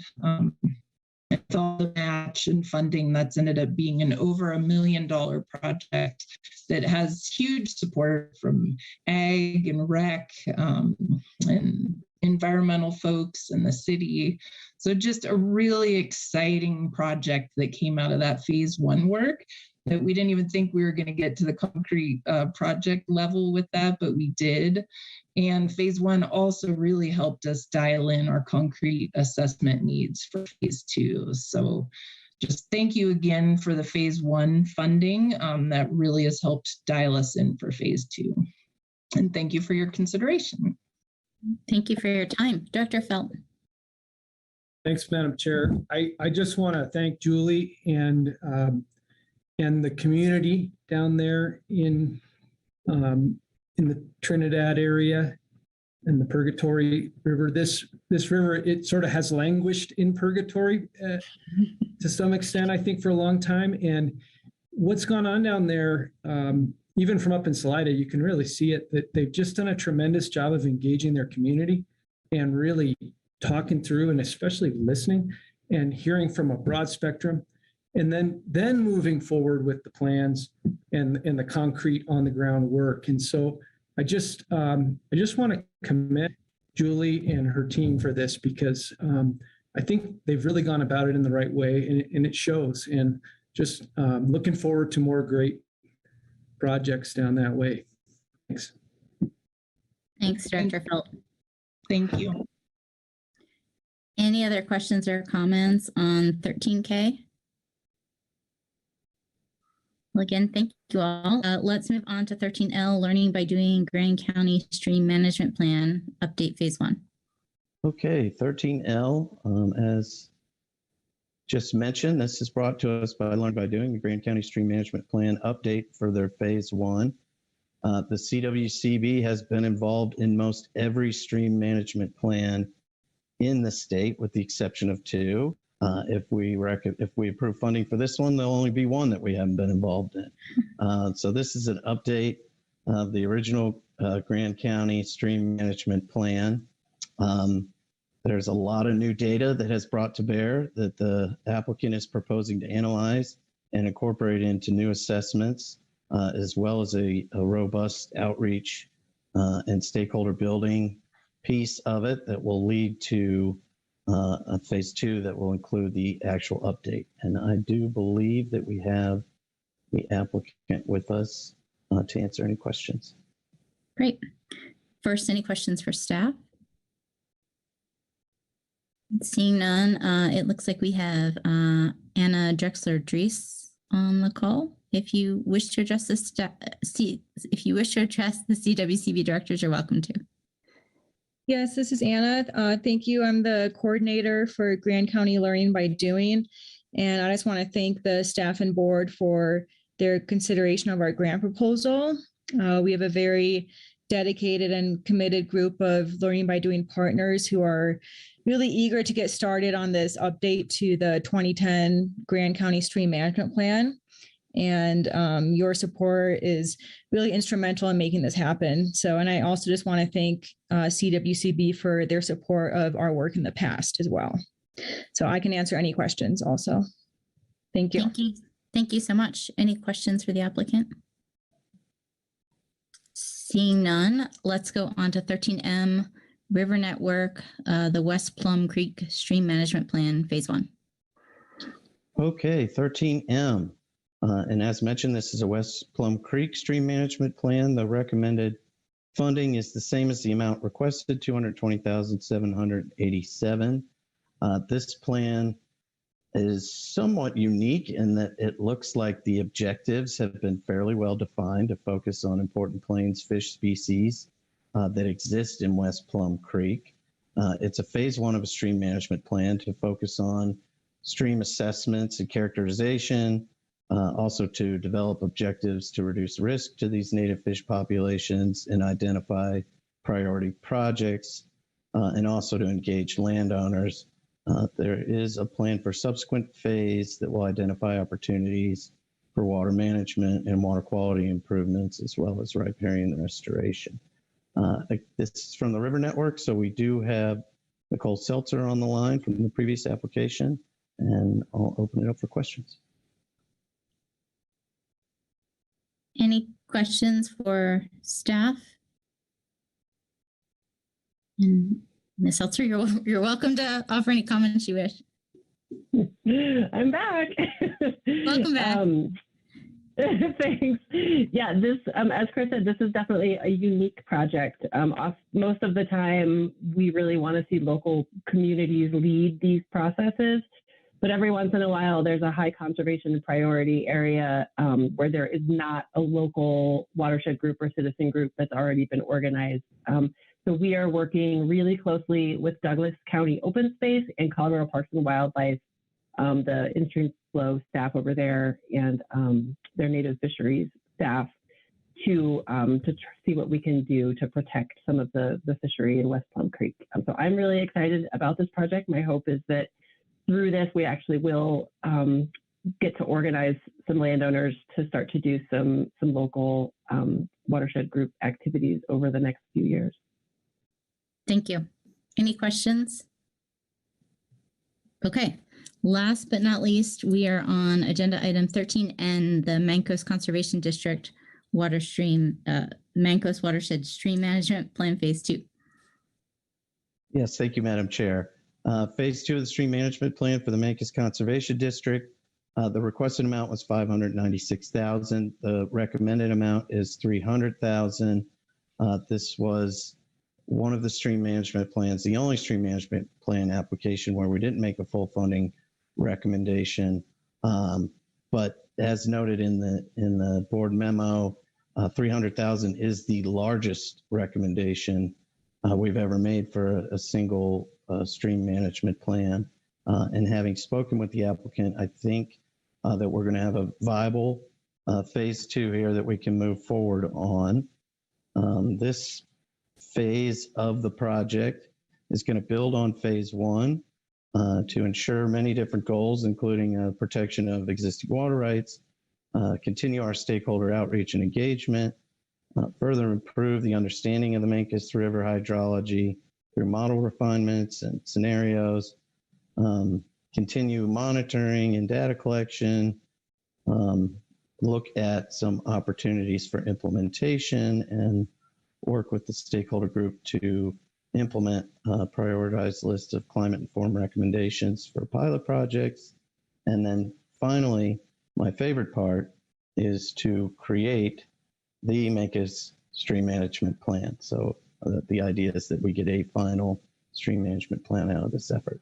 I believe Gretchen Rank is on the phone or on the call with us today, and I'll open it up for questions.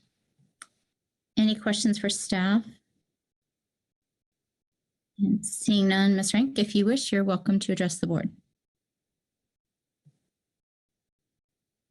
Hi, thank you so much. I would just echo, my previous applicants' comments and just appreciation to the CWCB board and staff. We are just so thankful for the partnership. We would not be able to do a lot of these projects within the Mancos watershed, not only without the funding, but also all of the help and expertise that comes along with it. Also, thank you to River Network for getting us into this a few years ago. We just saw so much momentum with phase one and so much buy-in from our community and our stakeholders. And so we just so appreciate the ability to move forward and continue that momentum and create a community-driven plan that's really going to give us direction for future projects. So thank you. Thank you. Director Hawkins, did you have a comment? Yeah, I just wanted to thank Gretchen for coming today and just point out to the other board members, I know that this is a large request, but I think that this planning process might be either unusual or unique in that it involves lands under the National Park Service and that are held by one of Colorado's 2 tribal nations. So thank you, Gretchen, for having such an inclusive planning process. I'm really excited to see what comes out of this work. Thank you. Are there any other questions or comments on agenda item 13N? Seeing none, I want to take a moment and recognize and thank all of the applicants. I know it takes a lot of time and effort to put together these applications. These are some incredible projects that we have the opportunity to help support today, and just want to thank the applicants, and in particular thank the CWCB staff. It also takes a lot of time and energy and frankly creative work to figure out how to stretch those dollars and do the most good with the funds we have available. So thank you all for all the effort that went into these recommendations today.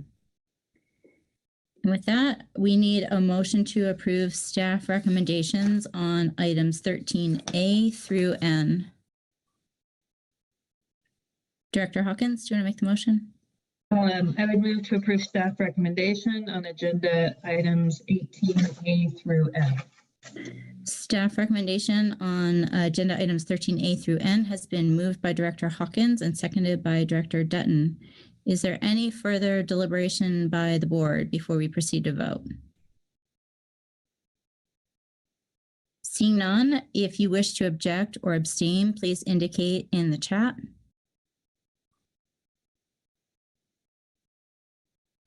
And seeing no objections, those staff recommendations are approved. Again, congratulations and thank you, everyone. Thank you. So this brings us to our afternoon break. We're doing pretty well on our schedule. Let's see if we can stay on schedule and come back from the afternoon break at 2:55, at which point we will be on agenda item 14, the Attorney General's report. Recording stopped.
Kyle, are we ready to commence? Yes, go ahead. Recording in progress.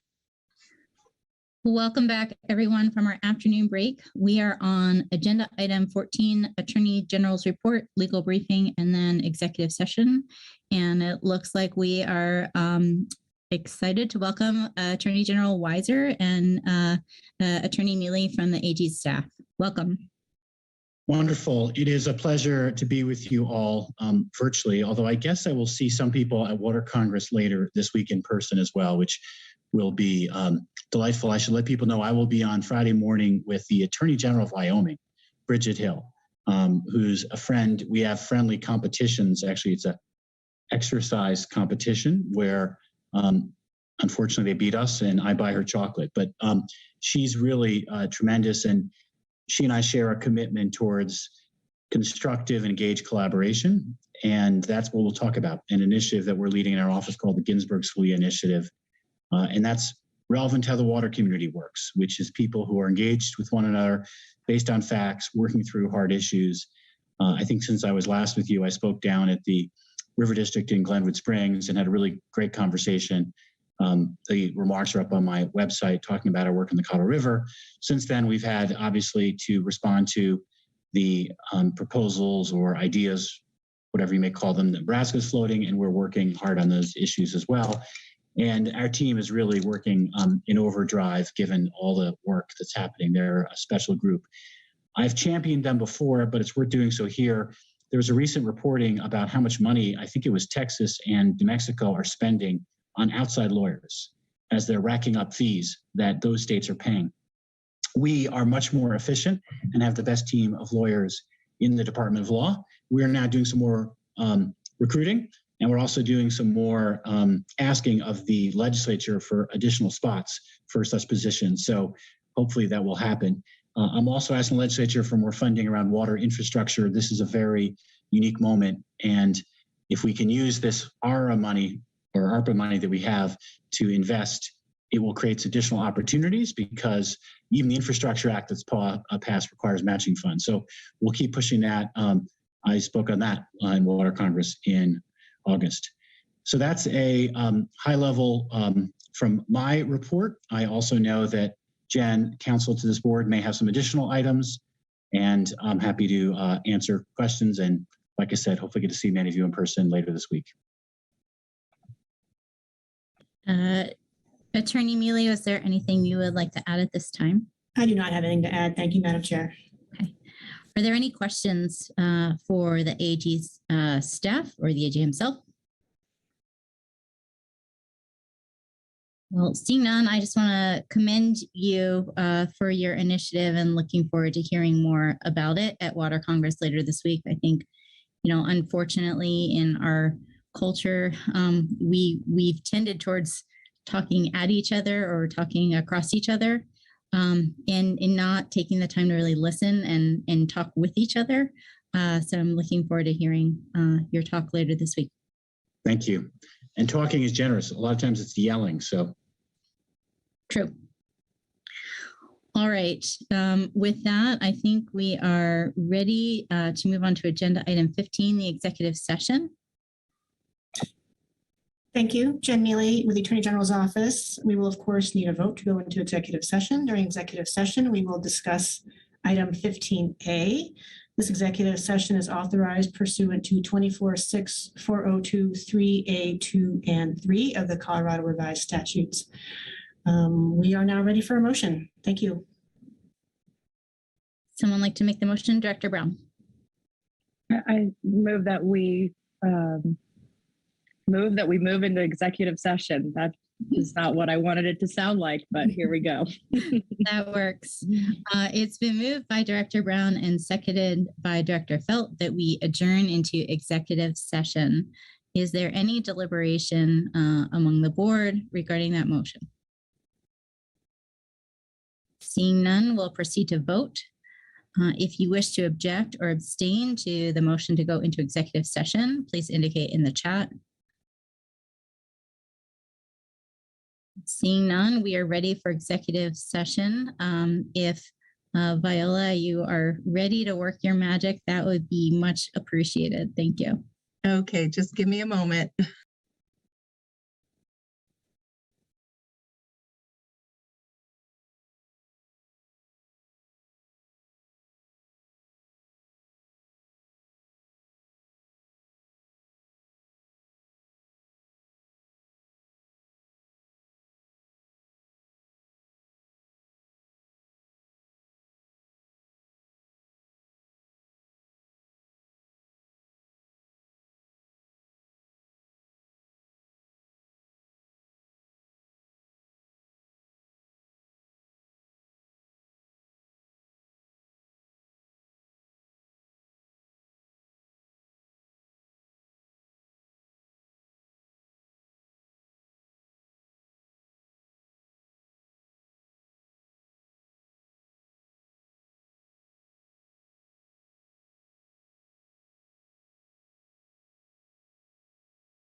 All right. Well, it looks like everyone has returned through the magical Zoom transport machine, and we are back. Recording in progress. We are back in open session on agenda item 16, the report from executive session. Councilor Mealy? Thank you. For the record, Jen Mealy with the AG's office. This is the report from executive session. This board went into executive session to consider agenda item 15A. Discussion during the executive session was limited only to that item and no formal action was taken. And we are now out of executive session. Thank you. And I just want to make sure I heard you correctly. I think that was item 15A. Is that correct? Yes, 15A. Thank you. Okay. Thank you for that report. We are now on to agenda item 17. This is a request for authorization to proceed to trials in stipulated opposition cases. Colin, I believe this is you.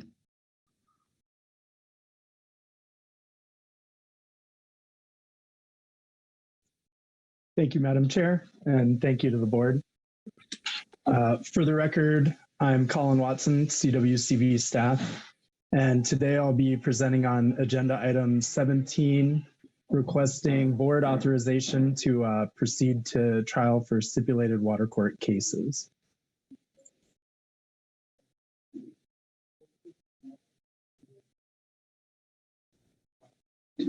So just a little background on these authorization requests for the board. These are cases in which CWCB has already stipulated. These are situations where other opposers still remain in the case and trial is set prior to the next board meeting. So trial is right around the corner. And staff is preparing for the rare situation where participation at trial is necessary to defend the CWCB's stipulation. And there is an update on this agenda item. So originally it was 17A and 17B, but for item 17A, the City of Westminster, CWCB staff is not seeking board authorization. Westminster has recently entered into stipulations with all parties in that case, and an unopposed motion to vacate trial was recently filed with the court.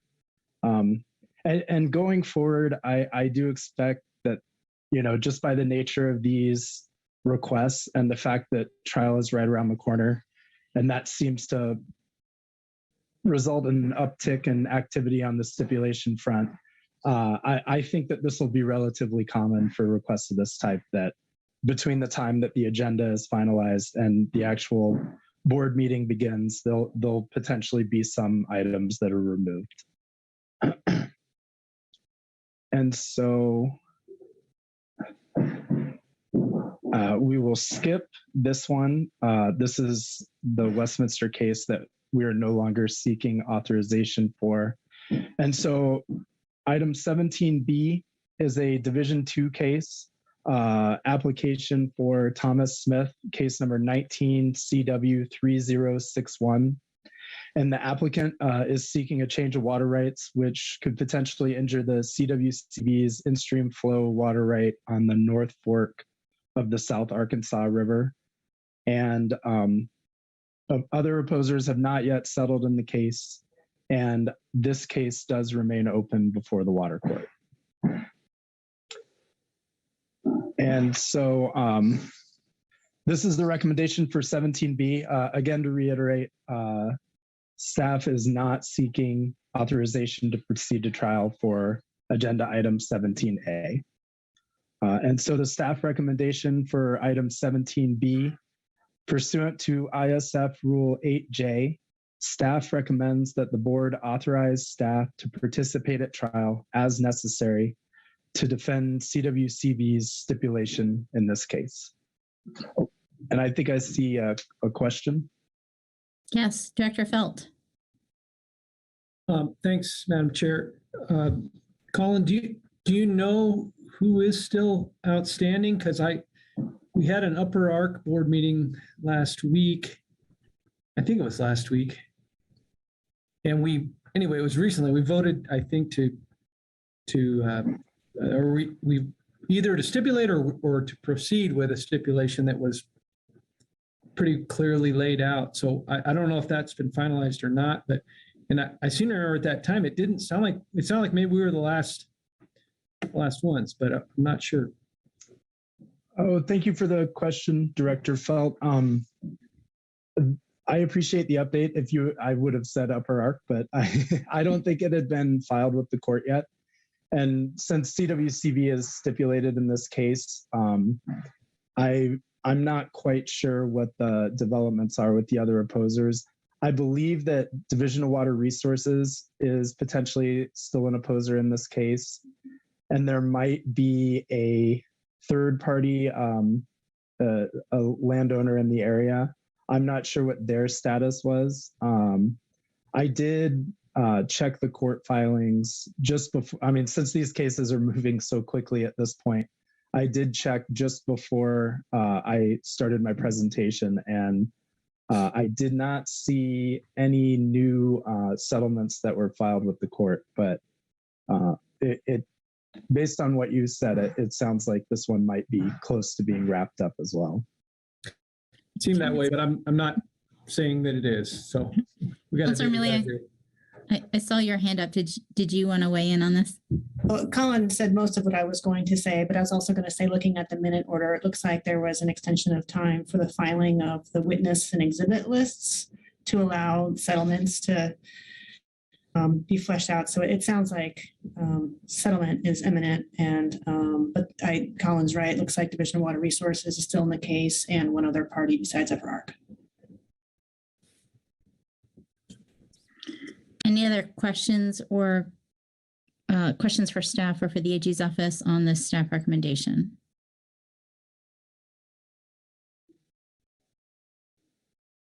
All right. It looks like we are ready for a motion. And again, just for the record, staff has withdrawn the request for action on 17A. So the board will take no action on 17A. And we are ready for a motion to approve staff recommendation on agenda item 17B, which is case number 19 CW 3061 in Water Division 2.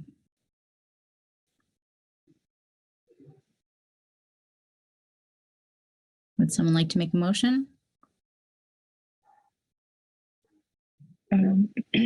Director Brown?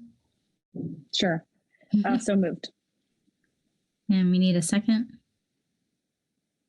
Director Hawkins? Staff recommendation on agenda item 17B has been moved by Director Brown and seconded by Director Hawkins. Is there any further deliberation among the board before we proceed to vote? Seeing none, if you wish to object or abstain, please indicate in the chat. Seeing no objection, this agenda item is approved. Thank you, and fingers crossed that everything resolves. Thank you, Madam Chair. All right, that brings us to agenda item 18, proposed temporary acquisitions for in-stream flow use. Kaylee, is this you and Pete?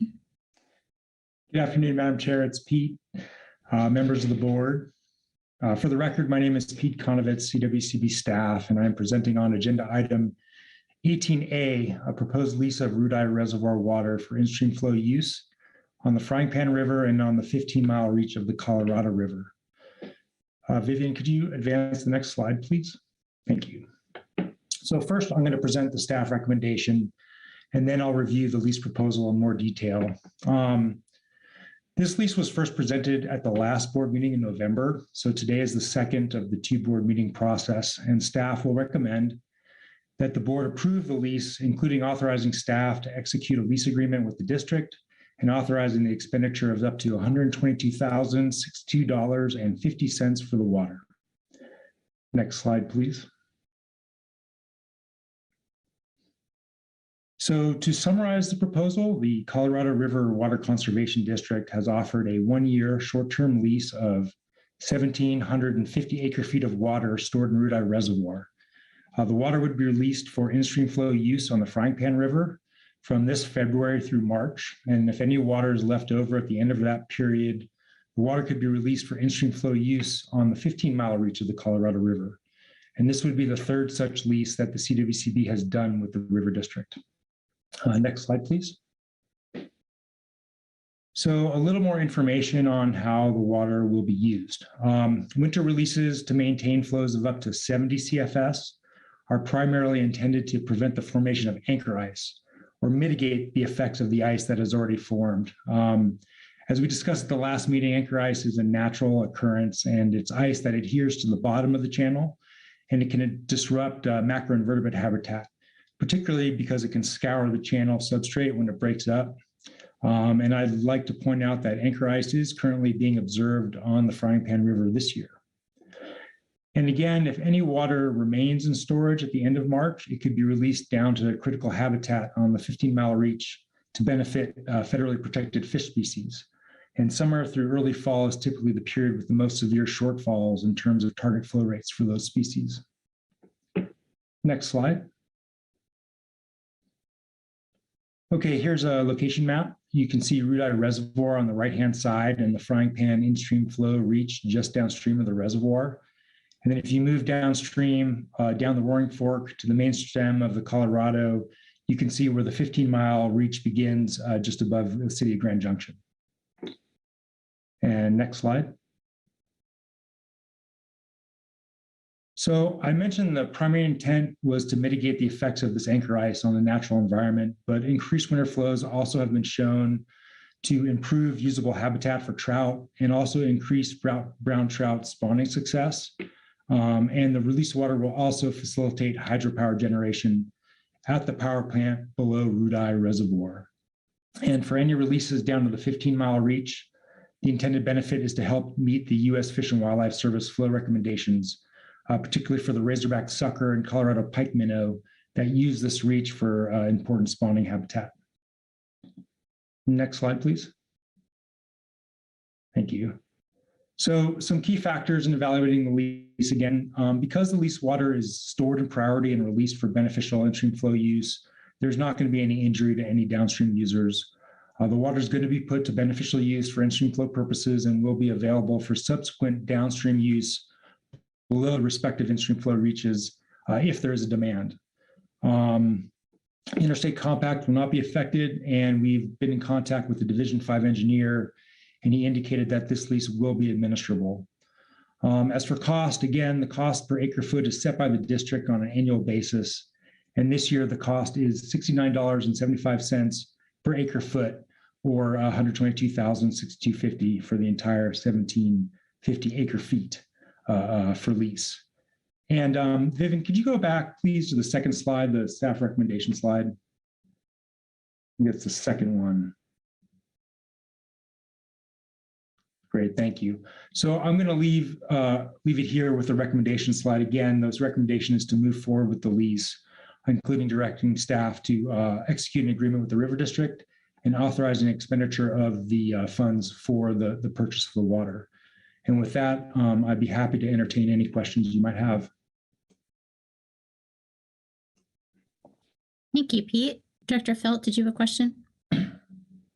Yeah, Madam Chair, maybe more of a comment. I know people know that I've sort of raised questions about this arrangement in the past, and I still have some of those questions, but I want to thank Pete for the work he did between the two meetings where we've discussed this recently. He sent me a very detailed kind of update on the discussions that they'd had with stakeholders in the area.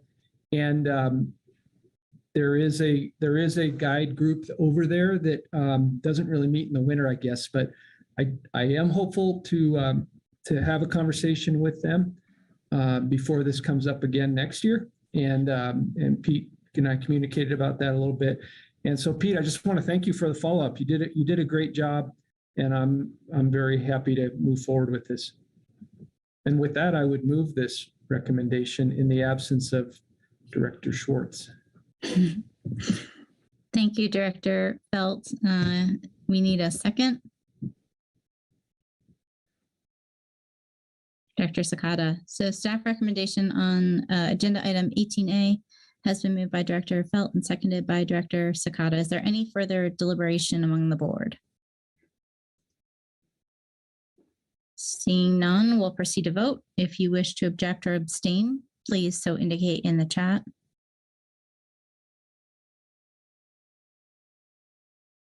Seeing no objection, staff recommendation is approved.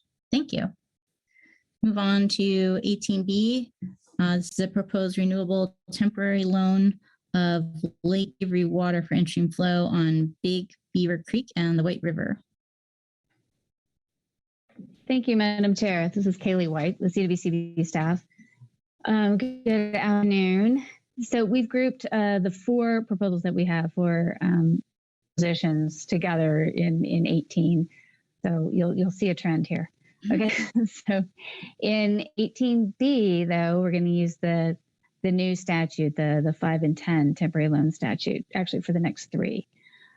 So this one is a proposed renewable temporary loan from Lake Avery, which is also known as Big Beaver Creek Reservoir, for in-stream flow use just downstream of the reservoir on Big Beaver Creek and on the White River. Now, this is the second meeting. We presented the first meeting at the last board meeting, and this one is an action item. So next slide. So the loan proposal is that this is temporary renewable pursuant to the new law, 3783-1052 that was passed in 2020, and the rulemaking that you all helped us with to promulgate last year in 2021. So our new rules. So the offers from the Colorado Parks and Wildlife, they offer up to 3,000 acre feet of water stored in Lake Avery to preserve. We're not going to go up to improve, just to preserve the natural environment to a reasonable degree. The time period is a 10-year approval period. And within that 10 years, the statute allows 5 years of use, no more than 3 consecutive years.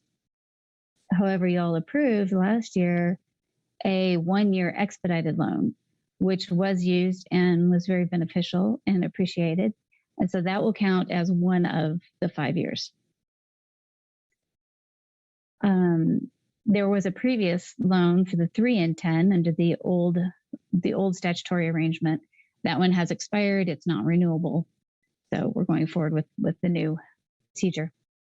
Next slide. So the water would be released from Lake Avery to help meet the decreed in-stream flow amounts, case number W3652, decreed in 1977, to preserve the natural environment to a reasonable degree on Big Beaver Creek down to the confluence with the White River for 2 CFS, and then on the White River all the way down to Piance Creek in the amount of 200 CFS. So the releases will help mitigate the low flow impacts to the White River fishery. There's high water temperatures, low dissolved oxygen, loss of habitat. The White River has been struggling in recent years. So this is a nice, good bit of fresh water to help those fish survive. Next slide. So you'll see in this little bit stretched out map that Big Beaver Creek and Lake Avery is over on the right. The Big Beaver Creek in-stream flow is a short little reach before it hits the White River. Then it flows down through the town of Meeker and all the way down to the confluence with Piance Creek. And that is a distance of approximately 42 miles. Next slide. So the factors that the board needs to consider are detailed in the board memo about the historical use and return flows. You know, this is in reservoir water. There's no return flows to maintain. The other water rates, yes, there's plenty of other water rates along the White River, but these releases have occurred before and they've occurred without any injury or problems with other water users. There shouldn't be any effect on the interstate compact issues as in the previous years. Maximum utilization, we'll use the water for in-stream flow and release it back to whoever needs it at the end of the reach. So it will be available for downstream use. And it is administrable as it has been in previous years. This is the same amount of water that we've had in previous years. So next slide. So today, this is the second of the 2 board meeting process. Kind of like the last ones, we need to take action today. No requests for hearings were received.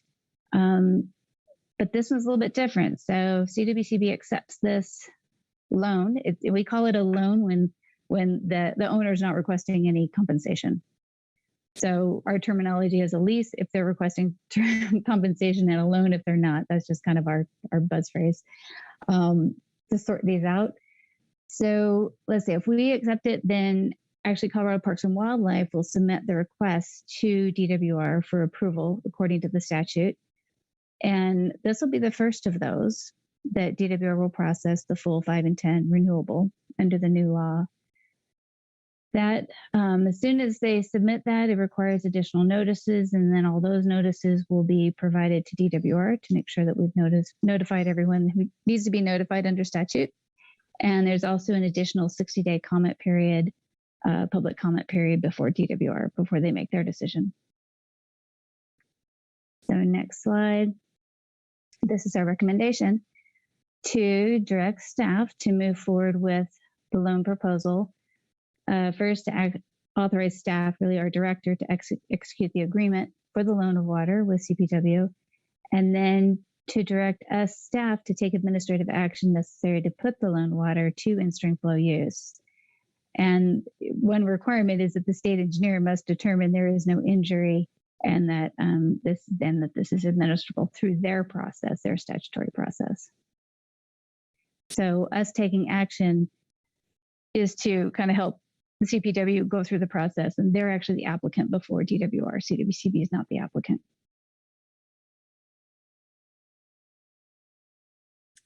First of all, thank you for clarifying the terminology. I would not have guessed that difference between loan and lease. So thank you. Director Felt.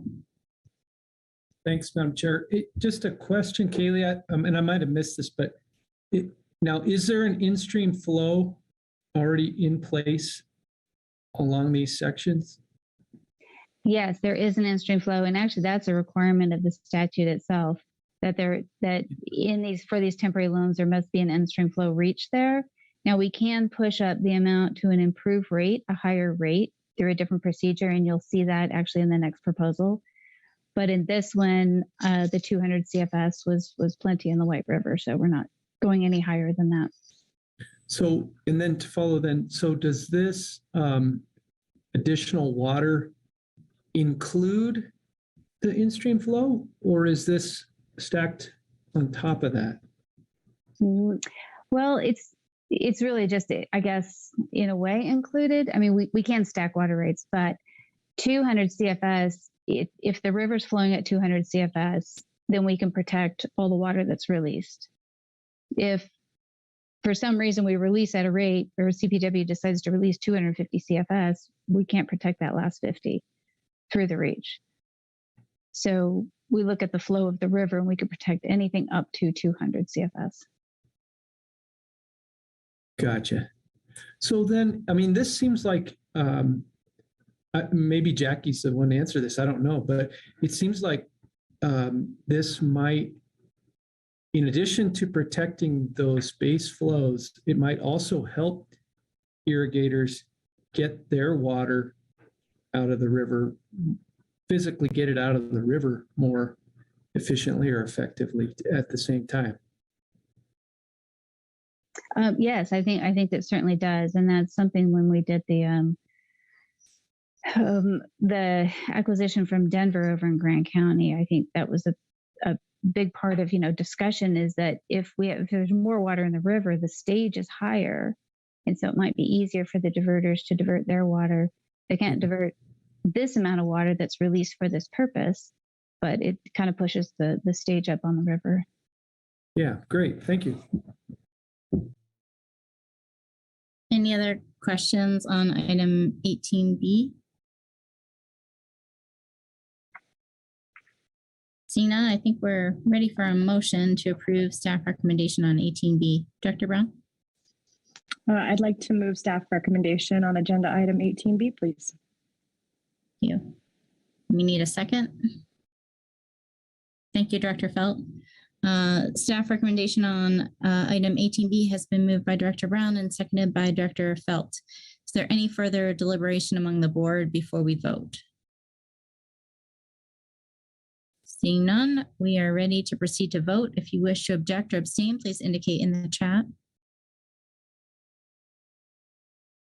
Seeing no objection, this staff recommendation is approved. All right, we are on to 18C. This is a proposed renewable temporary lease of Stagecoach Reservoir water for use on the Upper Yampa. All right, this is Kaylee White again, CWCB staff. So this is similar to the last one, but a little bit different, as they each are, always a little bit different from each other.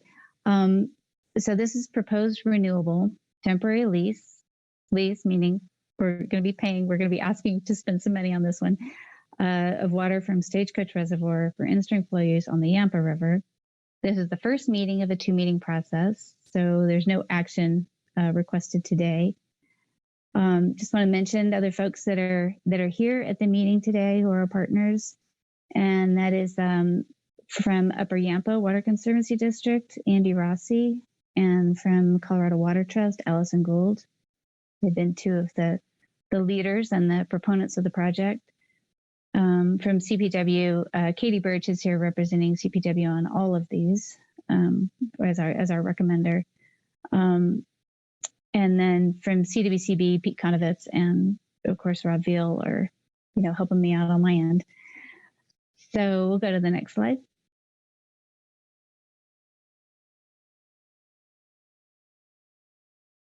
So this is also under the new law, the 3783-1052 that was passed in 2020, and our new in-stream flow rules from 2021. So this proposal is a little bit different. It comes from the Upper Yampa Water Conservancy District and Colorado Water Trust. So Water Trust has leased has a contract for water from Upper Yampa. And one of the uses of that leased water will be for in-stream flow.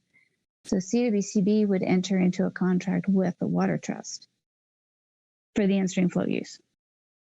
So this is an offer from water that was previously stored Stagecoach Reservoir to preserve and improve the natural resources to a reasonable degree. And when we say preserve, it's up to the existing decreed in-stream flow amount. But we need to go a little higher on that for this particular reach. So the time period will be a 10-year approval period that will be by Division of Water Resources for 5 years of use within that 10-year period. The CWCB had a similar lease in 2012 with help from Water Trust from Upper Yampa. And that was under the previous law, under the 3 and 10. That's expired. It's not renewable. It was very much appreciated, very successful, multi-party, collaborative to bring the water on down through Steamboat when, so as we all know, the Yampa gets pretty warm and the fish are needing some supply down there. So, but our in-stream flow is up high above, just down to Catamount. So we'll go next slide, and I'll show you a map in a minute. So the proposed use of water, as I said, is releases from Stagecoach to preserve and improve the natural environment. So the amount of water is interesting. There's 3 tiers that Water Trust has worked out with Upper Yampa. So the first tier is 100 acre feet, which is guaranteed every year. And there's a certain price that will change by year. I think right now it's somewhere around $48 an acre foot. There's a second tier, which has a similar pricing. And they're thinking it might be on the order of, I think between 2,000 and 5,000 acre feet. They really won't know until we get to the year. And then there's a third tier that's kind of an undefined amount of water. And I'll explain that later. So what we're looking for is a 10-year approval period. And then when we go to an implementation year, that's when we'll say, well, how much water are we talking about? How much do we, are we being asked to lease the water for? So there'll be no approval of expenditure at this stage. That will come later. Okay, so the preserve rate is up to the existing decreed in-stream flow rates. And our in-stream flow reach is from just below Stagecoach Reservoir, the confluence with Morrison Creek, down to the inlet of Lake Catamount. And for that in-stream flow, we have in the summer 72.5 CFS, and actually mid-August through the next March, just 47.5 CFS. So part of the reason that those rates are what they are was for water availability, because we're just downstream of the reservoir. So the improved rates that Colorado Parks and Wildlife has recommended extend in the summer only until mid-July, up around 250 CFS. So that's a little bit higher when the hydrograph, when the water's really running in the stream. Then from mid-July till the end of August, to bump the flow rates up to 150 CFS. Then from September through the following March at 100 CFS. So these releases at these rates, not that we'll get up to these rates, but we can protect the water if it goes up to these rates. These releases will help mitigate those low flow impacts to the Yampa, to the fishery. They'll improve the habitat conditions for the trout and the native mountain whitefish within the in-stream flow reach. So we'll go to the next slide. I think will be the map, right? Here's what I found. Excuse me, I have Siri or Alexa or somebody talking to me on my phone. I said the wrong word. Okay, so so you'll see in red, so we went ahead and made a broader map so you can kind of see the layout. So Water Trust can use this water released from Stagecoach Reservoir and lease or loan to other water users downstream. But the CWCB's portion is only on the in-stream flow reach between Stagecoach and Catamount.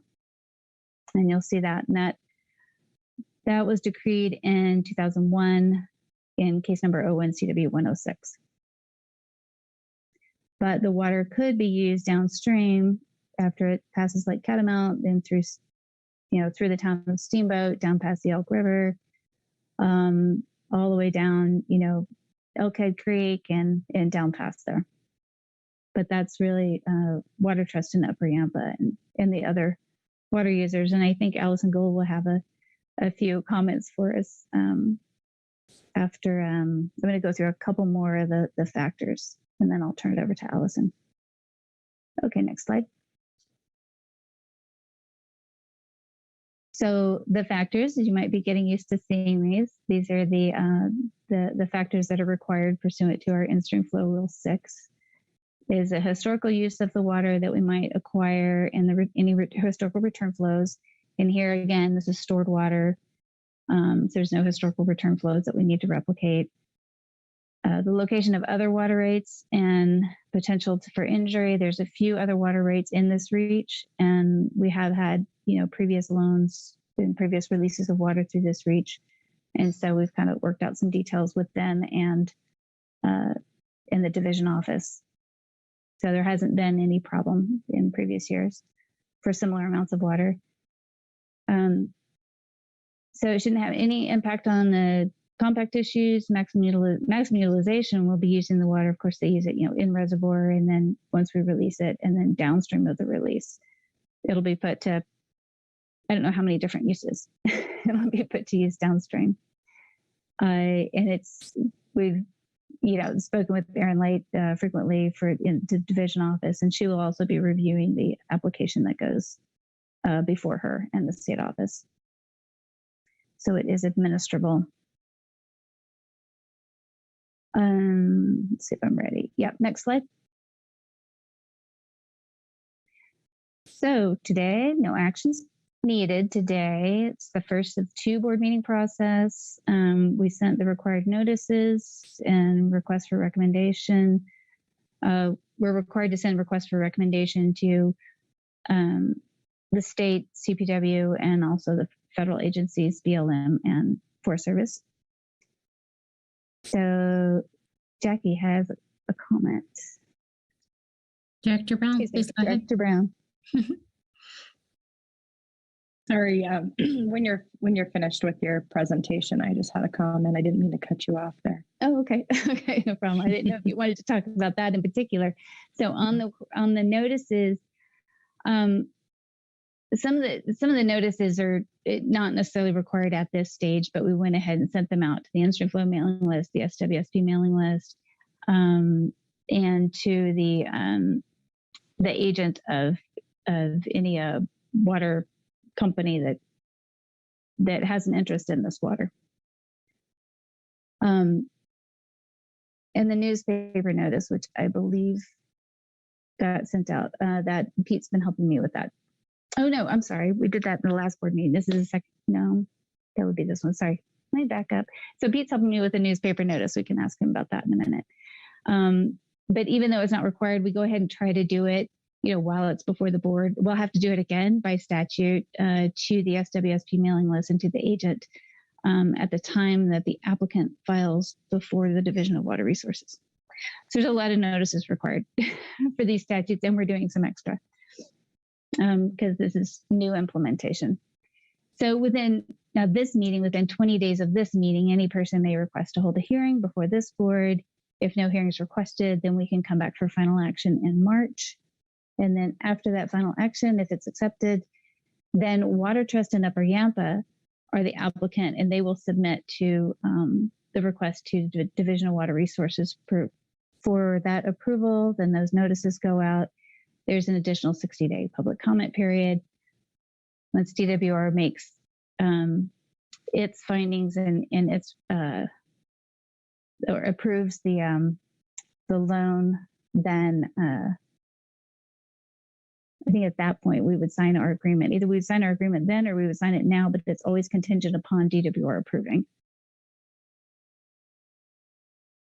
So next slide.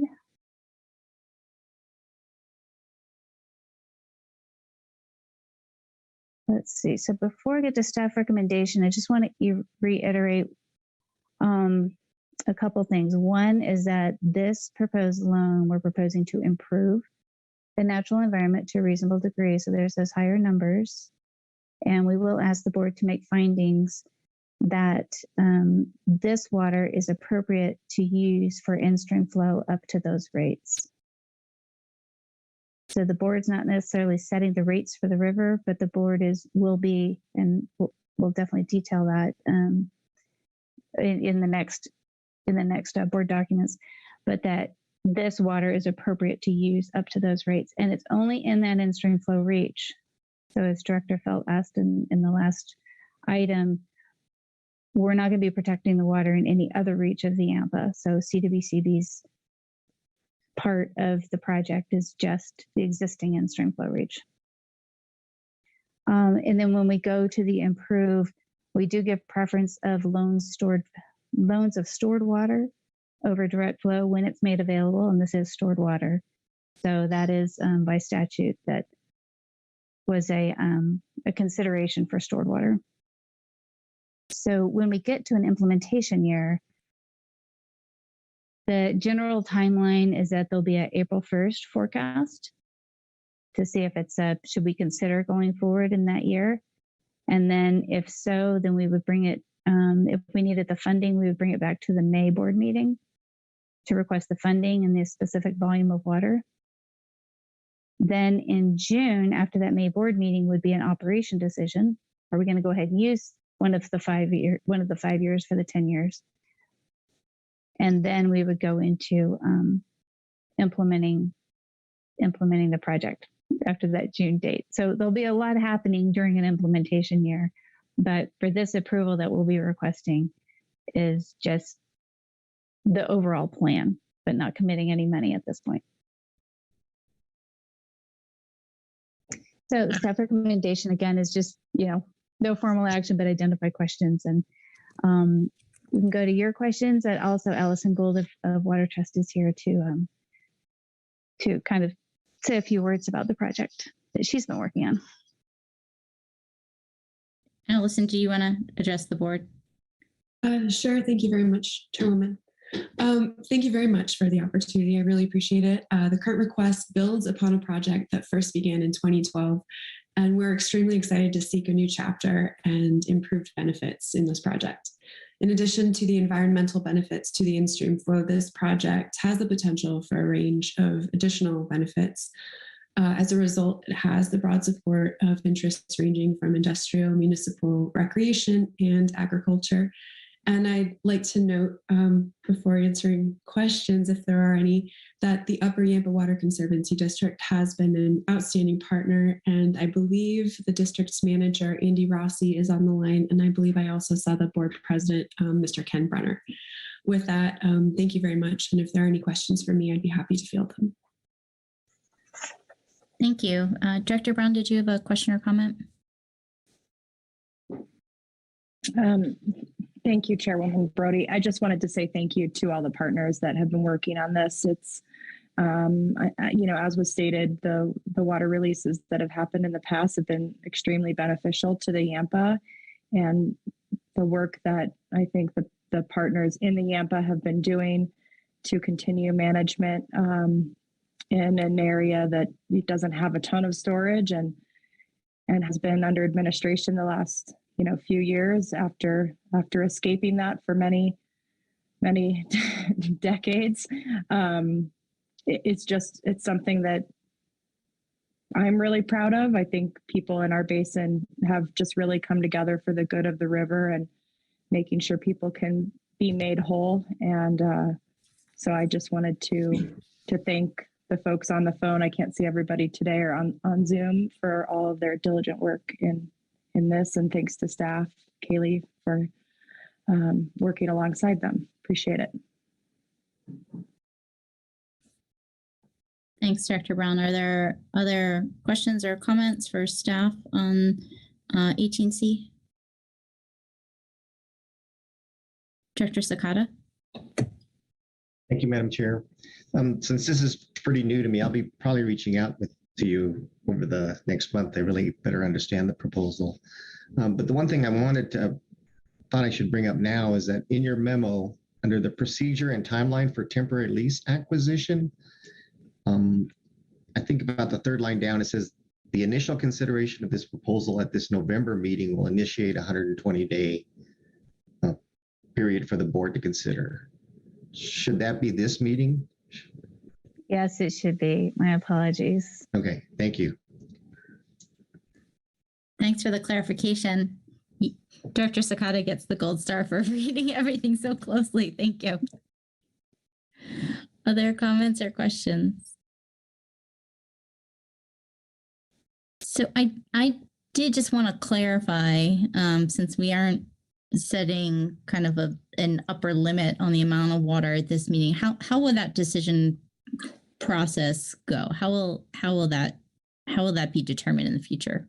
Is it just based on how much water is available or how much is in the river? I think I'd turn that over to Allison or Andy. Sure, thank you. I'd be happy to speak to that, Chairwoman Brody. The idea is that each year we will kind of come together around April 1st to take a look at what is in storage and available on behalf of Upper Yampa. Andy, if you'd like to elaborate on that, please go ahead. Yeah, thank you, Allison. Thank you, CWCB staff and board. Allison's correct. We tried to work with the Colorado Water Trust and our board to maximize both the operational and the financial utility as part of this program, realizing that, in just 5 and 10, we'd like to allow for some sort of flexibility, especially financially, on securing the water based on what is the projected need each year instead of locking in just a bulk amount every single year. So that's really the basis for the complexity of the contract, which is, I think, in your board materials, and we'd be happy to dive in to any of those specifics need be. Thank you. So then just to clarify what we should anticipate going forward, in any given year, let's say it's one of the 5 and 10, Kaylee, as I understand it, and correct me if my understanding is wrong, staff will be coming back to the board and recommending a specific amount of water for that year and requesting the funding. Is that correct? And how this is going to work? Yes, it kind of depending on the funding sources. Okay. There's certain funding sources where we need to follow policy 19, and we do come back to the board specifically for that. Okay. If we had other funding sources, we'd be happy to update the board on, operations of this plan, but there's other funding sources that we wouldn't need to specifically request board approval for certain expenditures. Okay. And is there an absolute threshold that we would not exceed based on the approved in-stream flow? At this point, I don't think so, except for the maximum flow in the river where we could protect any additional releases would be those flow rates that we're asking for approval on. Okay. So if the river's already at 100 and our flow rate for that season is 100, releasing any more water to the river, we couldn't lease it or protect it. Got it. So I guess that's where the upper limit comes from. Okay. Ken Brenner, did you want to make a comment?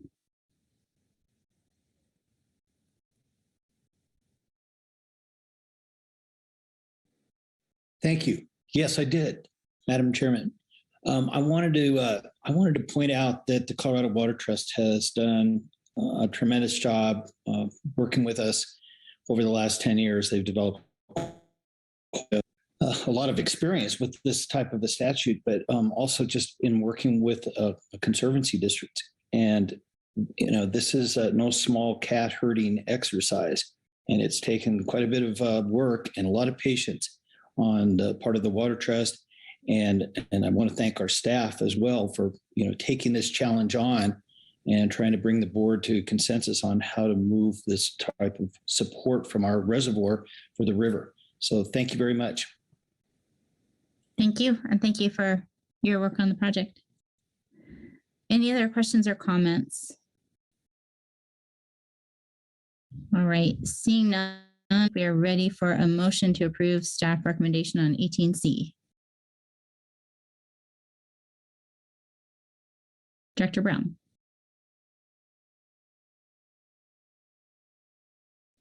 Sorry about that. So, but we don't have, do we have to have a staff recommendation? That's right. Okay. Thank you for clarifying. Okay. Yeah, Yep. So it's a recommendation for future board meeting. Thank you for clarifying. All right, on to 18D.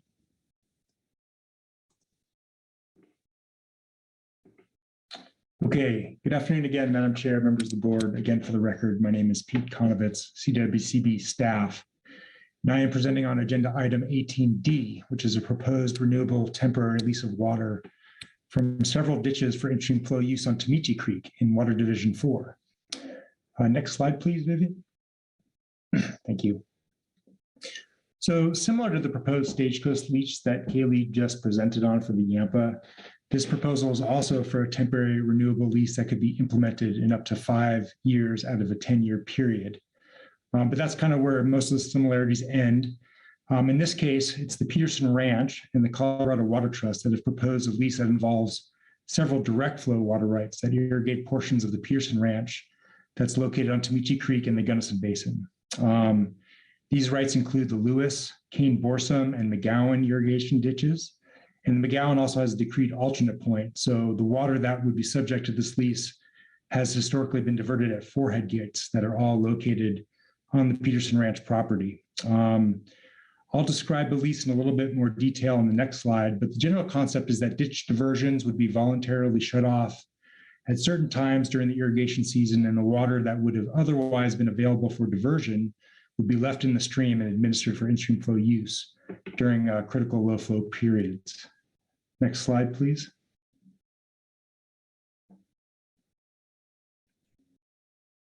So the proposal is for a split season lease arrangement where the water would be leased for in-stream flow use during one or more discrete periods within the irrigation season, as opposed to the water being leased for the entire season. Water users on Tamichi Creek generally irrigate from late April and May through July, then shut off in August to dry out fields and cut hay, and then resume irrigation in late August into the fall. And irrigation on the Peterson Ranch has historically followed this pattern, more or less. But under this proposed lease, irrigation would be shut off about a month earlier. Irrigation would be discontinued on June 25th under the proposal and through the end of July, leaving that water in the stream for in-stream flow use during that time. Irrigation would then resume in August and then potentially shut off again in September for another period of in-stream flow use. And I describe September as potential because the parties are still assessing whether a September lease makes sense in terms of the in-stream flow need at that time of year and whether it's workable in terms of being compatible with ranch operations. I think there will be a desire to include a September lease period as an option, but we'll have more clarity for you on that at the next board meeting. And the intent would be to implement this lease in below average years when the existing Tamichi Creek in-stream flow amount is probably not going to be met and when elevated stream temperatures become an issue, particularly in July. So the split season arrangement allows for water to remain in the stream during critical periods, but also allows for agricultural production on the ranch to be maintained, although there will be a reduction in yield as the hay is going to be cut a month earlier, essentially. Okay, this is a location map showing the existing in-stream flow reach on Tamichi Creek and the relative location of the irrigation ditches that would be subject to the lease. These water rights collectively irrigate about 220 acres of grass hay on both sides of the creek, and the distance from the Lewis ditch, which is the uppermost headgate, to the bottom of the in-stream flow reach at the confluence with Quartz Creek is about 7.25 miles. And that's the length of reach that would benefit from this lease. Next slide. So I'll describe some of the key factors to consider when evaluating this lease, and there's a lot more detail on all of this in your board memo. But again, the historic use of the water rights have been for irrigation, and return flows are relevant here. So both surface and delayed subsurface returns accrue back to the creek at various locations. So the timing, amount, and location of these return flows in part determines how much water the lease is going to add back to the stream. So in general, from a headgate downstream to the point of where the return flows come back to the stream, the net amount of water added is pretty close to the full diversion amount. Below the point where return flows come back in, the net amount added is closer to the consumptive use portion of the water right because those return flows have historically been there. And because there's multiple head gates and return flows are coming back at various points, the amount of water added to the stream will vary depending on location, but the net benefit will range from about 7 to 19 CFS at the end of June and between about 2 and 10 CFS in July. There are downstream senior water rights, both locally on Tamichi Creek and on the Gunnison. The Peterson Ranch rights are very senior and are rarely called out, but a downstream call in a very dry year is not unheard of. So when the lease is in effect, because irrigation is being reduced, the delayed return flows would potentially be reduced later in the season. And those may need to be replaced in the event of a downstream call. Again, calls are rare, and we'll be working with the applicants and DWR to address that potential issue. And I'll just note that DWR won't approve this lease without appropriate terms and conditions to prevent injury to other water users. There should be no effect on any interstate compacts, and the use of the water is going to be beneficially used for in-stream flow purposes on Tamichi Creek. All of the leased water will be available for rediversion below the bottom of the Tamichi Creek in-stream flow reach. Division of Water Resources will need to find that the lease is administrable in order to approve it. And I'll point out that a similar temporary in-stream flow release was previously approved for the Coates Brothers ditch, also on Tamichi Creek, located upstream of the Peterson Ranch. And that was successfully administered by DWR. So we're hopeful that this would be similar. Next slide, please. So again, this is similar to what Kaylee presented, a short just review of the acquisition process. Today is the first of a 2-board meeting. So there's no action today, no action item. The required notices and requests were sent out. If there's no request for hearing, the board may approve this lease as early as the March meeting, the next meeting. And if it is approved, then the Peterson Ranch and the Water Trust will cooperate to submit a request to the Division of Water Resources to approve the lease pursuant to the statute. And that will also trigger another round of notices and another comment period for DWR's review. Next slide, please. So again, there's no action, no recommendation at this time. We just wanted to present the proposal, identify questions of concern for staff that we might be able to address at this meeting or at the next meeting. And I'll also note that Tony LaGreca from the Water Trust and Kathleen Curry from the Peterson Ranch are both, I think, present on this Zoom call, and I think they would also be available to answer questions if you had some for them. So thank you, and I'll answer any questions now that you might have. Thank you, Pete. So first questions for staff. Director Hawkins, did you have a question for staff? I had a couple, if that's okay. Sure. And I am really excited to see this coming before us. It looks like a great partnership with the ranch partners. The memo was a little lighter on details than I anticipated, particularly on injury administration and what we're protecting in the natural environment. I am assuming that if there is an existing in-stream flow, we have some idea about what we're protecting in Tamichi Creek. And so I don't know that I'm asking for those today, but I think we will need those in detail before we approve them. So when could we expect to get those details? And are we really looking at a March potential for approval, given that that there are potentially some tricky details to work out before our board considers this for approval?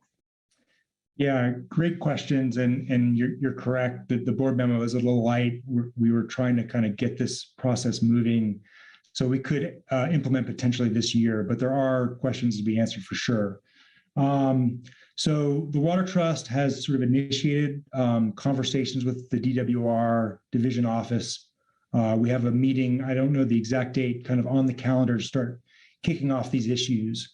The applicants have hired an engineer, so there's a draft engineering report that has been prepared that has a lot of the information that DWR is going to need. It's still in draft form, so we didn't include it in your packet. Similarly, there's been a evaluation done, a professional evaluation, for the cost of the lease. But you're correct. A lot of these issues, will need to be worked out. So I anticipate having all of this information and a lot more of this stuff buttoned up, by that second meeting, so you can kind of make those informed decisions. I just want to add on that point before Director Hawkins continues with her questions. I do think it's also important for water users and other members of the public who might have an interest to understand that type of information so that they can participate in the process if they so choose. Mm-hmm. So I want to understand from staff how you're going to make sure that while we certainly appreciate the desire to move quickly, that we're not moving so quickly that we don't allow for that full participation among those interested entities. Yeah, agreed. And I think, we'll have to have that information in order for the public and the board to be able to sort of adequately consider whether this should move forward. But I know there's a lot of work to do in the next 60 days, but, we've got a lot of these things teed up already. So I think we're in a good position to sort of, meet that. Okay. Director Hawkins, did you have anything further? Okay. Thank you. Other questions or comments on this staff recommendation? Okay, and did the other project participants want to address the board?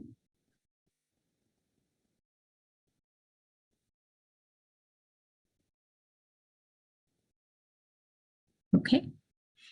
Hearing no further comments, again, this is just an informational item at this time. So we will take action either at the next board meeting or a subsequent meeting when it's ready to come back to the board. Thank you, Kaylee and Pete. And that brings us to our final, but certainly not least agenda item for today, which is agenda item 19. Rob Beal and Brandy Loken, welcome. So thanks. For the record, this is Rob Beal, CWCB staff. I will be bringing us home and hopefully we can get out on time today. So that's always a bonus. This is agenda item number 19. These are the 2022 in-stream flow recommendations for Water Divisions 4, 5, and 6. This is an action item. Staff is requesting the board form its intent to appropriate in-stream flow water rights on 7 stream segments that are located in those water divisions.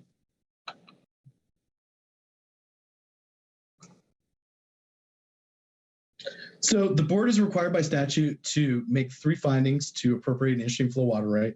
While those findings are not required today, you don't have to make findings today. I thought it was important just to run through those once again, just to remind you what they are. The first is that there's a natural environment that exists. So documentation of the natural environment was provided by the recommended entities, which was also quantified using R2 cross.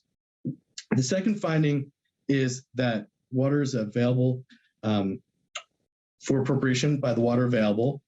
So staff conducted independent analysis to determine if water is available for each appropriation. This includes using the best available data, which may include permanent or temporary gauges, diversion records, stream stats, discussions with staff from Division of Water Resources and other stakeholders. And then finally, the third finding is that there's no material injury to other water rights. I just want to note here that there are several recommendations this year where staff is working with individuals to recognize some present undecreed uses as part of the 1023V process. And I'll try to mention those as I go through each individual stream. But we're working on that to make sure that none of those undecreed uses are curtailed in the future. So staff provided the board with executive summaries and appendices of all the technical data that we use to generate these recommendations for these stream segments. And those documents would fulfill the, provide you with the information to make those 3 findings when needed. This might be a good place to discuss some of the outreach completed by staff during this past year as well. We included in the executive summaries this year a small paragraph that kind of details for each recommendation the outreach that was done. But more generally, notice was sent to over 1,200 people on the in-stream flow subscription mailing list in March and November of 2021. Letters were sent to individuals who own property adjacent to the proposed in-stream flow reaches. Staff also communicated with Division of Water Resources staff on each recommendation, and we held public meetings with county commissioners and local stakeholder groups and just local stakeholders in general. So here's a slide that I just want to provide a quick review of the R2 cross parameters, which are used to quantify all the recommendations today. So once again, R2 cross is used to model the hydraulic parameters of wetted perimeter, average depth, and average velocity. In the 1970s, CPW developed these minimum flow hydraulic criteria, which are shown in the table below. For the first decade of the in-stream flow program, only 2 of 3 of the criteria were used to develop in-stream flow recommendations. And this resulted in single flow rate year-long recommendations. And the early 1980s, CPW determined that all 3 criteria were needed during that high flow period, so that summer period, for minimum protection of the fishery. And meeting this 3 of 3 criteria is the reason behind several of the increases being recommended today as well. So just give you a quick overview map of where these 7 recommended reaches are. They're indicated in yellow and have the names attached to them. So there are 3 recommendations in Water Division 4. One is on Italian Creek, and the other is on Lotus Creek, and those are in Gunnison County. Kind of all the way to the other end of Water Division 4 is Spring Creek, which is located in Montrose County. There are 2 recommendations in Water Division 5. Those are for Kinney Creek and Spruce Creek. Kinney Creek is in Grand County, and Spruce Creek is in both Grand and Summit counties. And then finally, in Water Division 6, there is Deep Creek and Watson Creek, which are both located in Rapp County. So I'll be going through each of these recommendations really briefly, provide some highlights of the natural environment. First up is the Italian Creek, which is located about 8 miles north of Taylor Park Reservoir. High Country Conservation advocates recommend that CWCB appropriated an increase to the existing in-stream flow water right on this reach of Italian Creek. This reach is 2.42 miles long and starts at the confluence of South Italian Creek and goes down to the confluence of the Tail River. The existing in-stream flow decreed to the CWCB is for the same reach and was for a year-round rate of 2.5 CFS. HCCA is recommending an increase during the high flow period to meet all 3 of the habitat criteria. and to fully protect the riffle habitat used by 4 different trout species, including Powell River cutthroat trout. So on each of these slides, I have the flow rates for the increase. I have the existing in-stream flow as well listed. In the sense of brevity, I'm just going to mention that they're there. They're the same rates that are included in the staff recommendation and in the executive summaries as well. So next up in Water Division 4 is Lotus Creek. This is also a recommendation from HCCA for an increase to an existing in-stream flow water rate. Lotus Creek is located about 3¼ miles southwest of Taylor Park Reservoir.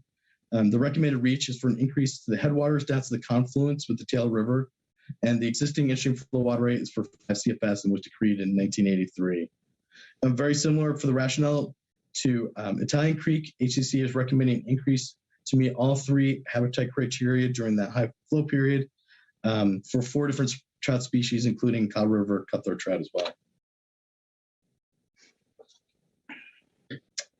Moving further west into Water Division 4 is Spring Creek. This is located about 14 miles northwest of the town of Nucla.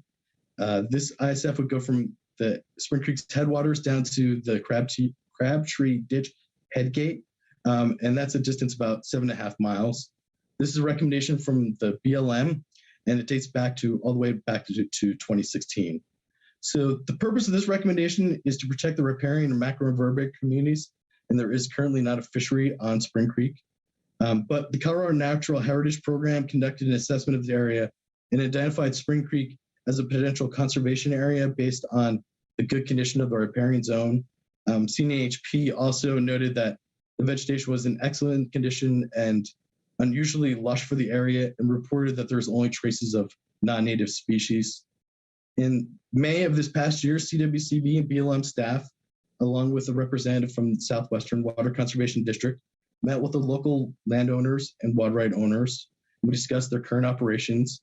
So staff is still working with these individuals, and we'll be working on recognition of some 1023B issues to include in any future decree if granted. So the next couple of slides show some images of a few friends that were caught on a camera out at our temporary gauge out on Spring Creek. So while we don't specifically quantify for these type of wildlife uses, it's important to recognize that many different species benefit from ISF appropriations, as I'm sure this elk, staring at the camera would agree. As you can see in this one, a bear is out late at night prowling around. I don't know if he just had a late night snack or is getting something to drink. The next slide after this one is for, oh, sorry. I almost got the group of wild turkeys cut out of there. We don't want them to be it. So you can see there's a bunch of wild turkeys out in that area. And then finally, there's just another picture of another elk. And I don't know if this one got jealous, wanted a close-up view next to the camera. So it's kind of interesting. We have these cameras out there to kind of monitor the gauge location to see if there's anything that disrupts the ratings. And it takes pictures every 15 minutes. And every once in a while, we just get images of wildlife just kind of interacting in and around the gauge. So it's always kind of interesting to see when we download those, what kind of creatures there. But okay, enough of our friends in the wildlife. So moving north into Water Division 5 now. First up is Kinney Creek, which is also being recommended by the BLM. Kinney Creek is located about 4 miles northeast of the town of Hot Sulphur Springs. And this proposed ISF runs from the headwaters down to the confluence with McQuarrie Creek. The original ISF was decreed in 1986 for around 1 CFS. And the BLM conducted field work on this reach of Kinney Creek and noted that the current ISF didn't meet the average depth or average velocity criteria in some riffles. And that's where the genesis of the recommendation came from. The BLM and Colorado Parks and Wildlife have identified a self-sustaining population of blue lineage Colorado River cutthroat trout on Kinney Creek, and it's managed by the BLM and its partners as a core conservation population.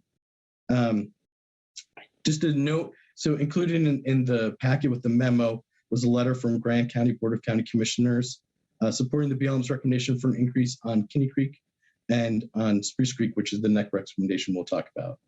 I just wanted to note here for complete transparency that one of CWCB staff members, Kaylee White, does own some property adjacent to Kinney Creek, but she was not involved in the genesis of the recommendation or in the processing of this recommendation in any form.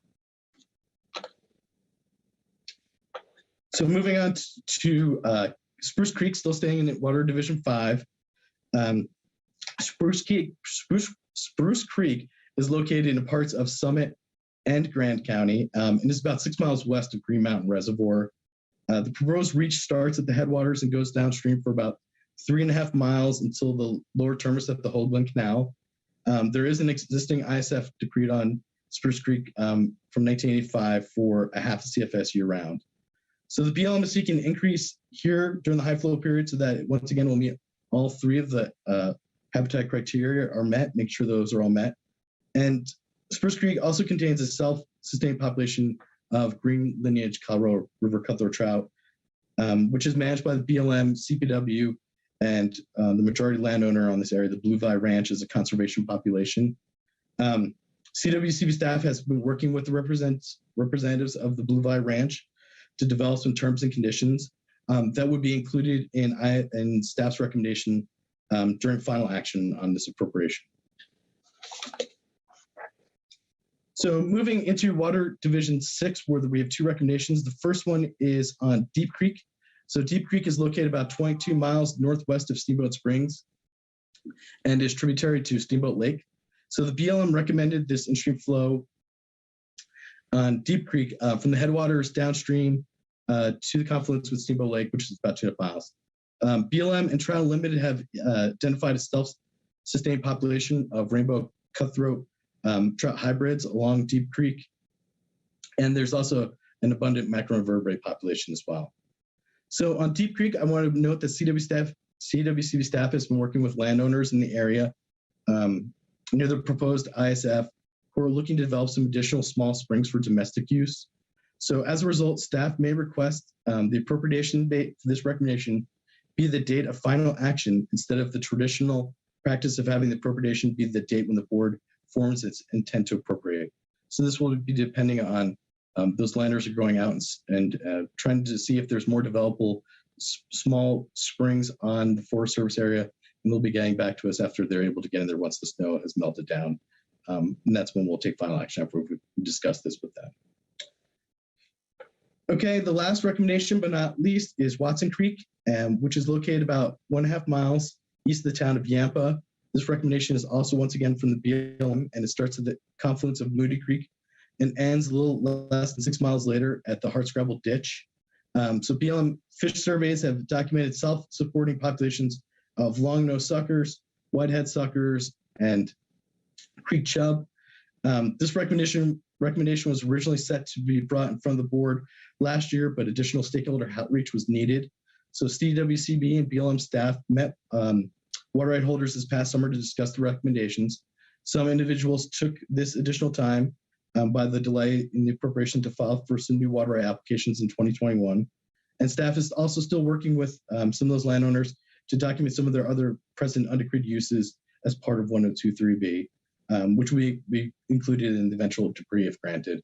And those are, kind of similar to stuff that we see sometimes where stock water wasn't part of the original appropriation of a ditch water right, and they want to have that included into the final in-stream flow decree if granted. So those are the recommendations. I just wanted to provide a real quick timeline of what the schedule would be like if the board does form their intent to appropriate these recommendations today. So notice would be sent to the I-subscription mailing list before February 1st, indicating the board has formed its intent. Public comment would be available at the March meeting, and any notices to contest would be due by the end of March. And then notices of party status and contested hearing participant status would be due May 2nd. The board may take final action on any of the uncontested appropriations at the May board meeting, and the ISF hearings, if needed, would be held in September of this year.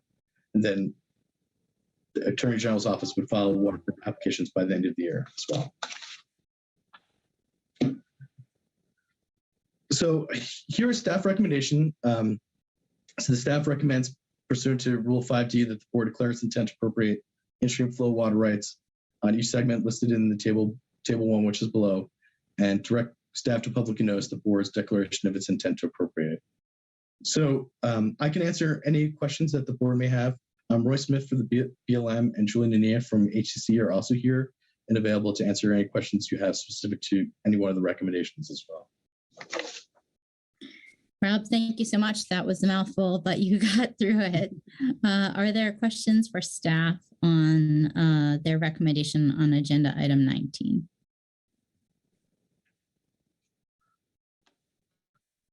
Director Felt? Thanks, Madam Chair. Hey, Rob, on the Watson Creek one, is that an increase to an existing right or a new one? That is the new inflow water right. There's not currently an stream flow water right there. And is the reason it's sort of mid-June to mid-August is left out just because of irrigation? Yeah, so it's part of that water availability analysis. We couldn't say that we'd meet that median threshold of water being at least there 50% of the time.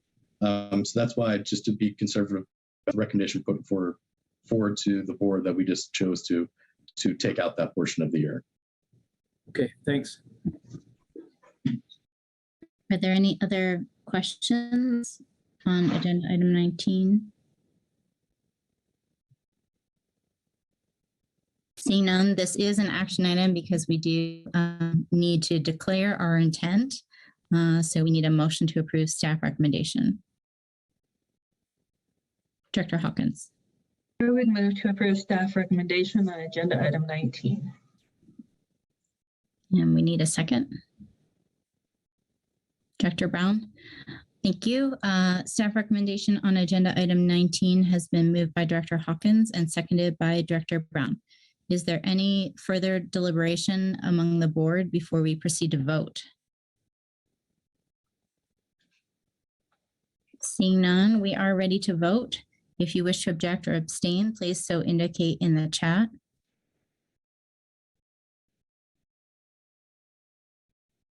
Seeing no objection, staff recommendation is approved. Thank you all. And this brings us to our recess. So again, thank you to everyone who participated in today's meeting. And we will reconvene tomorrow morning at 9 a.m. virtually on agenda item 20, the Basin Director's reports. And until then, have a great evening.